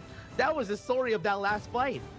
Yeah, Twisted Mind showing you the power of macro plays. They lost a couple of fights. Let's be clear about that. They took a couple of bad fights against Alo, which was why it felt like Alo had a chance to come back. But they were making sure that while they were losing the fights, Clean as a Yao was always at the sidelines pushing the turrets. And it was never a fair trade. I can give my life, but your base is at risk. Oh yeah, they were all giving their lives slowly, right? That's why they got to a 5-5 on the side of Alo. They were sacrificing at least one or two people to get the mid lane tower, to even get the second tier tower on the bot lane. And you know what? That's a good trade every time because you won't be able to get those towers back. Yes, and we talked about the Yao, right? Some of you were commenting in the comment section, why Yao? Because Yao is extremely fast, extremely tanky, extremely mobile, and he is one of the big menaces here. If I have to give the MVP, I would give it to Clean this game because he really made the map difference for the side of Twisted Minds. Yeah, he was pushing the bot lane. If not, he was doing God's work at being annoying in the backline. Be annoying to the backline, get some burst down, use Return to Dust, and you're safe. That is basically what Yao does. Truly the definition of karma, right? Like, you can do whatever you want to me, it will be returned to you. Maybe more, we don't know, but this one will hurt. And I think this gameplay by Twisted Minds has really shown Alo Gaming a little glimpse into their own potential because Alo was catching up to speed. They were catching the kills, but they just needed to play the map a little better. Yeah, they have potential though. I like it. Alo right now has upgraded. They're doing a good job at surviving the likes of Twisted Minds. If not for that one mistake in the bot lane, because it's also open and it's also pushing, they could have maybe turned around the game at one point. I think this is something that is really difficult as a professional player because everyone, I'm very sure on the side of Alo Gaming was feeling like, hey, this is the turnaround moment. We wipe them, we get a couple more turrets, we really eat into the heart of the structures of the side of Twisted Minds. But this one was just mechanical skills difference between Twisted Minds as well as Alo, and this is where international experience really matters. Yeah, that's true. And that's it. Good mental capacity. Good comeback from Twisted Minds. Even though they lost to OG, they were still able to play well. Yeah, look at the itemization. I like the itemization on Clean here, right? So Frostguard Embrace with the Exo Torment, you have the Armor Shred, you have the Frost damage as well. He's and going for the Siege Breaker, yeah, right? The most damaging item, which benefits your damage reduction on your skill set on the side of Yao. Yeah, that's true. And also, looking at Twisted Minds, just looking at the stats, I do think this is going to be a Shanks MVP, just because of the stats. I would give it to Shanks based on stats as well, but my personal MVP, it has to be Clean. This guy was making it work for TM. Oh yeah, that's true. And even for me, if I'm gonna give an MVP to the team, I think ACC, he deserves it. I think an honorable mention to this guy, just because of that last set that they did to finish the game. Yeah. Really beautiful work on the Zhang Fei, right? Unbridled Outburst really on point. I think later as we look through the replays, you will start to see all the different successes of the individual members, individual players come together to form one beautiful picture on the side of Twisted Minds gameplay. And this is what we want to see. Yeah. Now this is it. Twisted Minds winning just because of the goal. They were just taking over the game. And Alo did a great job. It was not a very big lead. So maybe in game number 2, they could think about it. They could regroup. What can we do to not let that happen again? That is the question that they need to be answered before game 2 commences. It's kind of like, okay, so is it the draft we have to fix? Is it the rotations we have to fix? Because if we take a look at the draft, I think the draft wasn't too bad. Yeah, the draft was okay, but MVP never. Okay, sorry, we missed. Yeah, but this guy definitely had a lot of value. 5-3, 23% of the team's hero damage dealt. Very well played on his pay, really just capitalizing on the mistakes of the opponent team, but also by the setup of his own team members. Oh yeah, this is it. And we've seen it again and again. We've seen a lot of people try their best here for the team, but there was some times that we've seen some moments of brilliance here for Alo, and Twisted Minds is just doing a great job at doing macro in this game. Yeah, exactly, right? There was a potential that there was looking for the T1 on the top on the side of Halo Gaming, but they forced him to rotate down, take a bad fight. In the middle of this time that they bought, the minions were working hard on the T2 at the bottom as well, if you notice. And so the kills don't really matter. In fact, if they take down members on the side of Halo Gaming, that would have worked wonders in their favor on the side of Twisted Minds. Yeah, I do hope so. And see this? These are some things that we've seen here from Halo. That's why we were thinking, hey, they might have a chance here. But the push, look at the map while this is happening. The push has already happened. But this last fight was phenomenal. What a good combo from Twisted Minds there. And it was looking good. Like, Lomax actually caught quite a few members with the Rio engine, like the knockup. But unfortunately, it was the save coming in from ACC, as well as Shanks surviving the initial aggression coming in from the, I think it was Lung, right? Like, there was nothing. The Maple Dance, the one where she spins around, that actually destroys projectiles coming in. So that was a big move from the side of TM. Yeah, that was a great game, everybody. That was just game 1. We still have one more game, or maybe game number 3 in store for us. We're just going to be taking a short break. See you guys in just a bit.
It's an honor showtime.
It's an honor showtime.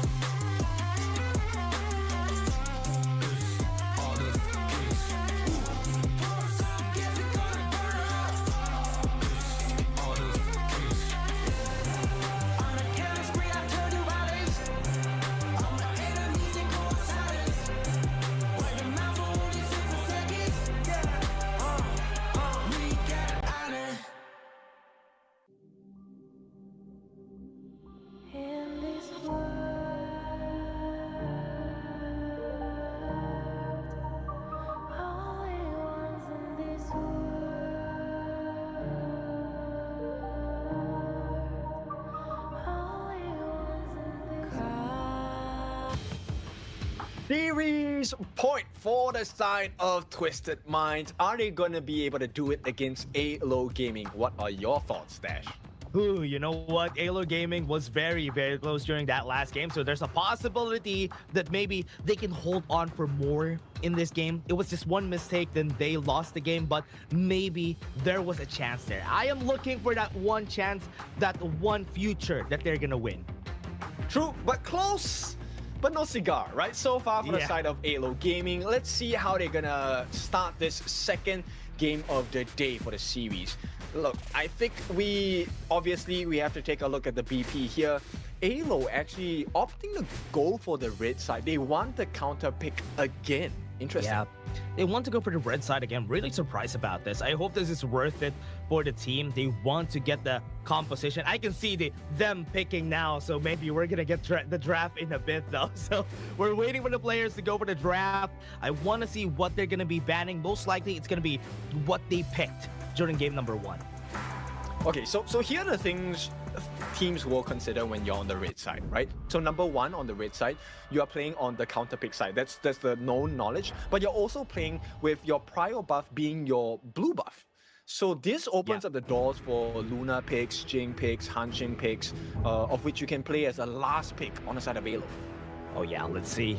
Arlie is gonna be banned. Twisted Minds used it a while ago, and even the Maestro is also part of the equation again. Even the pay, because the pay has been picked by Shure again last game. So what do you go for at this point, right? No Arlie. Oh, this one is a super open pick for the side of Twisted Minds and Alo. Oh no, there you go. Oh, no. Luna. Oh, Liang. no. Liang is banned. We have the Luna. Here we go. Yeah, this, I mean, do you go for Dong Huang at this point? Is it worth it? It really depends. Twisted Minds, this is a great pick. Luna, and this is a specialty of Xue, hopefully. Yeah, I think every jungler has a Luna specialty at this point. I'm very respectful for every jungler because I do believe that everybody knows how to play Luna, which is why it's on the rise for everyone. Okay, so I like the response. Alo, they pick up the idea. Also a great answer, right? With the Bitter Farewell, second skill, you get the lockdown. Maybe that's enough time for you to get the catch on the Luna. Paired up with the Tirenjie, you also have the Golden Token, right? The ultimate coming in from the side of Tirenjie. Does lower the defenses, gets the stun as well. So good answers against the Luna. Yeah, if ever they get the right timing, I think a good way to cycle the crowd control is going to be important. Now they have the Guanyu on clean and Chano from a Shank. So this is going to be a lot of damage going through. And Tirenjie is not going to have a great time fighting against a Guanyu. He's gonna have a horrible time to be clear about that, dude. There's so many things he needs to deal with: the waves, the wolves, and then now you have to care about the Guan Yu coming in. So I like the response from Alo, right? A Dharma works wonders, but it could also be the exact opposite. So 50-50 on the top. Yeah, usually a Dharma is a 50-50, right? Because you need to find the play in order for him to have value. But most of the time, you're not gonna find them. Especially against a team like Twisted Minds that checks every brush. I'm just curious, do you know what? Actually, you can consider Sakir. I think it's a wonderful pick for the side of Twisted Minds as well. Ooh, actually, that's a good idea though, but we haven't seen it yet. You know what I'm thinking? I think a Zhuangzi is good here. What do you think? I agree. Right? Okay, if they don't have any other heroes, like maybe let's say Lady Zhen, to force out the butterfly effect, then I think a Zhuangzi makes sense, right? Because right now there's only one member on the side of Alo that will force you to use your ultimate. If there's more than one, then maybe Zhuangzi might not be the best pick. But we'll see.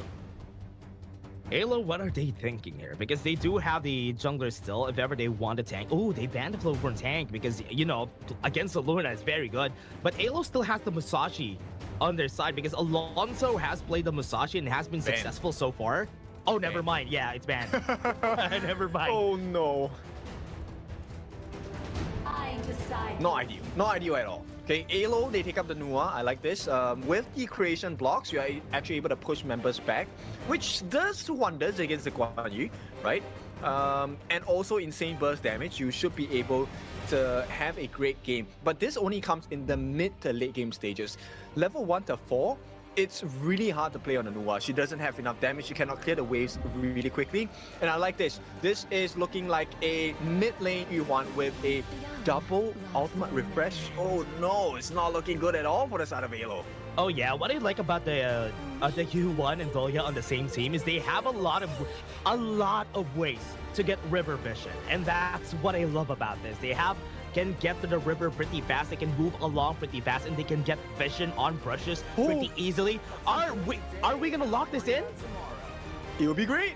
Oh! Okay, they do. Oh, wow. Okay, so we have a debut pick on a Levi coming in from the side of Alo. Now, does this work? It absolutely does, because he has iframes to play with. Flickering Flurry, that's his ultimate, but his second skill is the one that really makes a world's difference, because when you enter that circle, you actually get slowed, so it's a deficit against the Guan Yu as well as the Luna.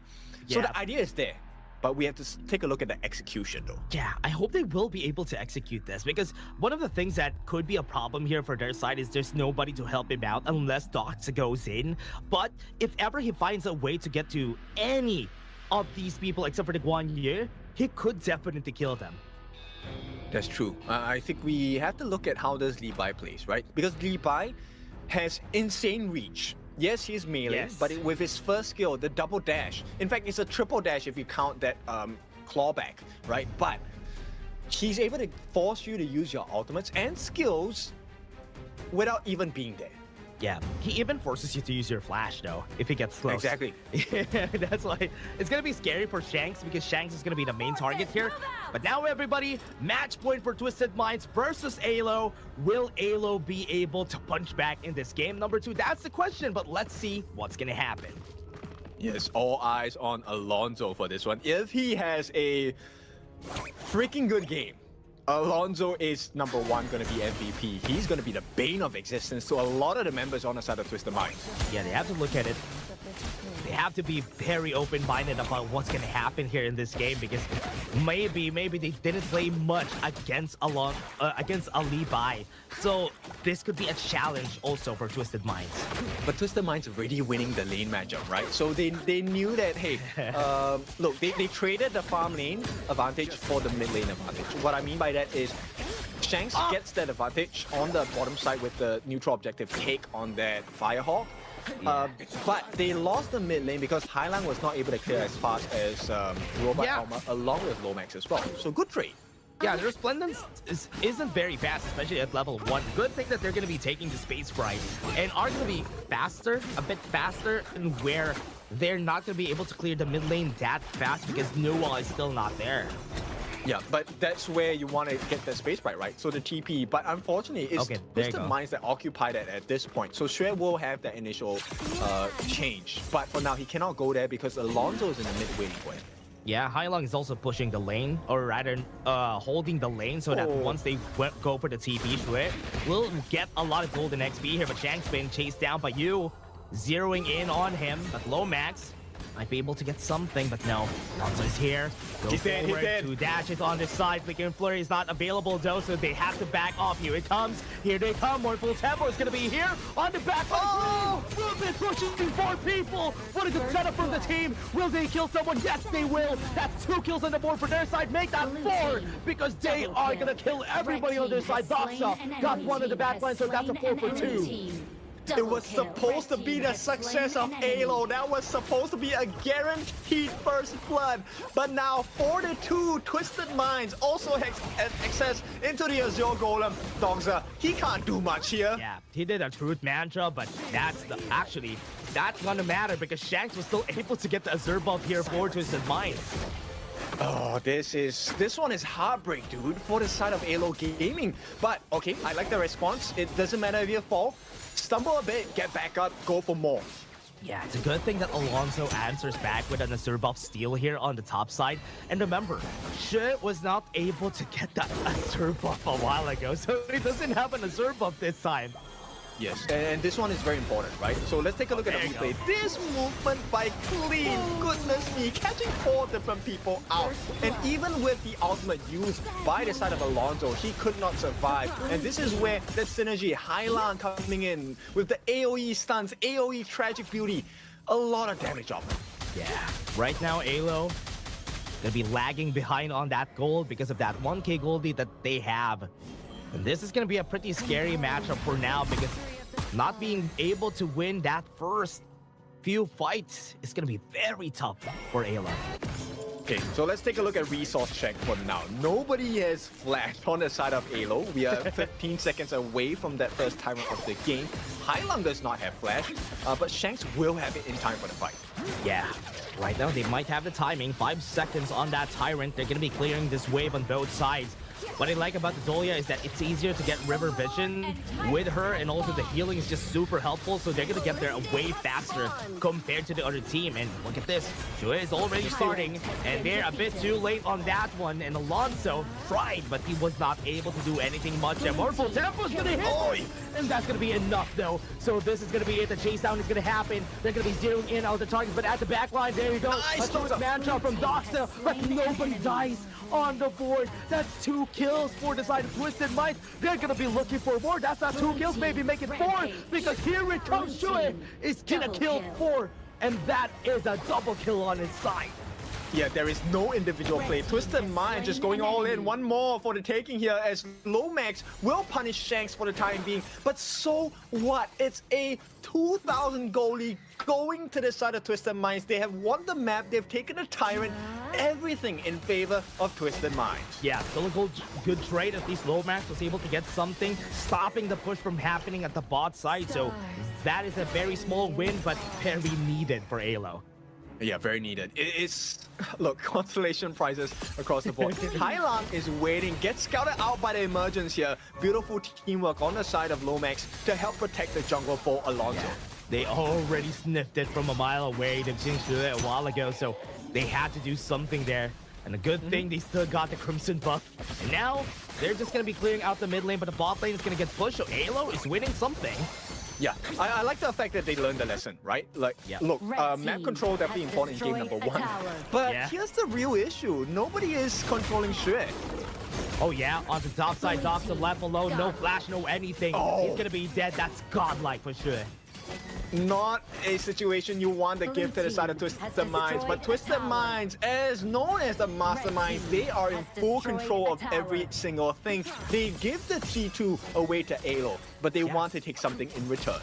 Yeah, that's good. Mid lane tower could be the next hero. Splendid's just to push back the minions. Look at where Highling is positioning. He's just moving forward so that he has space for his teammates. Right there, Shue. Very, very fed. And he's just going to be taking more from the other team. Alonso has to back off. If not, he's going to be the next on the chopping block.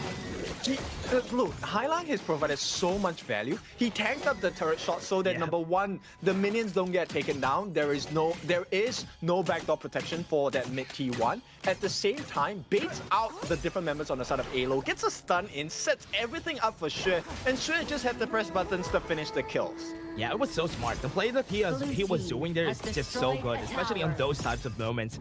And this is what you can do with a Yuhuan, right? You could get away with a lot of things just because you have Unending Sorrow. Yeah, exactly, right? The iframes and the heals. Manta got the Imperial Order, was able to back off onto the backline. It could be target legendary. Still got the kill there in the end, but at the backline though, the Razor Cavalry is looking for Alonso. He's not going to survive this with the leader stance. Look at the chase down. That's when looking at the Shanks. He's going to collapse onto everyone, and that heroic charge will get the kill, but that's still 4 on the board for Twisted Minds. Yeah, Clean did his job, delivered wonderfully. Highlight now setting up the pace for that Crimson buff for Shue to take as well. Everything on the map, all 3 lanes pushing against Alo. The pressure is immense. Man, it's just so good for Twisted Minds. The 5k gold lead, get a second tier on the mid lane and even the top side. So that's good already. Yep, Alo Gaming, this one is a tough one. The Levi pick, I think it was great. I think the idea was great, but he is not having a good game. He needs his Azure buff as well. And once again, it's going to be taken away. Yeah, he is struggling. I feel like it's a good pick, but they needed something else here from the team. Doxa! Oh, this is not good. Doxa, that is very scary. Could have died there. Has the flash though, so doesn't even need to use it. Very, very safe. The cannon minions are still there. They're going to move forward. You left alone, had to flash away. Nobody's going to be going there. Never mind, but Shue trying to take the risk. But he is still pretty much alive. Oh, so smart. Do you see what they're doing on the side of Twisted Minds? They're actually forcing them to use their ultimates. Doxa already committed the true mantra. They knew they don't fall that easily. So Twisted Minds, they push it a little bit more. Now they reward themselves with the Tyrant. This is pre-Shadow variant, so it's still okay. Not the biggest loss.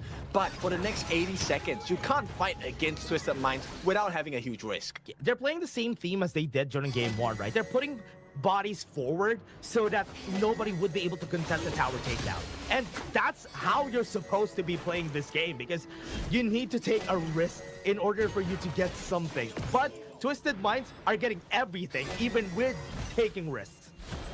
it's a high risk, high reward, right? Yeah. The risk was taken and the reward are well worth it at this point. Look, Yeah. Hailang, he just the refresh. Unending Sorrow. This is why ACC picked up the Dolia. That's true. Unending Sorrow is available again, so he can do the same thing. That's why he can move forward pretty easily. Remember, everybody, Mortal Temple has such a big range, so it's very hard to even fight against Highland when he's playing on his range. Look at that. Alonso had to back off, and the damage from Shanks is very scary now. And once again, he does not have access. The Azure buff is not for his taking. Yeah, that's true. Right now, on the mid lane, we go for the push. Doxa has the flash show, and Unending Sorrow has been used and has been reset yet again. So this time, Mergence. It's kind of scary though. Okay, they're looking for it. So Alonso is doing well to be able to try and find the gaps in between the defenses of Twisted Minds. But because there is a huge gold differential, it's 7,000 gold advantage going to the side of Twisted Minds, which means items galore. Twisted Minds will take any fight against Alo. Yeah, 7k gold lead is just very, very big here for the team of Twisted Minds. What are they gonna do here to end this game? They can do a lot of things. With the Tyrant on their hands, this could be the thing, which is the split push, pulls the attention of the different members on the side of Alo. At the same time, Highline is pushing the mid lane, just forcing them into a corner. So Alo now, the next team fight, if they do not win this, is game over. Yeah, that was a very scary emergence for Lomax a while ago. Now he doesn't have it to get vision. They know that Doxa was hiding on that brush a while ago, so they were trying to snip him out. And now onto the bot lane, Alonso is trying to move forward with a bit of farewell, hold down Hailong. The reset has already commenced. And this is the difficulty, right? Alo are not allowed to pick the fights that they want. Ideally, once you know Highlang's ultimate is down or ACC's ultimate is down, you know there's no double Unending Sorrow. You want to push as Alo, but because they're unable to fight now, they are constantly having full value of that Celestial Melody from the side of Alonso has Flurry. Thinking Flurry is available, he could go for the steal here. He might be able to. Yes, he will. That's good. Right now, Alo was able to buy some time. Alonso, that is a good steal. They bought some time for the team. Yep, they definitely did. That was a nice emergence. Just have vision on the side of Twisted Minds, right? So Alo, they're hanging on, but they're barely hanging on. It's a 3,000 goal lead, still in favor of Twisted Minds. They bought themselves at least 3 minutes in that game just because they had the Shadow Vanguard. They could use that Shadow Vanguard and wherever Twisted Minds are going to be pushing. That's why Alonso is still holding on it. But right now, Roba, okay, they're not going to continue. This game, we're looking at two different members on the side of Alo, right?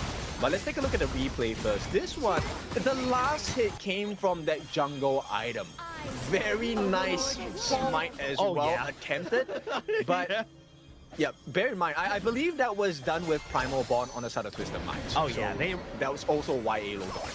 Yeah, they were doing it with Primal Bond, which was really surprising for me. Lomax already was there and got the vision, which is why I was surprised with the Razor Cavalry used onto the backline, but it's still not enough. They got the kill right there on Robo Alma. But will it be enough to get something on the side of Twisted Minds? No. Shadow Vanguard on the bot lane. Okay, so Roba Elma taking a fall here, not the biggest loss for the side of Alo, but the bigger loss is that you now does not have Flash. And Doxa as well, expend everything. He is going to be caught out for sure. Yeah, he has to be careful in this next fight though. 50 seconds on that Tyrant. And Twisted Minds is already making sure that the bot lane is going to get pushed so that this Tyrant could be secured. Yeah, bear in mind, Shanks also has the Crimson buff here. True damage, burning damage, all available for this channel. So the leader of the pack of wolves, he's going to be hitting like a truck against the members of Alo Gaming. Once again, secures that Azure Golem as well. So everything for the side of TM and everything at a loss for Alo. Yeah, Twisted Minds is just taking over the jungle camps here. This is their jungle now. He can't even get close here. So Alo, with the minions pushed on their side of the map, they won't be able to contest that 15-second Tyrant that Twisted Minds is already securing space for. Yeah, and another 10 seconds, we will have another Shadow variant of the Tyrant. And Twisted Minds, they have the map pushing against the backs of Alo for them, so they don't really have to push this. In fact, they can go back, secure the Tyrant, and then take a great team fight. Yeah, Tyrant is already available. Looking for the push here on the bot lane. Yu is doing a good job at taking over the mid lane and clearing the waves there. But this tower in the bot lane is not going to survive. That's going to be falling down. Destiny counter was used. That's a lot of damage. And they're going to back off. But it matters little, right? Right now it's about restraint on the side of Twisted Minds. You have gotten what you came for, which is the T3. Now you have the map in your advantage. And most importantly, it's a side lane advantage. Dark So Tyrant now, has Doctor, been defeated. there's nothing he can do here. Yeah, right now, that's it again. Doxa is trying his best to get something there. Because he's trying his best to hide on every brush. But Twisted Minds is just sniffing him out every time. And that's why it's so hard for you to draft the Dharma. Because sometimes it's a 50-50. Yep, and look at the vision score. Look, like you said, Hailang just checking the brushes with his Monfu Tempo, second skill, that's a stun, right? At the same time, ACC is also able to check river brushes with the ult as well as the second skill, right? He's able to just scan out without putting himself in too much danger. Oh, yeah. Right now, you can see the items from both sides here. Right now, even Hailang doesn't even have a lot of gold. He doesn't need to because he's just going to be using the Unending Zoro a lot of times anyway. But Overlord being taken, this is kind of risky, no? They don't have Smite. They don't have Smite, bro, because right now, here it comes. Alonso has a lot of dashes. They have the Razor Cavalry. Nice bait from these guys. They are going to go for it. That was a bait, everyone. And the heroic charges is going to end the game. They were waiting for it. Ayla took the bait. And that is it. 30 seconds on the clock, and this might be the end. Hook, line, and sinker. That one sunk the ship on the side of Halo Gaming, and it is all Twisted Minds because for the next 30 seconds, there is no one on the side of Halo Gaming. The crystal is exposed. The next wave will be marching in as ACC tanks for the team. Gets the Splendor down as well, and it is game over. This is it. Twisted Minds needed this for today. They lost against OG a while ago, but at least now they got a win for the day. Halo Gaming is not going to be leaving a dent against Twisted Minds. So now we know this is what happens when TM is handed a series loss. They come back even strong. Yeah, I like this. This is good. At least now they have room to grow for the side of Halo Gaming and also for the side of Twisted Minds because they had room to grow from that loss from OG a while ago. And now they are bonded way better for the team. I think that's very important. In fact, if there's any time to really take the L in terms of learning, right? This is the time. Yes. Ranking week is important. It puts you in a safe position. But it is also a time where your losses are not punished that much. Yeah. Right? You still have a chance of coming back with Survival Week. Yeah, next week is going to be the timing where you're going to get punished, right? Survival week next week, you're going to get taken out if you're in Group A. If you lose a lot of games, only one team is going to survive from there. So taking in as much experience as you can fighting against the stronger teams is important. Then try to study it once we go on a break during the weekdays. And it's something that money cannot buy. Okay, so not just about the prize pool on the side of Major West League, it is also the chance to step into championships end of the year where we will be playing it in Philippines, your hometown. Oh yeah. This is why it's important because now you look at the difference between the way that Twisted Minds play the game and draft compared to how Halo Gaming is doing it. The international experience allows you to level up much faster. True, being able to face against the strongest teams right now in HOK is super important. And getting that experience is great enough for you to move forward a little bit faster, accelerated compared to everybody else. And I love that after the KWC, everybody moved forward pretty fast, right? Everybody accelerated, like every region right now in Global is evolving. And quickly. That's not even the best part. It's they're evolving so quickly. We are looking at all the different leagues here. Of course, today we're talking about Major West League. East League, are they growing? Yes, not as fast as the team here for sure, right? Which is why we're the best league. Just to make it clear to the side of Blam and Holler, who are throwing shade Have yesterday. they been throwing shade? Oh man. They have been. I mean, it's them, right? They can only throw shade because they can't reach this eye tower over them. That's why the shade is over on their side. Okay. That's why they're punching up. They're punching up, right? Oh man. Okay, let's go back here, everybody. Twisted Minds and Halo Gaming. I love that right now Twisted Minds and OG have been leading the pack here on the Major West to learn everybody has been learning, and we always say it, right? There's no losers, there's only learners here in the Major West. I like this movement from the side of Twisted Minds, right? Itemization, look, they went for the tank build on the side of Highland, which was why he was consistently able to survive those initial bursts. They had to commit things onto him so that they could have a chance of taking him down. But because of that, they had to waste their resources on Highland himself. So he tanked up 73,000 damage on his team's behalf, allowing the rest of the members like Shanks, like Xue. Damage dealt, not the biggest on Xue, but he got a lot of kills on this one. I'm not sure who's gonna get MVP here. You know what? I want to give it to Clean. Same. I would give it Clean as well. Yeah, there were a lot of multi-man. I'll put a number. There was a lot of 4-man Razor Cavalries that we've seen this game that he definitely deserves it. It was a fishing net, right? This guy, yes, he's a horseback rider, but he casts a fishing net because he will catch everyone into one corner, which is what hero loves it the most. A Luna. And Xue was in love with his Glasslina for this one. Like, this was bromance to the max. True. And it was a really good time to see this. At least now all the teams have been respecting the fact that Luna has been very successful most of the time, especially if you don't have a way to counter it. And now MVP. There we go. There you go. Clean. Very much deserved on this MVP, on this 1 year performance. 2-3-11 in the KDA, 21% damage taken, 20% damage, total gold is 20%. But what you don't see there, everyone, the number of displacements that he did this game is massive. Exactly, look at that. The first setup, and this was a moment which really snowballed the potential of the side of Twisted Minds. Because number one, Xue didn't die, he got a lot of the kills and a lot of the assists as well. And from this point on, this begged the question, you guys were asking it in the comments as well, who is able to control this Luna? By right, it should have been you. It should have been Robot Elma. And I'm saying you as the D-Ranger, not you as in you. But yeah. And with what we've seen here, right? I am surprised that Clean was able to get away with a lot of the positionings here. It's probably because they push a lot of the lanes, which is why he can get away with positioning at the back of everybody. But on the other hand, Doxa really struggled on finding those great truth mantras. It's not because it's his fault. It's because of the state of the game. He won't be able to find those. Yep, they needed the early game to be in their favor on the side of Halo Gaming, which never came, right? Alonso on this Levi pick, look, it's a great pick. It's a big snowball pick. But when you're playing against a member like Clean, who in this game has done 4, 5 multi-man catches in quick succession, how do you play against that? It's so difficult.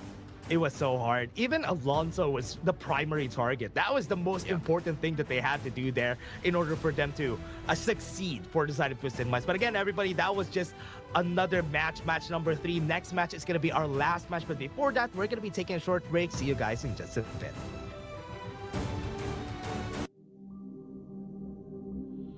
In this world,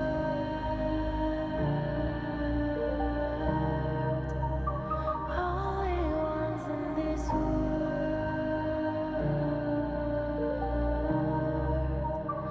only ones in this call out my name, cut through the sound of the rain. No matter how I feed the flame, you know I feel the darkness and the pain. All of the ways we tried to break free from the night. You know we made it out, we found the light. I fly so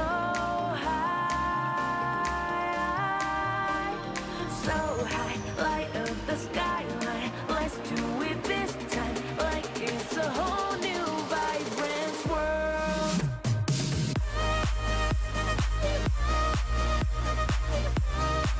Like we're the only ones in this world.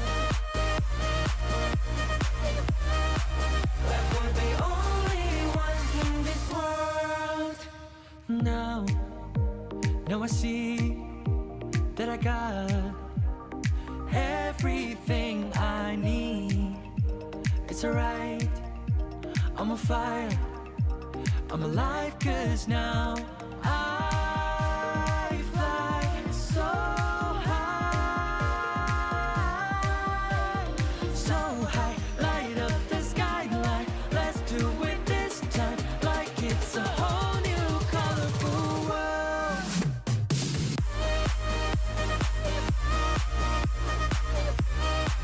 Like we're the only ones in this world. Like we're the only ones in this world. Never thought we'd get this far, burning like the stars.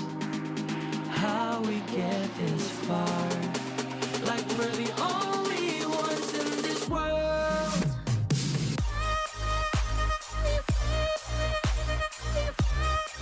Like we're the only ones in this world.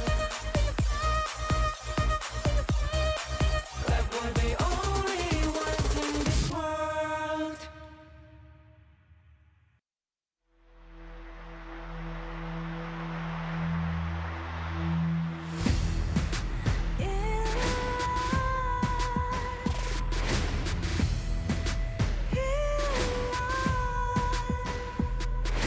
What's a life without its worth? Compromising with what hurts inside. When you let fear decide your fate, you don't choose which path to take in life. In life, I'm finally letting go of everything that still holds me. I'm against all odds, but I won't give up, 'cause it's my time to shine. Standing in the spotlight, and no one let me down. Destiny is calling high. I'm not afraid to fight for everything I love. Victory is on my side.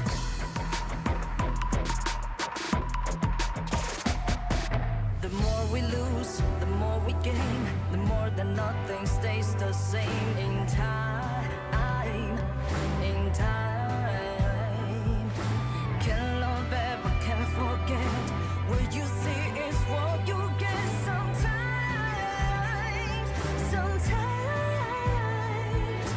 gonna show the world tonight. The light that shines inside us. We're against the odds, but we won't give up, 'cause it's our time to shine. Standing in the spotlight. We saved the best for the last. It's BTK against LM. Dash, what do you feel about this game? Yeah, this is a revenge match against them, because during the last open series that they met, it was LM who won that match. So now BTK is looking for revenge in this match, and I'm pretty excited on what they did, or at least what development are we gonna see here. Yeah, both teams, they have not won a single series just yet. So we'll see. Well, one game though, one game at least for BTK. They won against Halo, so that's something. But Mirage City skins already arrived, everybody. Last September 11, you can stand a chance to get a free Bang skin. Okay, so skins galore. Right now, we're looking for the wins galore, right? BTK or LM. Now, these are our two NA representatives. Hopefully, they will be able. No, one of them will win today, regardless. So, yeah, someone breaks They're gonna get one. They're gonna get one at least this time. So, yeah, let's see who's gonna be winning this match. Pretty excited. I know there's a lot of fans waiting for this match, and here it goes, everybody. This is gonna be the last match of the day. That's right. So best of 3, right? We want to see which team is able to take 2 wins. It can be in a row. It can be one after another, right? So I think if there's any series that would go the distance, it has to be this one. Yeah, for sure, for sure. These two have fought each other before, so they know each other and how they move, and they want to know if they improve or if Level Max Club would still topple over BTK. So this is a storyline that we're gonna be looking forward to in this series. And this will definitely not be the last time they meet each other, right? At For this sure. point, it's about battling a space for that survival week, of which they have to learn quickly. I think this has been the biggest challenge for both teams, for LM as well as BTK, which is how fast can you learn about your own strengths as a team, and how fast can you learn about the strengths and weaknesses of your opponents, and also hero pools, map rotations, so many things. Yeah, and the limitations of the hero pools have been biting some teams in the back, and I think this is true for BTK also and for LM, so they have to really bolster their hero pools in order for them to get better. But let's take a look at the first team. Let's take a look at LM. So you should never give up. You gotta fight for it. Whoa, let's go. I know you want it. I see the fire in your eyes. You gotta fight for it. Let's go. The battle's calling. You better give it all you got. You gotta fight for it. The time is right for you to raise a bar. Yeah. 'Cause you could be the greatest of them all. Yeah. Let's go. The battle's calling. You better give it all you got. You gotta fight for it.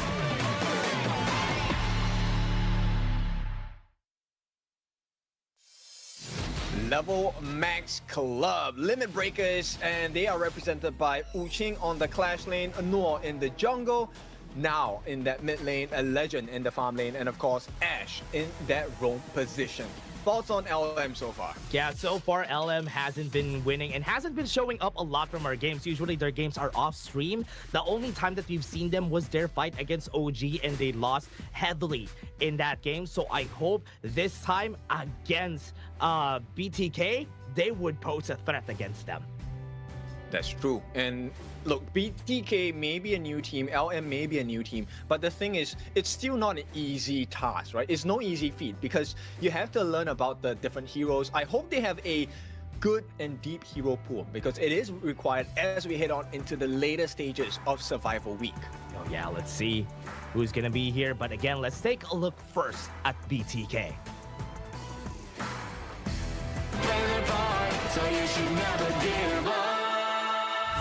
You gotta fight for it. Whoa, let's go. I know you want it. I see the fire in your eyes. You gotta fight for it. Let's go. The battle's calling. You better give it all you got. You gotta fight for it. The time is right for you to raise a bar. Yeah. 'Cause you could be the greatest of them all. Yeah. Let's go. The battle's calling. You better give it all you got. You gotta fight for it.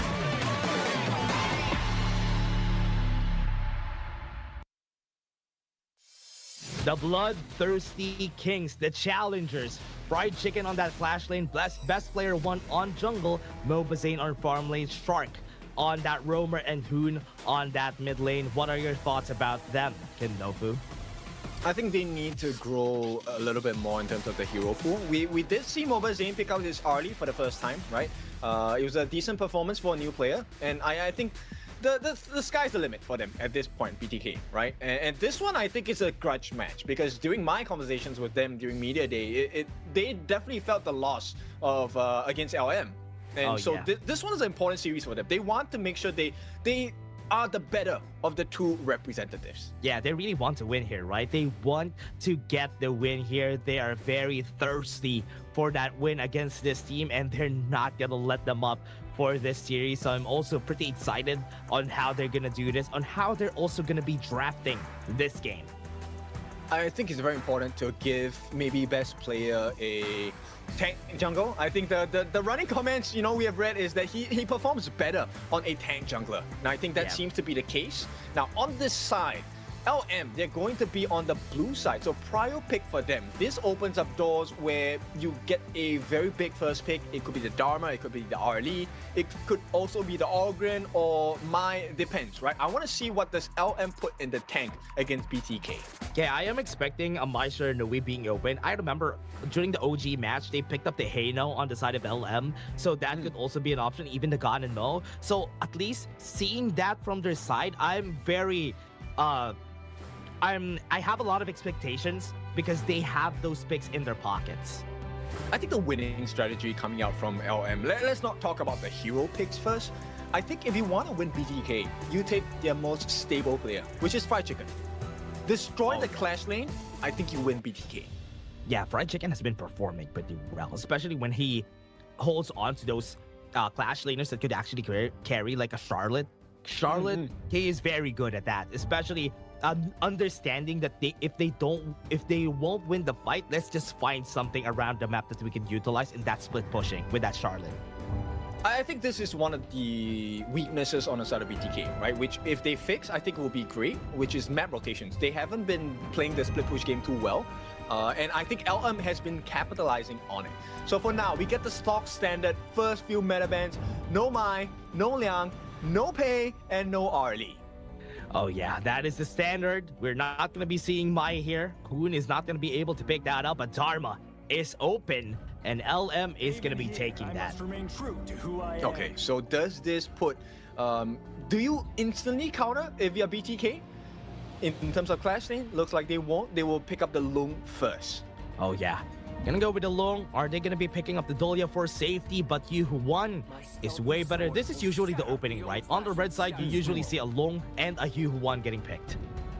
I think single target burst damage, that's great in the form of the Lung. You also have the save and the AoE distance set up from the Yu Huan. I think it's a great idea to start with. Now LM, they're gonna respond with a tank. And this is coming in the form of the Zhang Fei, which means you can either go for Direnjie, Ho Yi. These are the two possible farm laners to go up against the side of BTK, but they place more confidence in Hero Pool. They're going to pick up the Nuwa first. Oh, very early on that Nuwa.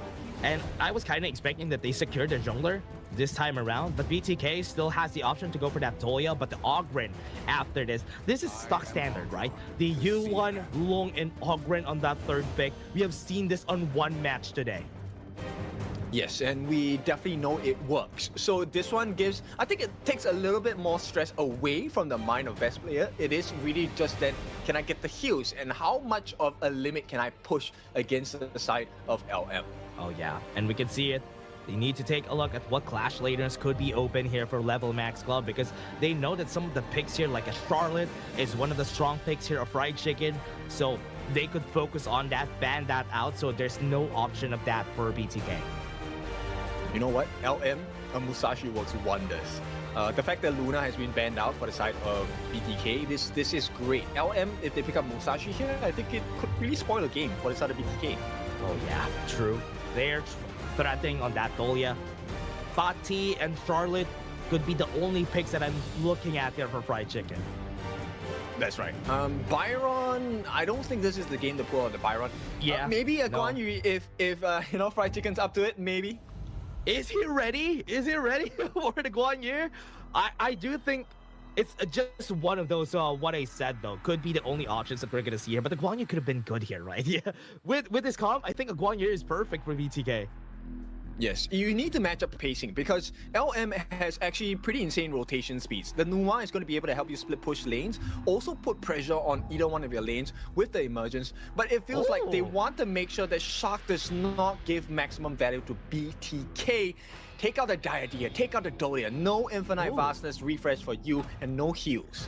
They're actually forcing Shark to use this Yu Huan, but Fatih, as we said, is gonna be the secure that they're gonna do that here for the side of BTK, so LM needs to answer in kind.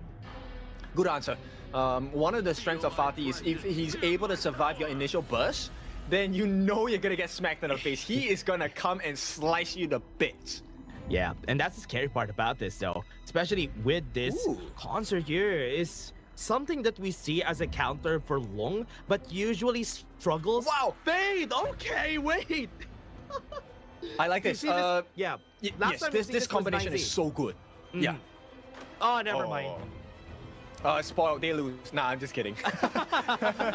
So LM, I like this. Okay, Musashi does wonders here because number one, you can stop Oghren, but more importantly, you also are able to tank quite a lot. You can get rid of the Yu Huan, get rid of the Lung in the late games pretty easily as well. Oh yeah, that's true. The only problem that I have there is they do have a lot of damage on that Nuhua, but the Yixing, perfect. This is perfect already. Have the U1 go for the roam. Perfect composition for BTK. So LM, How are they gonna answer this? Once you go in with the Musashi, drop the board, let him stay on that cage. Yes, I like this composition. This truly is, in my eyes, a 50-50, right? But it really comes down to the execution. Mid lane, I think wave clear is pretty good, right? Noir definitely needs help. Now needs help in the mid lane. We'll see if Ash provides that support. If he doesn't, then it's definitely going to be Hun and Shark having Prio in the mid lane. Then that rotation coming down to help in the farm lane. We'll see the timing for this because there's many cards they can play. I'm just curious whether they will even play in the first place. I believe it's going to be faster, right, for the side of BTK, so they have more chances of rotating on the top side, take the space sprite, then teleport back again. So it will be faster on their side, and giving advantage to Fatih is always going to be helpful. For sure. Gold advantage, item advantage, EXP advantage is very vital, especially in the clash lane, because it's very hard. Once your lane gets frozen, you kind of have a losing lane. You're stuck clearing, and then maybe at the 4-minute mark during the Tyrant rush, you're gone. Oh yeah. Let's see if they're gonna be doing just that. I'm kind of liking the Bloodthirsty Kings lineup here with their composition. I'm just very wary of picking up a Concert U because most of the time that I see them on other leagues, usually the Concert U doesn't do anything in the late game, usually struggles. Maybe he's not the blam Console U. I think his Console U is pretty good, right? But you know, I find value in the pick. I think, but the timing is so important, right? Protecting wins. Yeah. The second skill, it gives you physical immunity, so you're able to soak the damage from the loom. But this is also why they pick up the Yuan as well as the Yixing. Magic damage, there is no protection against that. Yeah, even the Fatih could just delay his attacks whenever you're whenever he's chasing you down, so that could also be something scary here. But as we were saying a while ago, this is not gonna happen. He's gonna go to the bot side. Ash is not gonna help out in the mid lane, so the rotation is gonna be faster for Hoon here. Yes, it's stock standard from both teams here, LM and BTK. Let's see how this works out. This then means last hits are even more important. Oh yeah. Getting this Firehawk on the bot lane is also important, getting that extra gold. There you go.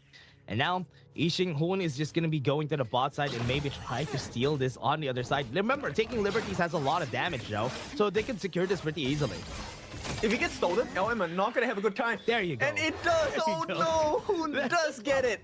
Zane should have this as well. Yeah, so man. everything in contention and in value for BTK. Constellation prize, space prize maybe? Yeah, I think that's a good thing. They're gonna be getting the space sprite. It's good. Use the teleportation circle to circle back to mid lane. So far, very standard. Not really a lot of what you're seeing here. Everybody is a lot of micro things that could lead to an advantage. Yes, and the difference maker now it's not too big. It's about what 200 gold Yeah. between L and BTK. So the first blood is going to matter quite a lot here. Yeah, whoever gets the first blood, whoever gets this space, so far, with the space that they have here on the mid lane, I think Numo is going to be teleporting there to share some XP. But on the bot lane, it might be a little bit threatening. Wait, Wu Qing is also... Okay, never mind. He canceled it. I don't think it's a good idea to rotate down there. Yeah. Right? Yeah. At this point, it's about the timing of the waves because we are at 2 minutes. There's still a lot of time to rotate around the map. So you have to make full value of the rotations. And you can start to see BTK already starting with that gold sharing mechanism in the mid lane. This is going to allow them to rotate to back into the jungle. So best player one, I like this rotation coming in from him. They need to make more moves like that. Yeah, usually at 2 minutes 20 seconds is the second jungle camp waves that we're gonna have, so we're gonna see the jungler again trying to clear out all his jungle camps before he joins the fight in the mid lane again. So this is where we're gonna see them try to contest it because the timing is almost the same on both sides. Yes, and you can definitely tell both teams have been learning. Right now, those brush checks have been great. This has been one of the weaknesses of BTK. If you've been watching the game, they don't check brushes.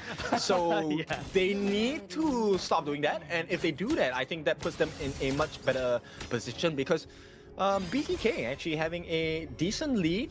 Not the biggest once again, but a lead nonetheless. Oh yeah, small lead. It's gonna be ballooning after this next fight. 2 more waves, everyone, and we're already gonna be starting on that next objective. The Tyrant is gonna be coming out after this, or rather 3 more waves, and that is when we start to see how people are gonna place themselves. Wu Qing going for the TP, or rather now is going for a TP on the bot lane. Okay, the little things matter here. Actually, the draft on the side of LM hurts Mobile Zane quite a bit because you have the illuminating slash coming up from Noah. He can cancel out projectiles. At the same time, Legend also negates the damage by Mobile Zane with the protecting winds because of the physical immunity. So the other teammates on the side of BTK will have to find value in like give him value elsewhere. Infinite Fastness is also countered by the Annihilation from now, so... Damn. it's just so hard, man. It's just so hard to be Mobazane right now just because of the counters. But right now, Tyrant is available. Wave has been cleared in the mid lane. Now hasn't cleared it just yet, so he might be a bit late on this one. Newell, to look for it. Ford is gonna be there, gonna try to clear it. What a steal from Newell! Won't be able to get it by best player one if they don't even get a kill from it. Exactly, and actually BTK committed quite a lot. Hoon dropped his ultimate as well, and this is not ideal. Hang on. Yeah, Morsel Tempo is gonna get used. Might be able to get the stun on Ash, but no, nothing just yet. They got some damage on the side of LM, so wait, Hoon, this is pretty scary for the other side though. Emergence onto the back. This is a very aggressive play. No flash from now. He's gonna be moving forward. Was able to get the extra move speed just from those matrices, but he survives. Yep. No, just a little shy coming from now. The idea was there, right? But now does not have flash, and another couple of flaming palms coming in from the side of Mobile Zane. A lot of prio being put into the farm lane because they know they need Mobile Zane in a winning matchup. Yeah, they need to get the win there. I know he's not going to be getting those kills against Legend, but against the other members of the team could be one thing that they could look for. Definitely. And still, BTK, I mean, after all of that, they're still having the goal lead, so they're having decent control of the map so far. Yeah, Newell just looking for something here on the bot side of the map, though. He's going to be getting some presence on the bot side, but look at this. Heavy on the bot lane. We're seeing members of BTK trying to set up something on the bot side. They have to, right? Because LM keeps trying to set up at the bottom side of the map. They want to get that knockdown onto Mobile Zane, because if this Long is not able to do his job, which is to be that burst potential, then they instantly lose all their team fights. Yeah, bro, they're building a tent on the bot lane because that is where most of the pressure are coming. And I'm surprised that these two haven't killed each other yet. Fried Chicken and Wu Ching on the top side, because right now Newell now setting it up. While I'm saying it, they can go for a dive here. Doesn't have a lot of HP. Sacred Tree Blessing is available, so if ever they try to dive in with a Truth Mantra, it's going to be coming in. That's going to be the overhead, the board coming into their side. Flash away from Wu Ching, but at what cost? He's going to be dead. That's going to be a trade here for the top lane. 1 for 1, and I think this one still works in favor on the side of BTK, but for now the bot lane is suffering. A lot of shots being landed by the side of Legend as well. This should be decent pressure, Mobile Zane. Oh no, man, the poke is just enough. Taking liberties, it's going to be hitting. Legend has the flash though, has the bolting shot, might be able to get away, but never mind, he's going to be dying. That's good. At least they are really farming up those kills for the side of BTK. Not going to continue, that's one. But that's a great outplay. So now BTK, they have a slight lead. And this is just neck and neck so far, right? LM are they're making plays. But BTK has been responding so far. And here's what's happening. The best player, he actually gets his hands on the Blood Rage already. This guy is at 5,500. What? Yeah, has the Blood Rage, has the Blazing Cape. So this is already good items, and the tower in the bot lane is in danger. Nobody rotated, so that's a free one for BTK.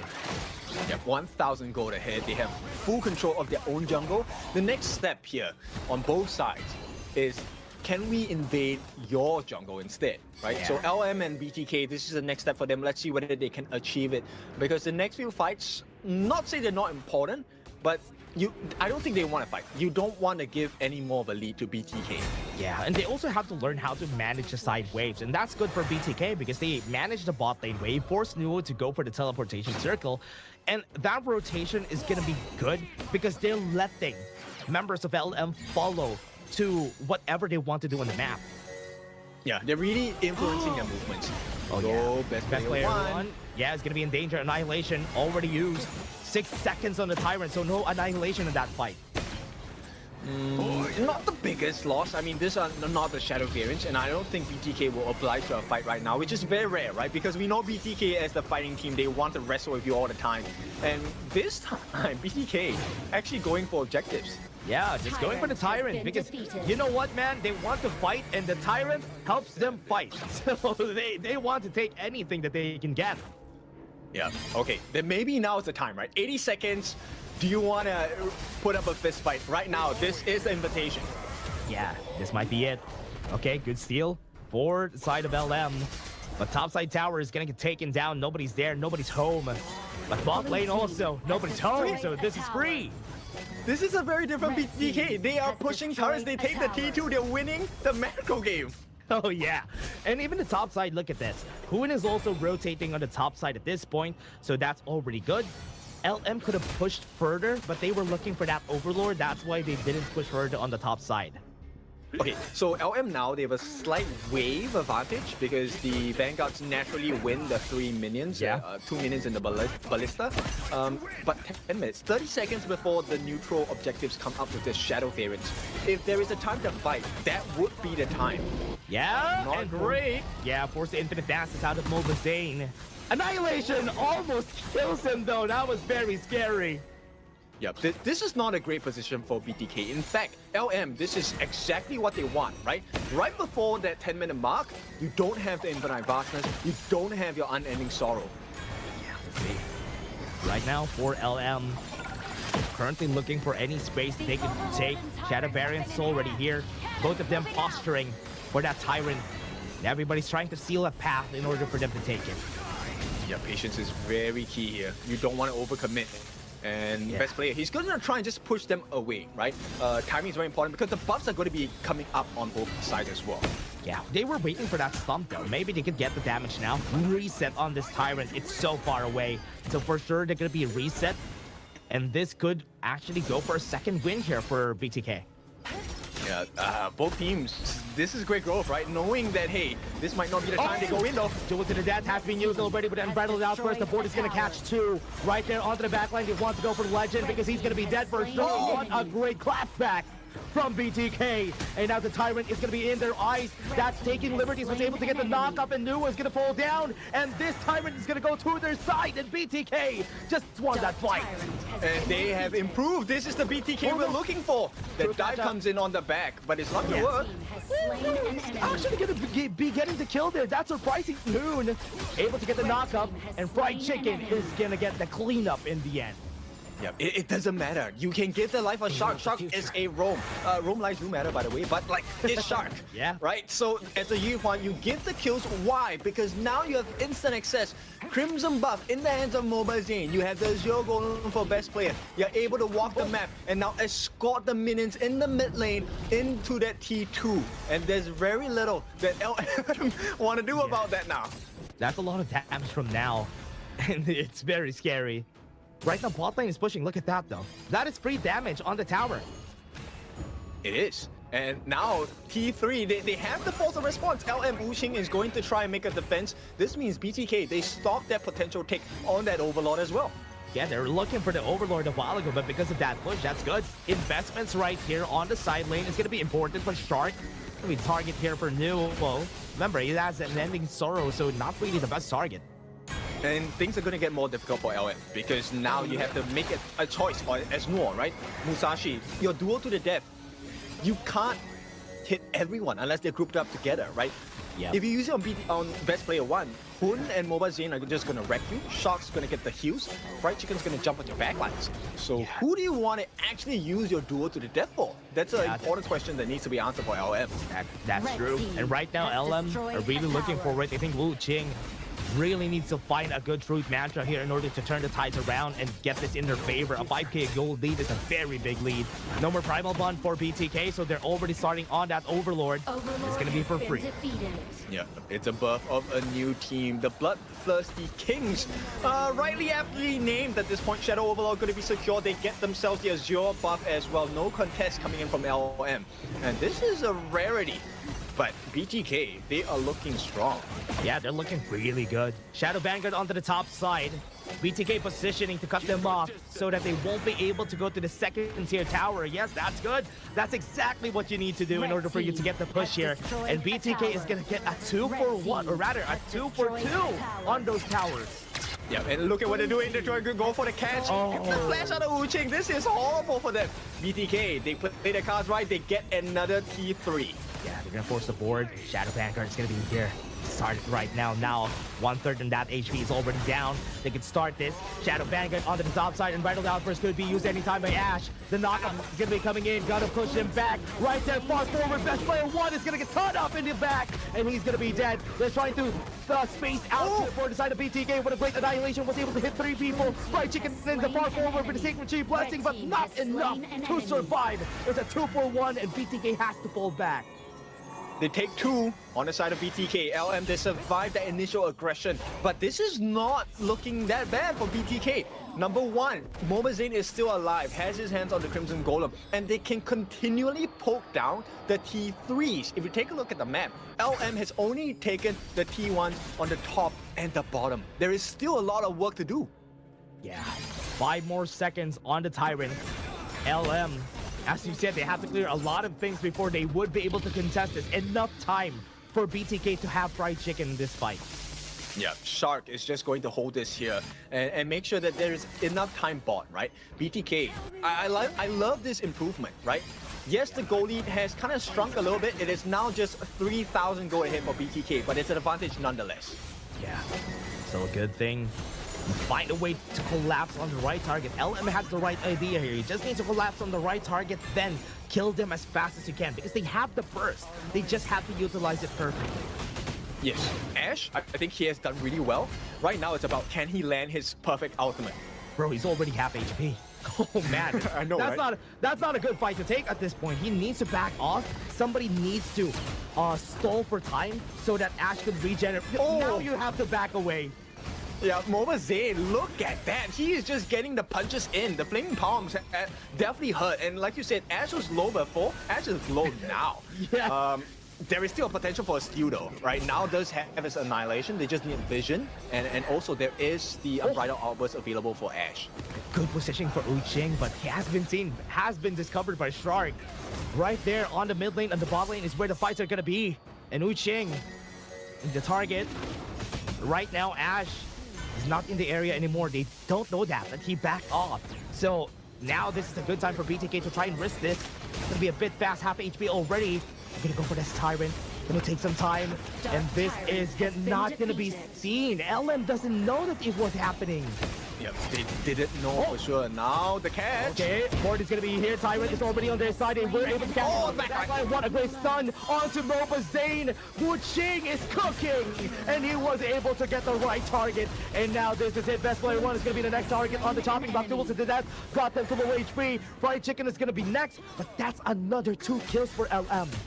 Yep, and nobody fell on the side of LM. This could be the start of a comeback. It is still goal advantage for BTK. Map is definitely looking a little bit dire for the side, but hang on. Yeah, to the top side, Root Manager, Fried Chicken could fight this actually, but the damage is going to be there, almost killing both of them, but in the end, LM still wins. And this is not looking good because LM, this is what we talked about the Musashi pick. It's a much better pick in comparison because he is so tanky, he's able to negate damage as well. BTK in danger. Emergence. Got the good pull. Board is going to be there. Almost hitting that annihilation. Could have been a pop on that passive from Hoon. Yeah. But the biggest win here is not the fact that they didn't get a kill. It is the fact that they got the Crimson buff away. So Legend now has the Crimson buff. They start working on that Shadow Overlord. And LM, this is the start of their comeback. The comeback is happening. Second tier tower on the bot lane also has been taken down by the minions that they invested a while ago after that fight. And now this time with the Shadow Vanguard, it's a potential push on the top side too. Yes, but LM, they have to play their cards really safely because if BTK wins another big fight, it's instant access into the crystal. T3s are guaranteed. They need to play it smart. There's no more gold gap at this point. They're very much equal. LM needs to play this right. Wuching doesn't have the flash. So he has to wait for it. Just get the flash, then find the fight. Yep, less than 10 seconds to go, right? That one will be a big game changer. Gets the Starbreaker as well. He will be able to melt someone down. And his target, Momazane. Yeah, an Ending Sorrow has been popped already pretty early. sizable cooldown Blue is down team for Shark. Has destroyed a tower. I love this map play. LM now, knowing that the advantage they have is so spectacular, they're trying to push BTK back even more, get the backup protection. Yeah, hang on! Duel to Dead was able to hit 2 people on the back line. Even with the conductor of souls, he's not going to survive that for so long. A lot of damage onto Uching. He's going to be surviving. The flash has happened, but Fried Chicken is not dealing enough damage in order for them to get the kill. Infinite Fastness is already used. They have to back off. Yep, and they saved themselves on the side of LM, summoning that Shadow Overlord on the bottom side as well. BTK, they cannot catch a breath. Ooh, this is a very hard game. Now it has turned. The tables have turned. It's looking like LM is looking to finish this game. That was very scary. Mobazane almost died there.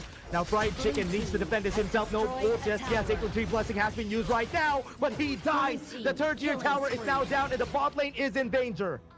It's not going to be a nice sight to see for BTK fans. LM now have done that significant damage. T3 on the top taken. T3 in the bot. One more hit. They get it as well.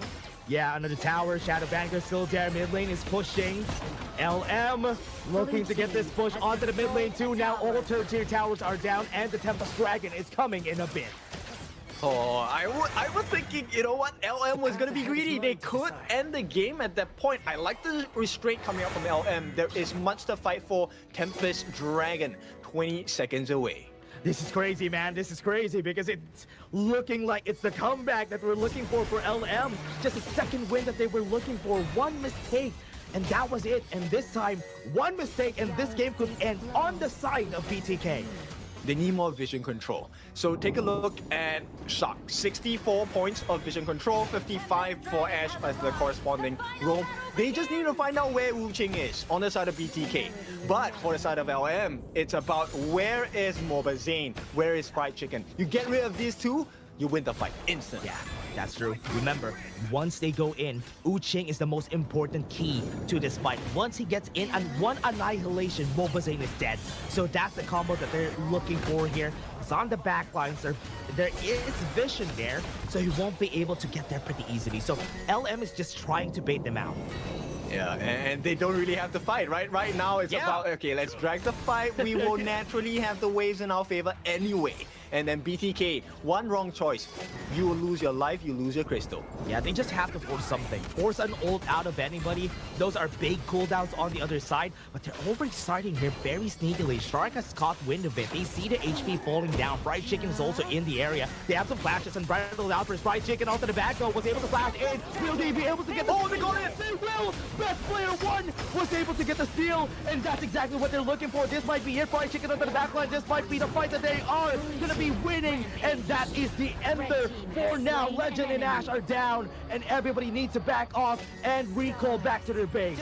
Yeah, BTK, this is the time to make things work. Shark trying to clear the lane in the middle. They need the minions to get the damage in, and I think they have just bought themselves more than 30 seconds on the side of LM. They should be able to survive against the aggression of BTK. Probably gonna see a second Tempest here if LM will be able to survive this push on the mid lane. Look at the bot lane though. Bot lane is pushing, but it's a good thing there's some vanguards there.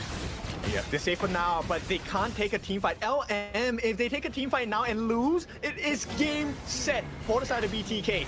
This Vanguard needs to be protected. Yeah, they have to protect it. That's gonna be it. One Vanguard is gonna be down, and they have to take down as much as they can. 2 seconds to the clock. Legend and Ash are already here, but remember, Ash doesn't have any more rage, so he doesn't have the ultimate. Yep, get out. I think right now BTK is just get out, get the buffs.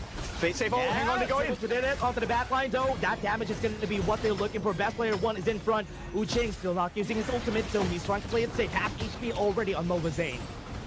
They still have that last wave of the Tempest Dragons here, Tempest Vanguards.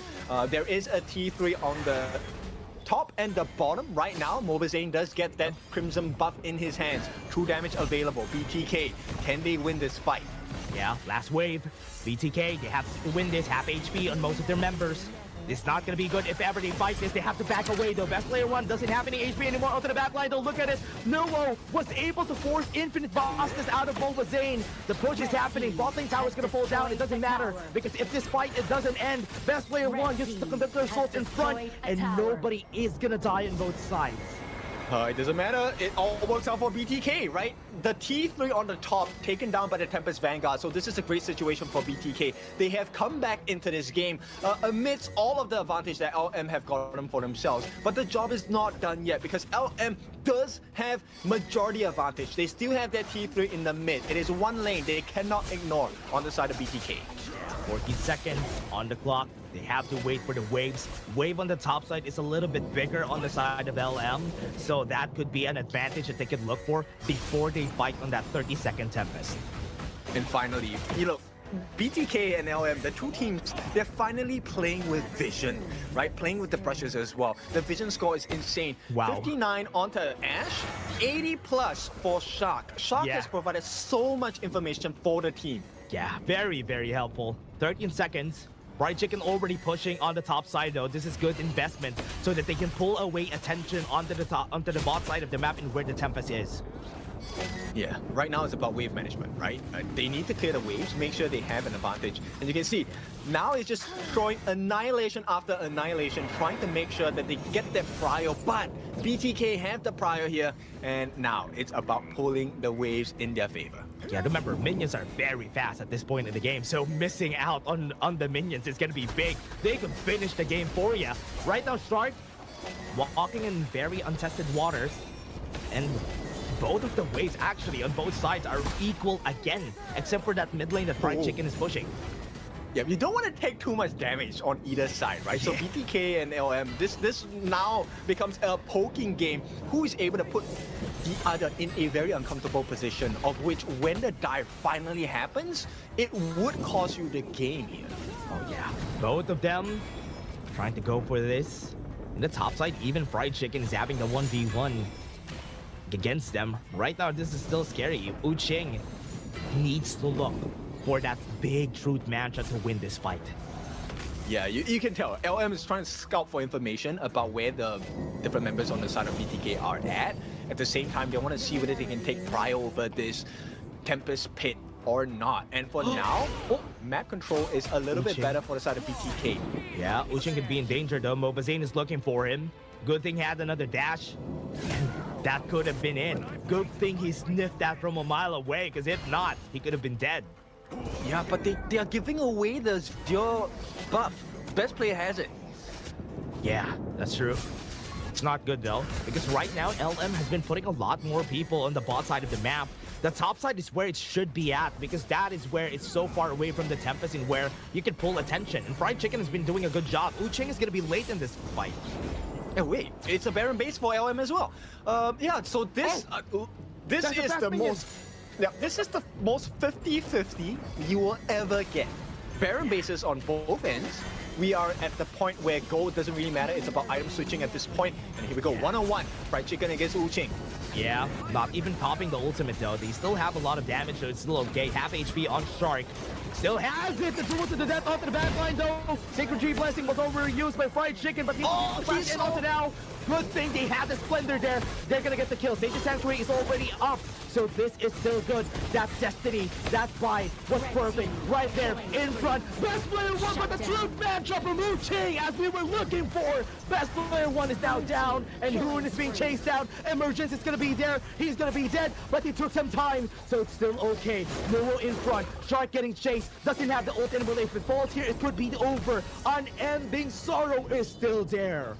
Oh, 30 seconds. 30 long seconds for the side of BTK. This is more than enough time for the side of LM to go and rush for the Tempest Dragon. Yes, they have the Sage's Sanctuary available on to Noor as well. So he's willing to give his life. But Shark, he wants to give information. Can they get the surprise snipe? Mobazane does not have his ultimate. He can dive in, I guess. Yeah, does have the Sage's Sanctuary. Sage's Sanctuary has been popped already, right? Noor, right now, Board is going to be there. Legend is fighting this. They had the Tempest Dragon. Emergence was there, but the stun is enough to stop now. Oh, he had to buy the Destiny. That was pretty scary. Yep, item switching. This one is very important. Best player one finally gets the upgrade for his Blood Rage. He is going to have his hands on the Phantom. That is the second item you see on the right-hand side of his screen after the Smite. And Hun also gets his hands onto the Tome of Wisdom. This is the most damaging item in the Mage's kit. And let's see if this is going to be a difference maker. Pretty scary. This is a pretty scary. Look at Ash. Look at Ash with the shield. That's his amount of HP is just so massive at this point. Yes, it's so scary, right? And look at what Now is doing. It might seem a little funny, right? Now just throwing annihilations left and right, but at this stage of the game, the cooldown timers are not that long, and the damage that he offers is pretty much insane. Yeah. And to be careful though, some of them don't have any access to Sage's Sanctuary anymore, so they have to be careful in this last fight. The Tempest buff is still ticking, and the damage is just so much. This is going to be one last fight. This 1 or 2 more waves of the Tempest Dragon is going to be the chances of LM to finish this game. This is the last wave, I believe. If they survive this, they survive. But right now, it's a bit tough. Ward's gonna be there onto the top side though. Nuo is fighting his own fight, but in front, Legend is left alone in the middle. But again, another big one coming in from Wu Ching. Onto the backline he goes. But at the backline, Legend has been killed. Nova Zane still staying alive. All of the members are still alive on the side of BTK. Nothing is done just yet. How? How are they doing it? They're surviving. So they kind of push the Tempest Vanguards away. Nice snipe, but it's just the first life. On the side of Best Player 1, it matters not. Right now, it's about damage control. They gave it a try, but Legend took a fall. And this is why the Kings still stand. Yeah, let's wait. Waiting for the timing. LM, oh man. They can't end the game. BTK still has a chance to come back. 55 seconds. And another Tempest is gonna come in. Right. If you need to go to the washroom, take it now. This is going to be a 40-minute game. No, I'm just kidding.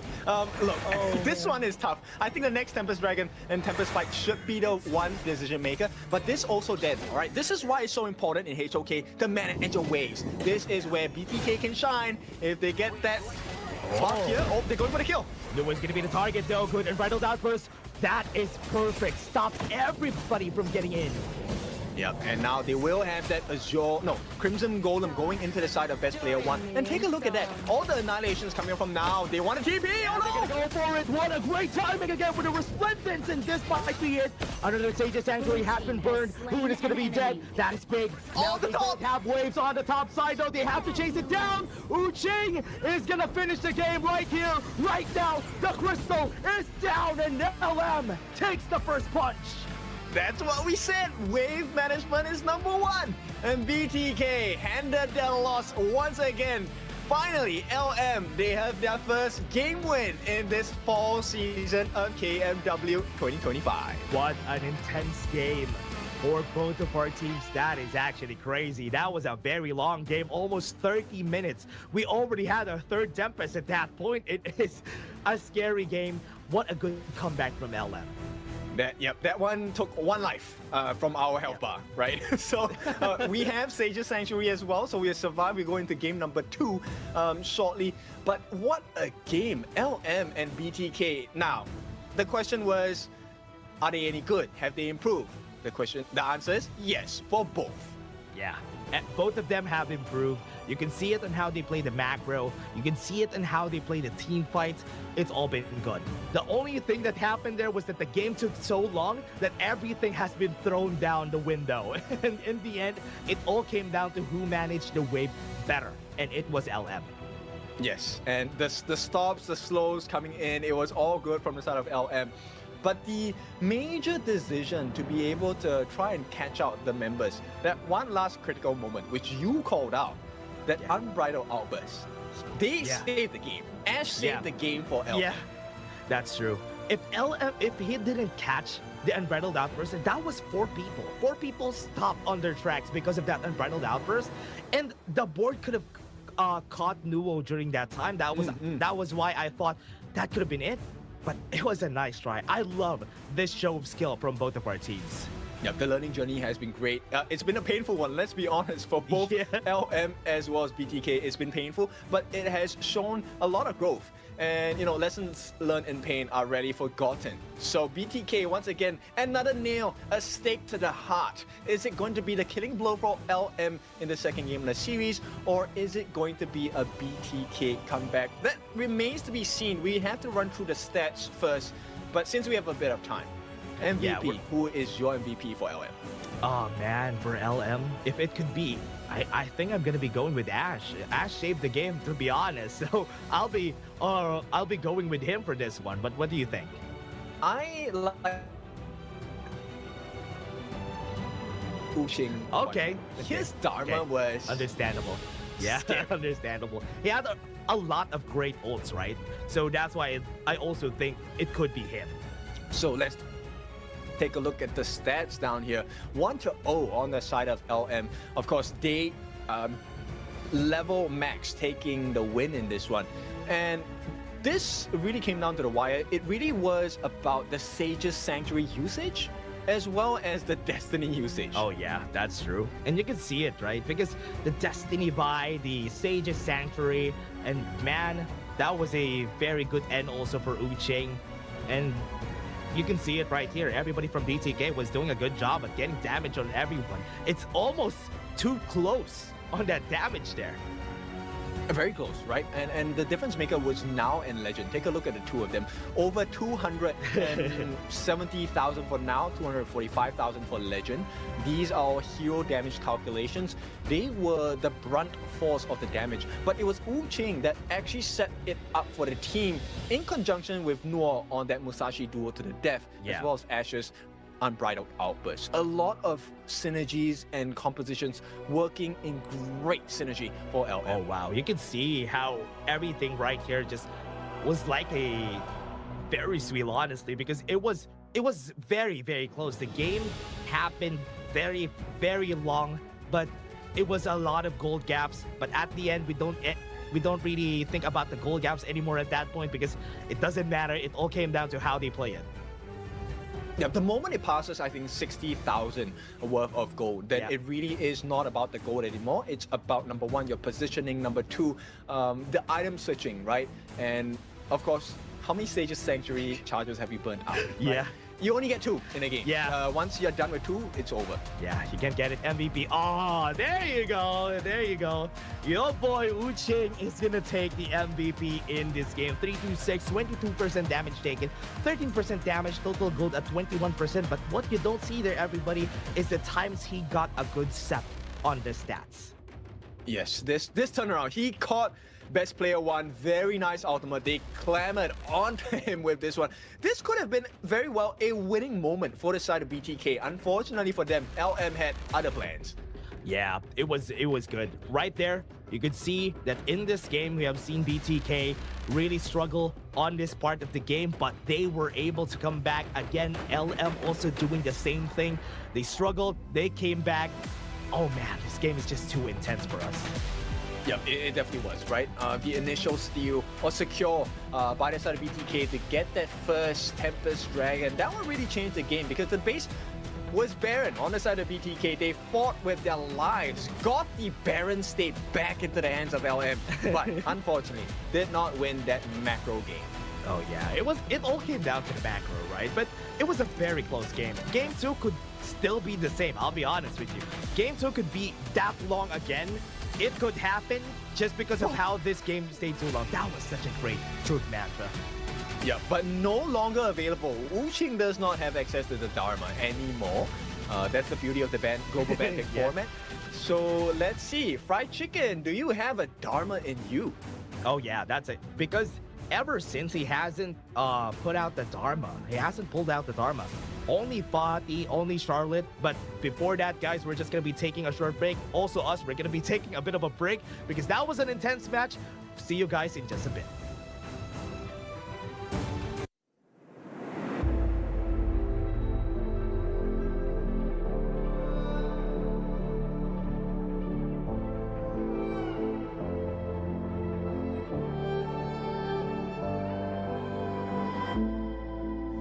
Strangers to the fallout, it's what got us here. Ever changing, some chameleon, blood, sweat, and tears. We'll never make it if we fall to everything that brings us down. With a comeback is now. Blood, sweat, and tears. Fight for what we want. Doesn't matter the cost. Every day, put in work. Blood, sweat, and tears. Nothing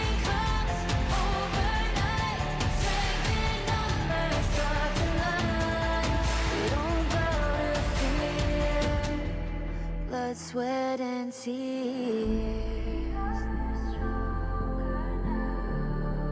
Blood, sweat, and tears.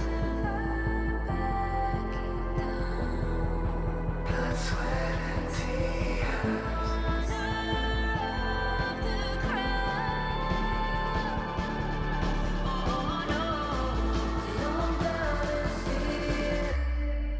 Blood, sweat, and tears. Fight for what we want. Doesn't matter the cost. Every day, putting work. Nothing comes overnight. Strength in numbers, dark to light. We don't gotta fear. Blood, sweat, and tears.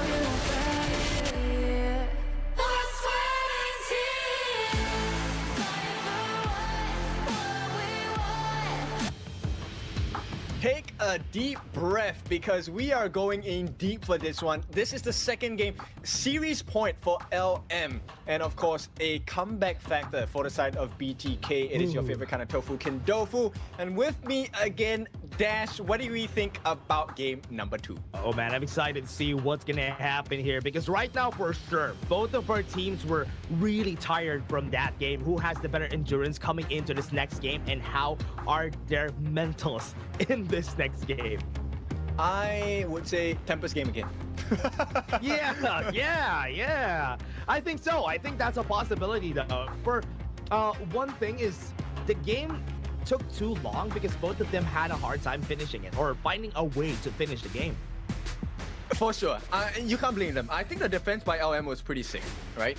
And the turnaround allowing them to make the BTK-based Baron as well. Both teams played well to stop their opponents from achieving that ideal win condition. They made it really difficult. Oh yeah, that's true. And let's take a look at this. Both of our teams, look at their faces. They're getting their game faces on for this next game because they have to definitely win this. LM match point. BTK needs to come back in this. Yes, eyes on fried chicken. I think he is going to be the win formula for the side of BTK. They already gave best player 1 his tank jungle, right? Did pretty well. Now, they are going to be on the blue side. Prio pick. BTK wants something really bad. Yeah, they want something different here. Maybe they can find it here in this game, but for now, we have seen it. We are looking for it. For now, BTK with that ban on that pay, definitely needed. Might should know we Arlie for sure for the next ones. Here's what they would ban at this point, right? Do you take out the Arlie? They can take the Arlie for BTK if LM is not gonna ban it. Oh, but remember, it might be really hard if ever they're gonna be taking it for BTK. Yes, it might be a difficult one, but okay, they say Arlie first. Okay. Stock standard, this is a great thought process. MOBA Zane, all eyes in you. Late game. Yeah. Single target burst hero. If he doesn't show up, BTK will lose. Good cancel on that idea for LM. Just picking that up so that they won't have the bread and butter and pick the channel also. So that's really perfect for LM.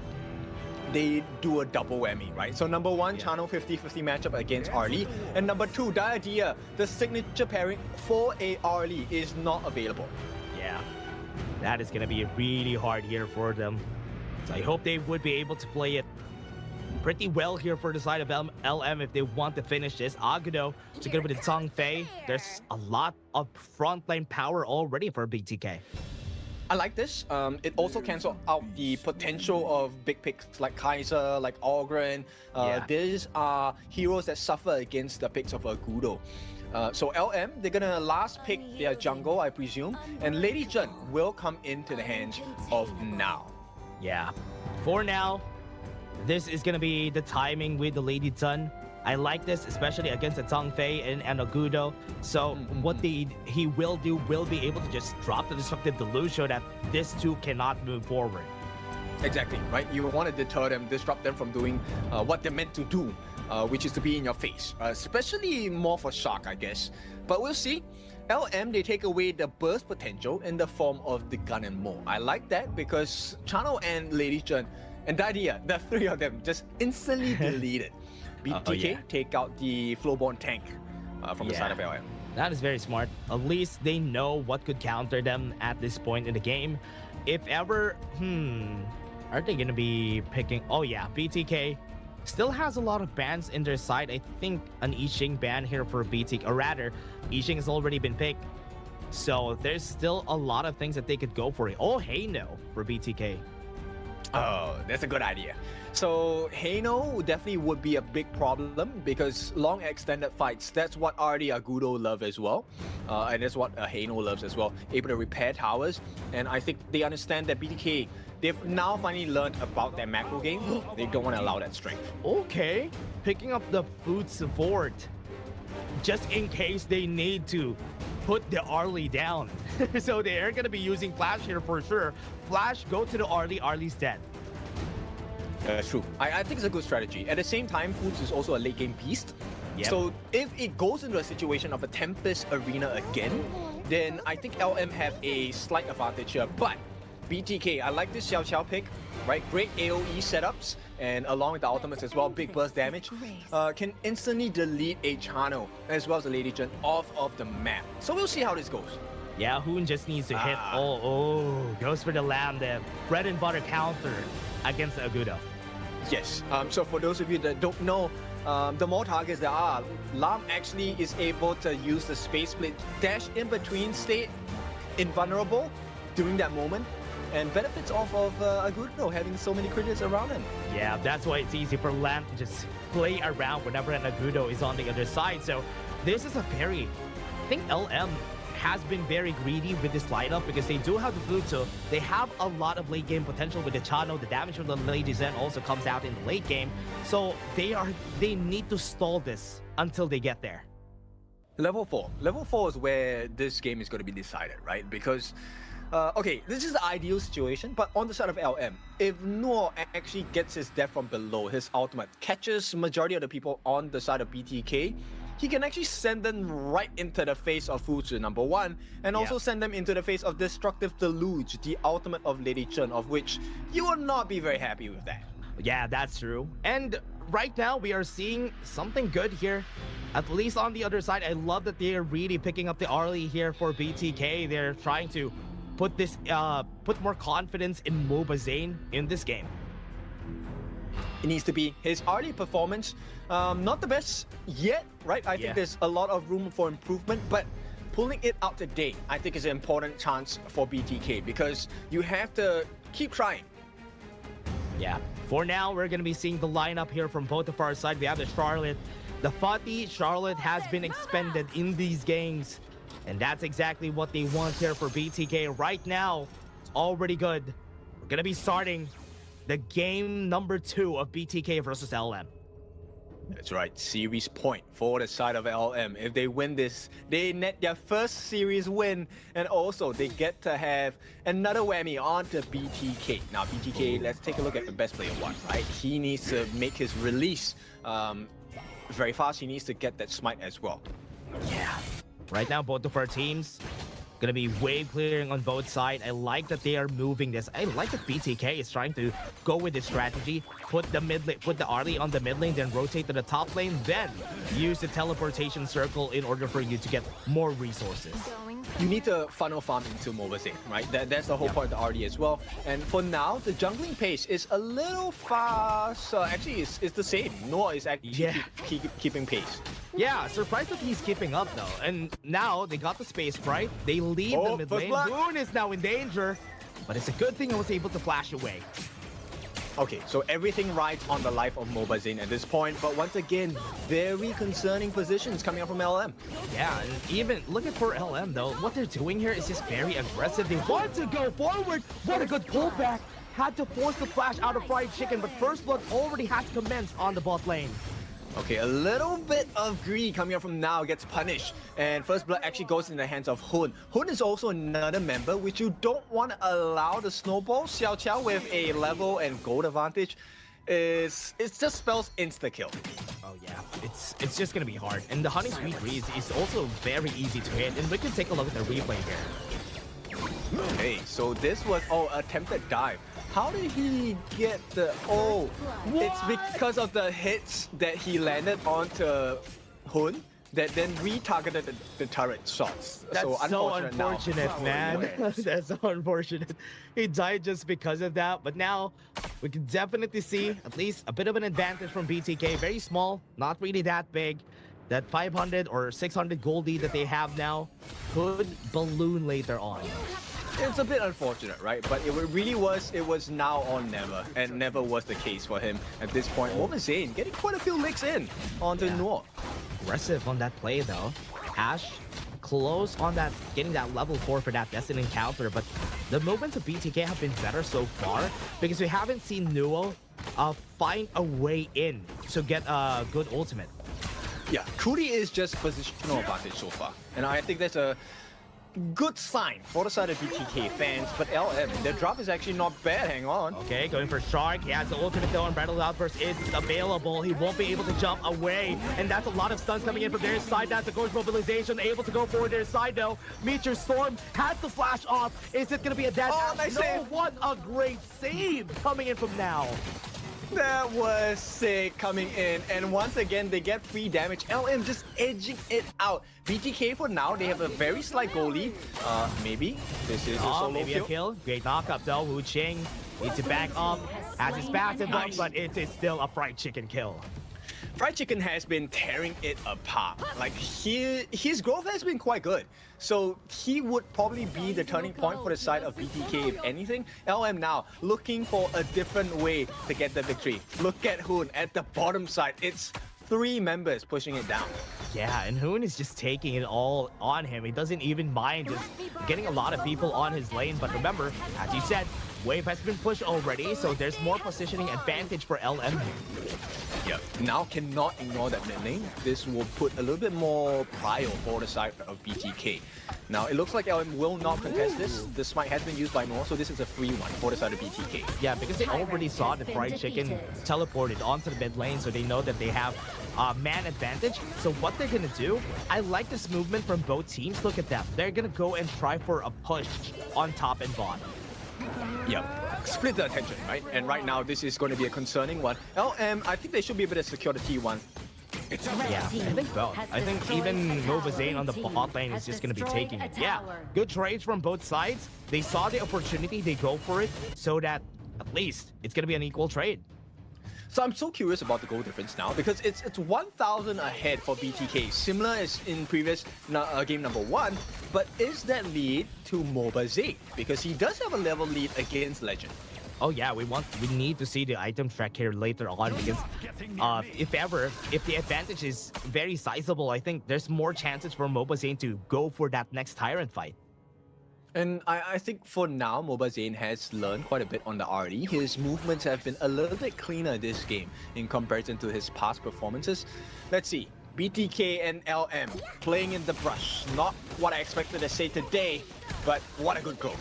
Yeah, BTK waiting, baiting out members here. Shark has his ultimate, but LM knows that they're baiting them, so they're not going to take the bait. Oh, never mind. Honey Sweet Breeze is going to be there. They're going to go for the chase down. Legend, or rather, leader stance has been used. And they have forced the flash from Hoon. And the wraparound. So BTK looking to aggress onto something here. Nice knockup. Had to use the flash, no, but Mobazane was able to get the damage with a Maple Dance. And Shark positioning himself on the sides so that he would be able to get a good unbridled outburst. This mid lane is going to get Blue pushed. team has destroyed BTK is coming back. Mobazane gets the Doomsday as well at this 2,000 goalie going to the side of BTK. They have taken 2 T1s, one in the mid, one in the bottom. So the bottom side of the map, especially for the Azure Golem, always at constant risk against BTK from now on. Yeah, and on the top side of the map though, Mobazane is already going for the push. Leader stands available for Legend, but he's not even going to be able to push forward because Shark's positioning is too strong and an unbridled outburst is an Blue instant team death for him. has destroyed a tower. Red half of the map getting a little bit more darker. Hang Okay, on. got the Sage's Spike. He's not going to be surviving that. He's dead.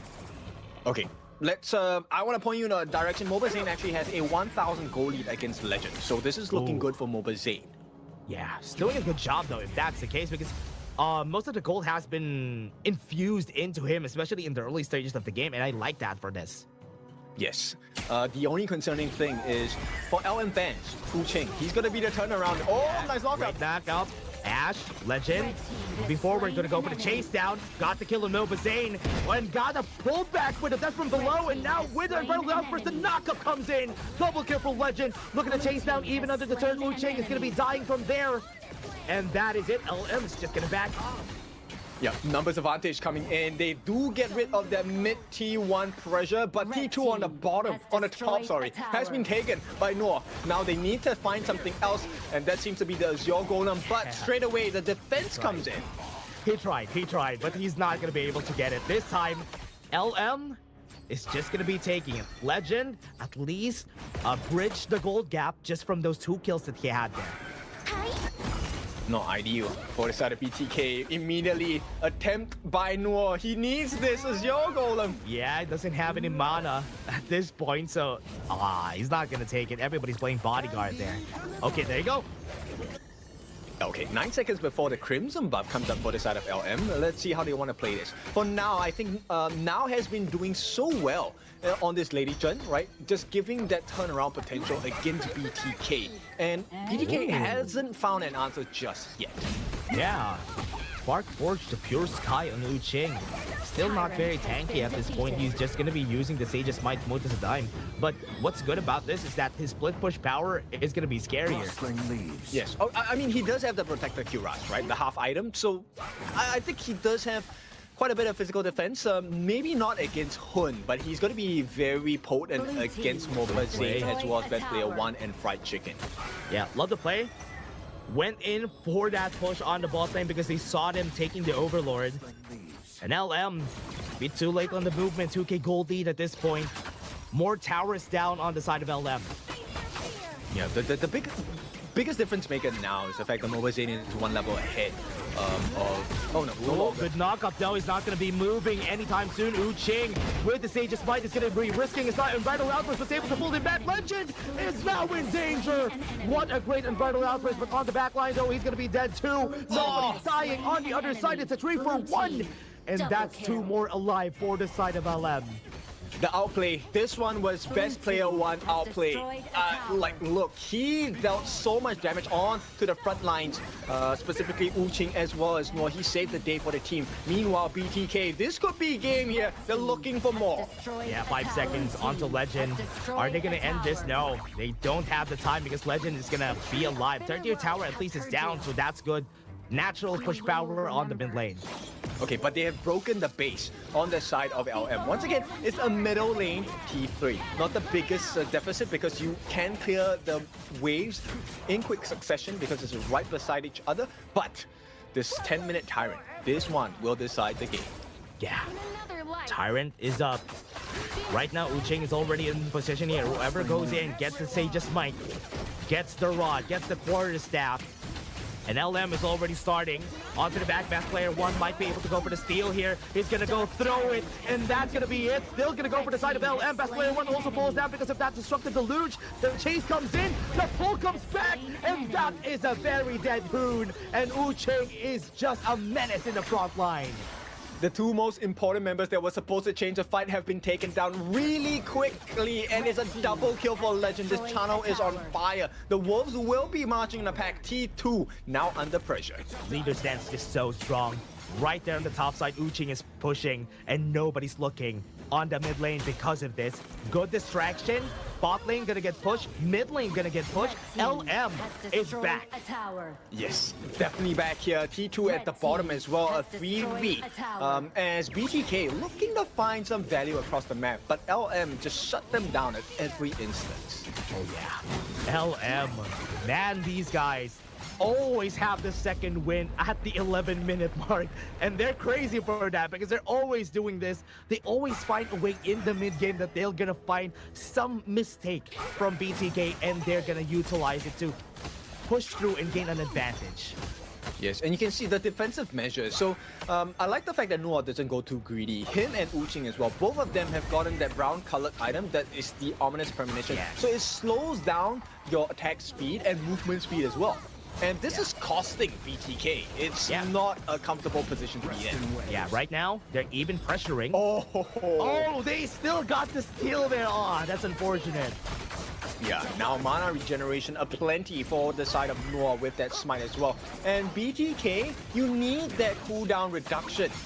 Yeah, got the movement. Best player one, half HP. Uching could be in position, force the Meteor Storm out of the way. So no Meteor Storm, might be able to take this Overlord after this. Maybe. I mean, 77 in terms of kills. The goal difference is null.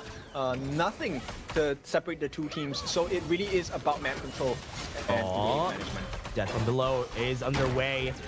Okay, there you go. He's just gonna use it for safety. Fried Chicken fighting the 1v1. Ash hasn't been hit. Meteor Storm again is available for Hoon. Okay, the fan, too far away. Too far. Definitely too far. And right now, this is opening. Overlord will be taken now. Go for the steal. Okay, he's not gonna go for it. Right now, Fried Chicken's just gonna go for the chase down. And nothing so far for LM.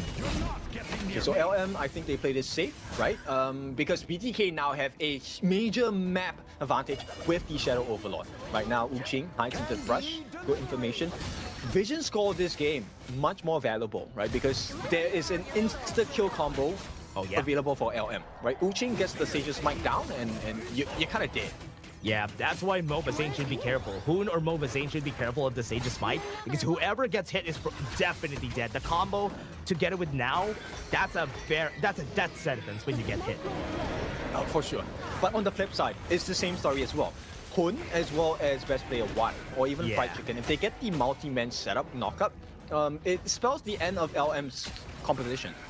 So that's why I say the vision is so important in this game, right? You need to have the information, know who and where they are, make your decisions based off of that. And for now, this is ideal for the side of BTK. They have a Shadow Overlord flying down on the bottom side. They also have a Shadow Tyrant available for the taking.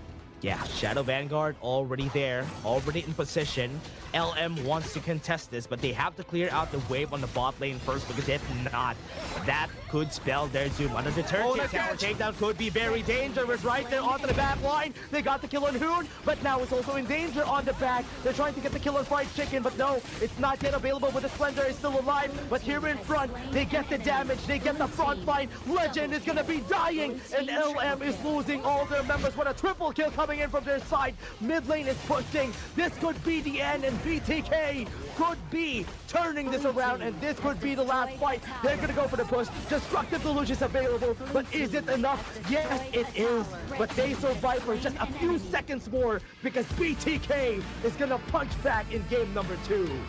Comeback! That is what we're looking for, and BTK have achieved it 1-1. This is what everyone wanted. A beautiful game from the side of BTK, playing the map a little bit better this time. And Best Player 1, you can hear him cheering now. LM, is this defeat going to cost their mental sanity?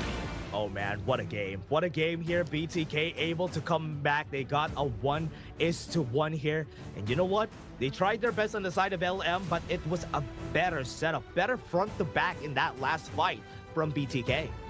It would look, that's the craziest thing, because every single fight setup on the side of LM was perfect. It was looking much better. They got the Flash, Sage's Might, they got rid of MOBA Zane. But then on the backlines, now was getting pressured by Fried Chicken, and then you also had a setup by Best Player 1. He was just going ham with the Gauss mobilization, and with the help of Hoon as well. The synergy this time for BTK in game number 2, much better. Way better. I love it. I love to see it from their side that they were able to pull this off, got this to a 1-1, and was able to finish a game, and that was out of a team fight in the bot lane, which is what we expected from BTK. Yeah, BTK, like I think we were talking about this yesterday. This is a team that is like a wrestler fighting against a shooter, right? So if you play from range, shoot them with whatever artillery you have, they always lose. But the moment BTK gets their hands onto you, they're gonna wrestle you down on the floor, and you're gonna be choked out alive. Yeah, and that's what's happened in this game though, because they were so good at doing so. They were so good at team fighting that they know their strengths. Yes, we are very good at team fights, so might as well take the team fights as much as we can. Okay, so the big question here is, yes, great for BTK, right? They get that 1-1 tie against LM. I mean, we expected this series to be close, but then now you kind of wonder what kind of options do they have left, because Agudo is still available for the pick on the side of LM, and they still have Kaiser, they have Flowborn Tank, there's so many different options. But for now, let's dive back into the present, take a look at the builds on the side of BTK. Yeah, one thing that I was surprised with is that Ucheng went with a Pure Sky. I was kind of expecting a lot more tank items before going for that Pure Sky. That Pure Sky was the second item. He could have tanked more in the early parts of the game, because most of the time he just throws the Sage's Might anyway. I was just thinking, why didn't he go for the Doomsday instead, right? Yes, it would have been a huge risk in comparison because he needed the Ominous Premonition. But as a diver, you just want to kill people as quickly as possible, right? Now, take a look at the damage of it. Now, I think was a huge part of the success of the early game for LM. 93,000 worth of damage. But team play just better on the side of BTK. A more evenly shared damage dealt. Oh yeah, also. Just seeing it, it's also hard for Nuvo to fight value in this game, because you know what? Even if you counter the Agudo, there is a presence of the Xiao Tao. The Hoon has been making it hard for Nuvo to stay on those fights. And wow, okay, BTK actually had a decent lead. Look at that though. After a few minutes, after the 10-minute mark, you see the up and down, right? It is a very close lead. Yeah, so LM, based off this graph, shouldn't be fighting, right? That is the domain of BTK. They're called bloodthirsty kings. They love to fight. So LM, I think the winning strategy is maybe play the map a little more. But let's take a look at the MVP. Oh, for sure. MOBA Zane is going to be the MVP in this game. 414, 12% damage taken, 26% damage, and total gold of 25% in this game. Crazy farm. A lot of highlights coming up. And look, I had a conversation with BTK, right? And I was told, you know what? Can you give us a little bit more hope? Can you glaze us? And here we go. This is the honey glaze I promised you. Like this team play, right? Just a better team in comparison to LM in game number 2. Yeah, I love it. I love to see this growth coming in from BTK after that fight a while ago. And now this time, we're seeing the rise of Chano, right? Chano has been very strong, especially when you're picking it up against an Arlie. And when he pops the leader stance, it's easy for Legend to just go in. But BTK was able to fight back against it, especially in this last fight. What a great ult from Shari. Yes, and one of the things they really did well was to buy space for Mr. MOBA Zane, who's the MVP, by the way. He was always in a great position. Take a look, he's far away from the fights, but he is trying to find an angle in which he can enter, deal the most damage without being at risk. Oh yeah, and even this again, Shark has been doing a good job here, but MOBA Zane here, in this last fight, take a look at where he's positioned. He was... the reposition. Oh yeah, he was repositioning, baited out Nuvo, made him fall out of position, and that was the reason why there was not enough damage in the front. Yeah, 3 hits for days, this one. Mobazane really carrying the team on his back for this second game of the series. Beautiful to see. Now, BTK, they have started to perform better as a team, but it's not about the wins, it's how consistent you can be. We will head into series point for the next game. Yeah, and remember, it's a global ban and pick, so it's going to be a challenge also for both of our teams with their hero pool. But before that, we're just going to be taking a short break. See you guys in just a bit.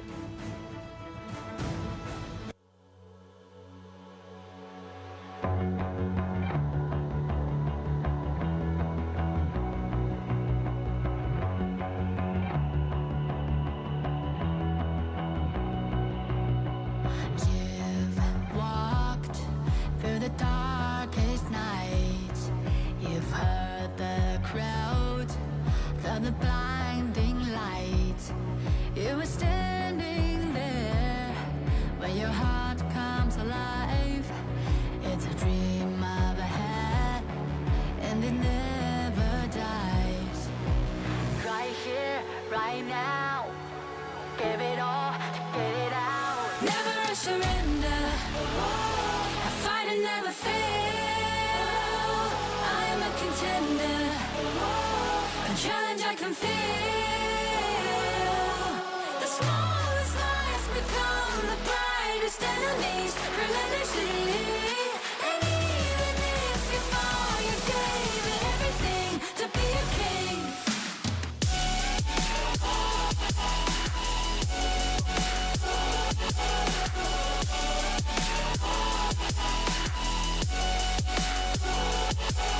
The smallest lies become the brightest enemies relentlessly. And even if you fall, you gave it everything to be a king. You carved your way with a sharp attack. You watched it all burn, and you never looked back. There will come a day when your fears will rise. You protect your crown, so it never dies. Never surrender. I fight and never fail. I am a contender. A challenge I can feel. The smallest lies become the brightest enemies relentlessly. And even if you fall, you gave it everything to be a king. On my way, on my way. Find my way, find my way. On my way, on my way. Dream my way, dream my way. Never a surrender. I fight and never fail. I'm a contender. And challenge I can feel. The smallest lies become the brightest enemies relentlessly. And even if you fall, you gave it everything to be a king.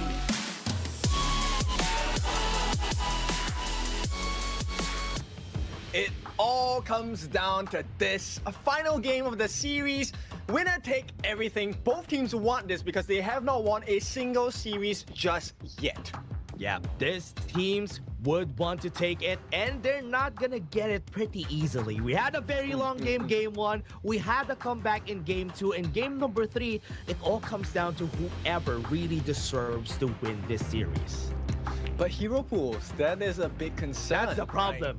Yeah, because we have seen it. I think Fried Chicken in this whole tournament only has picked up Fatih and Charlotte and a Byron that didn't win. So it could be a problem also for Fried Chicken. So I hope it will be okay this game number 10. So, okay, now, LM, they were the losing side, so they got to choose, and they choose red side again. Interesting. Ooh, they want to go for the red. They want to just get the 2 picks whenever they can. And looking at the picks that they already had, I think LM has a lot more in their side that are still okay. Because remember, game number 2, they didn't really pull out a lot of meta picks. True, but if I'm on the side of LM, right now, my concern is not about my hero pool. My concern is, okay, let me ban out the Byron. And then... Oh, yeah. Yeah. Then we'll be good. We'll be okay after this.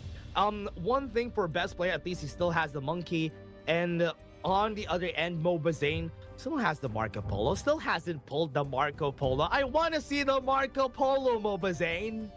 Yeah, but everyone knows about it, so like, nobody will let you play it. So, and like, Hoon's my god, right? So BTK, they ban out the Luna, my ban. Arlie ban probably will come up from BTK, right? LM have not used the Arlie yet. Okay. Oh? They didn't ban it. So LM is gonna be taking that Arlie for sure. They're not gonna ban it. It's not needed. You don't need to ban it at this point. So LM, what are they gonna be banning? Ban the Byron, as you said. Oh, they banned the Dharma. Okay. Well, Dharma is not that hard to play. If I can play it, I think most people can. Yeah, I think so. I think everybody could actually pull it off, especially the fried chicken. But Dolia first pick for BTK. Dolia lane. That's what they're going for. Actually, that's an easier thing to pull off.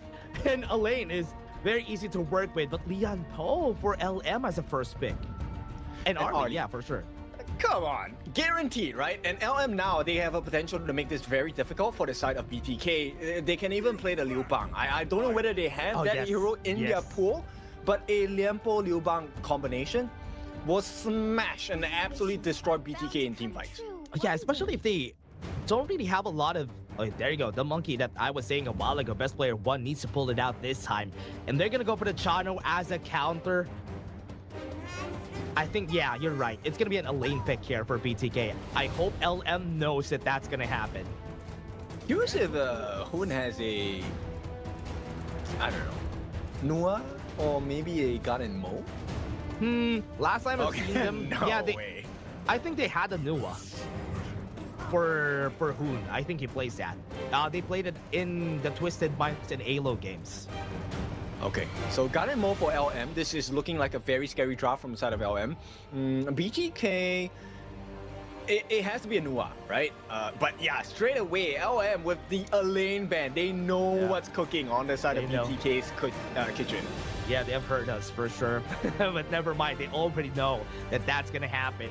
BTK, what are they gonna be banning? They need to find a way to stop Wu Ching. We still have the Byron ready. We still have the Ma Yin, the Pati available for... There's still a lot of choices for Wu Ching in the Clash lane. I think you should ban the Agudo, you know. Actually, they don't want to get outpaced by the Agudo in the early...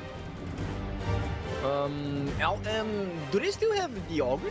Okay, they banned out the Guan Yu. I like that. Garnet Mo actually very, very vulnerable to repositioning. So that's a good choice. You know what? LM still has the Ogren. Yes. But they're going to go for the Fate. They showed this a while ago. So I hope they actually go for it. This is very scary because BTK backline, this is not looking good for Mobazine. A dive coming in from Nuo will spell instant death for the channel. So of course. Okay, Hoon gonna go on that pick on the side of Nuwa. They need a little bit more. Yeah, more damage maybe. Oh yeah. If they're gonna be going for what you said a while ago, a Lubang is gonna be perfect here, especially for Wu Ching, because Lubang, then the Leon Po is perfect because there's a lot of targets that you could latch onto.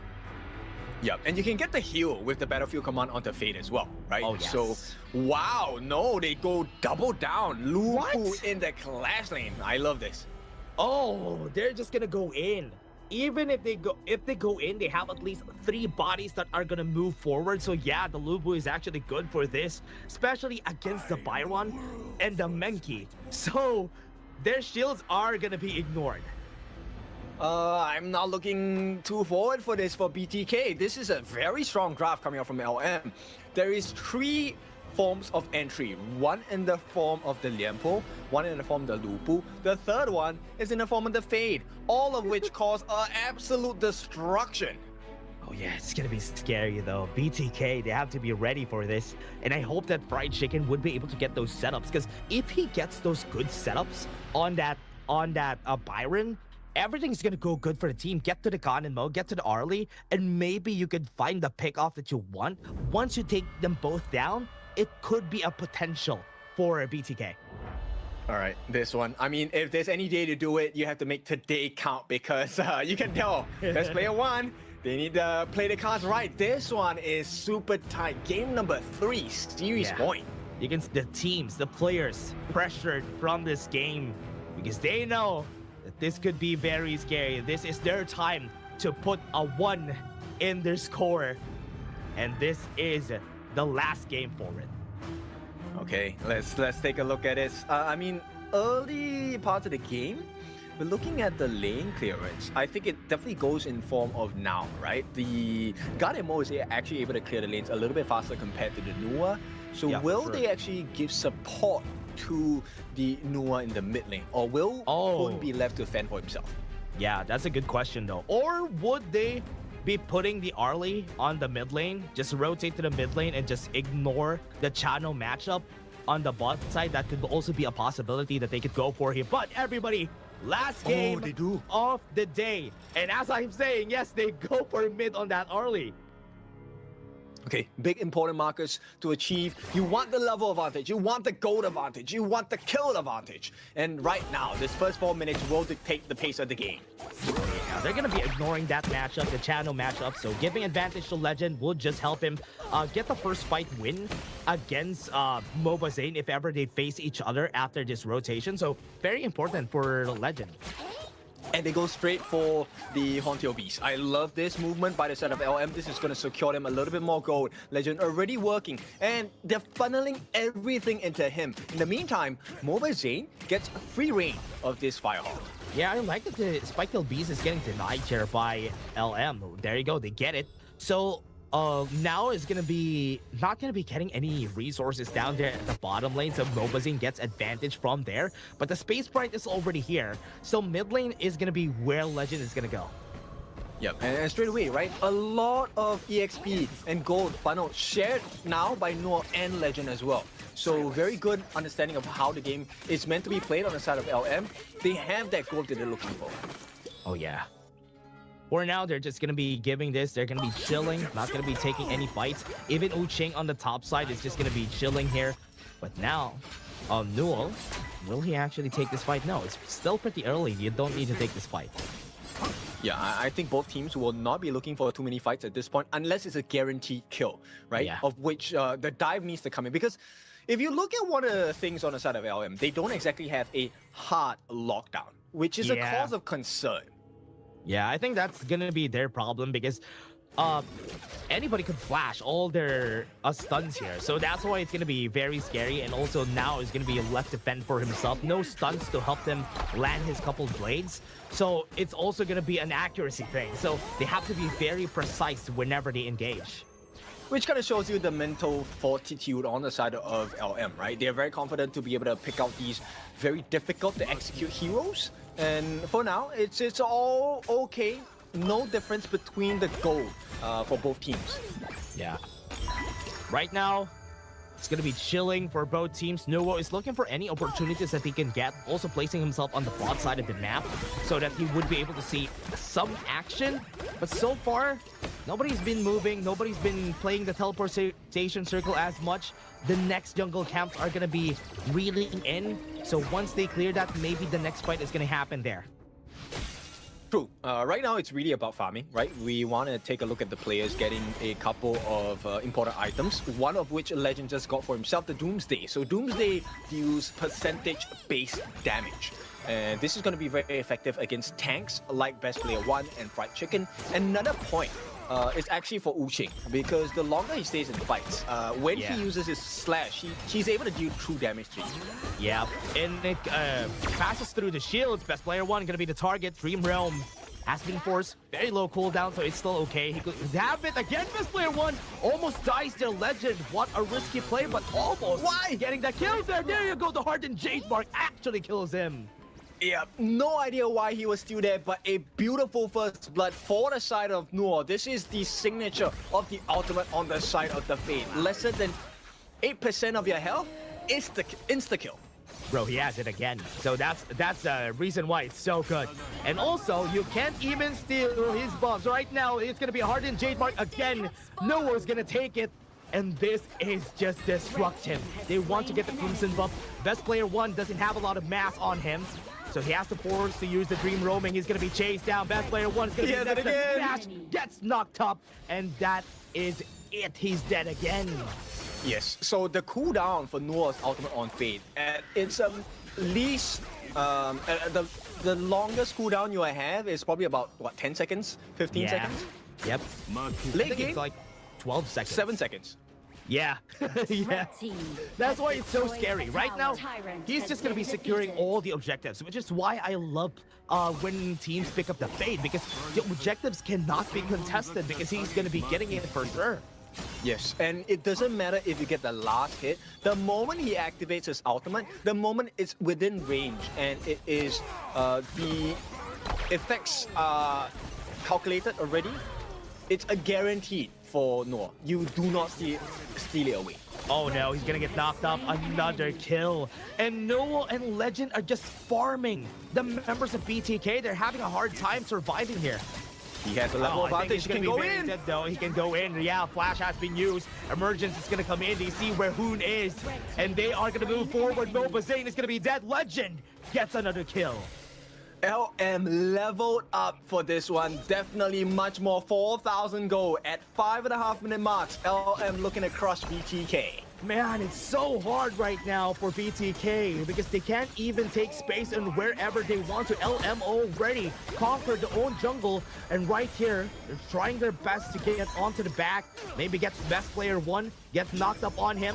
And this is going to be a steal in that Crimson buff for sure, so... Oh no, yeah, actually, they got it. For now. Yeah. No, it doesn't matter. It went into the hands of Legend. Oh yeah. So, oh no. Oh yeah, I think Wu Ching is gonna be dead topside. They use a lot of things there, but it's okay. At least they're getting some kills. Oh, okay. It went into the hands of now. But nonetheless, it is a Crimson buff that goes into the hands of LM instead of BTK. So Yeah. BTK, right now, this is a very tough situation. They're trailing by about 5,000 gold at this point, close to. And I don't think they can fight the 10-minute mark if they even reach it. Yeah, it's very difficult here for their side. Right now, Staff of Reverberation is already out for Hoon, so it's okay. At least they have a bit of damage on their side, but everybody's in the middle lane. They want to find a way to get onto now, but he does have Flash, so it's gonna be hard. They have about another, 2 minutes before Now gets his hands on the Savant Raft. Once that is completed, there is no way man. BTK... Yeah, to be fair, Tremor Smash was able to get onto 3, but no follow-ups whatsoever, and that's why he's gonna get punished. Okay, Dream Roam is refreshed, so it is a potential counter-attack on the side of BTK. But for now, it is still everything in advantage to LM. They have a serious, 5,000 goal lead at this point. Oh yeah. For now, most members of BTK are just sticking together. Just put some people on the side lane, try to clear it out. They can't even get past their jungle camp, so it's so hard. Fried Chicken get some damage now. Able to get him to half HP. Legend is just getting the kill on Shark at the back though. And Wu Ching is being a distraction. Dream Roaming is used, but Fried Chicken could have potential, but he has been seen. This is so scary because Legend is just flying all over the place. At the same time, Noah's ultimate, the Hardened Jade Seal, is just making the world hurt for the side of BTK. Yeah, Legend is just so fat at this point. That's why he can do all of these things in the game. And even now, I think at this point, he's gonna almost get his Savant Rod, or he already built it at this point. I would believe so. He's already level 10, right, for the side of Now. And it's a 6,000 goal lead. The numbers just keep adding on for LM. And there's no stopping them because the jungle is free for the taking. Every snipe that comes in from Now is an increased chance for Noah or Legend to come in, get the kill, get out safely. Fried Chicken tried to intercept at the backline. Dream Realm didn't hit. Best player one in front. Tremor Smash is going to be used. Got the reset from the Celestial Melody. Had to force the leader stance so that Noba Zane would be able to pump the brakes on the side of LM. Yeah, and right now you can see all of the negation. Maple Dance to get rid of the Nua creation block as well as the coalescence blocks as well. Nothing is working out for BTK. Yeah, they're having such a hard time, Tyrant. For free, they can't even get close here. With the Hardened Jade Mark, that's it. Ah, it's so easy for them to take objectives. Yeah, it looks easy, but when I use it in the rank, it doesn't work out like that. So unfortunate for me, but here we go. Contest once again. Oh, there's no way you get this. You can't even contest it. Man, is it so hard to get anything on the jungle. Best player one left alone. Dream Roam had to be used. And BTK is just left to fend for themselves here on their base. The only way this works out is, hang on, I mean, yeah, the only way this works out is if they get a 5-man dream roll with who's just lending everything. I hope so. If they get that, that will be good. But that is honestly a miracle if that happens. But right now, LM is just pushing on the top side. Emergency is going to get used. He is going to be popped. Was able to get away. Legend comes back. That was a very risky play. Best player one trying to fight him, trying to win the fight.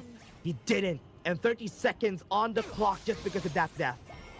And Legend now, pay attention, on the side of LM, he does have lifesteal available. He will be able to take longer fights. And for now, everything going straight into the hands. Now is just going to keep shooting those couple blades. That is really scary, man. With a couple blades, they're doing so much damage at this point.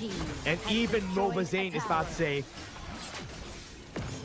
Not an ideal situation. LM, this is the dream, right? But for now, BTK, they're still hanging on. They have a Baron base, I believe. No, T3 still in the mid, not the exact Baron base just yet, but there is no way they can test for any of these objectives. Yeah, Tyrants is going to be taken. No contest, because they can't even get away from their base. BTK is trying their best to get something. But one thing that I could see here, Fried Chicken needs to get a good flank. If you find Nuo, if you find Legend, maybe you would be able to set this up for the team so that you could combo with best player one. Which is so scary, right? Because LM understand that, hey, they want a team fight. So let's pick a good macro game composition. But, you know, at the same time, once we have the level advantage, we can fight for days. And here we go, best player one. Best player one's half HP. Has the Dream Room again, could go for the engage. Mid lane could be pushed. Smash one. A good ultimate from the back line. They got the kill. Fried Chicken was able to get to the back line, got the kill, and both of the carries now and Legend are down. And that's what I'm saying. They need to get that set up. And this is going to be a 4v3. They got the kill again. They stay alive for a bit more time. Yep, the dream does stay alive. Noah did not hit that Howland Jade mark and seal to be able to take out Fried Chicken. You were talking about him making the plays. He was the one responsible for turning the game. He did. He got his hands onto Legend. And now they have taken out Now as well as Uching. This is a great position to be in for BTK, but only for the moment. Could be the timing. This could be the same story as what happened in game one, Ken. It could be possible that they could do this again. Right now, LM scrambling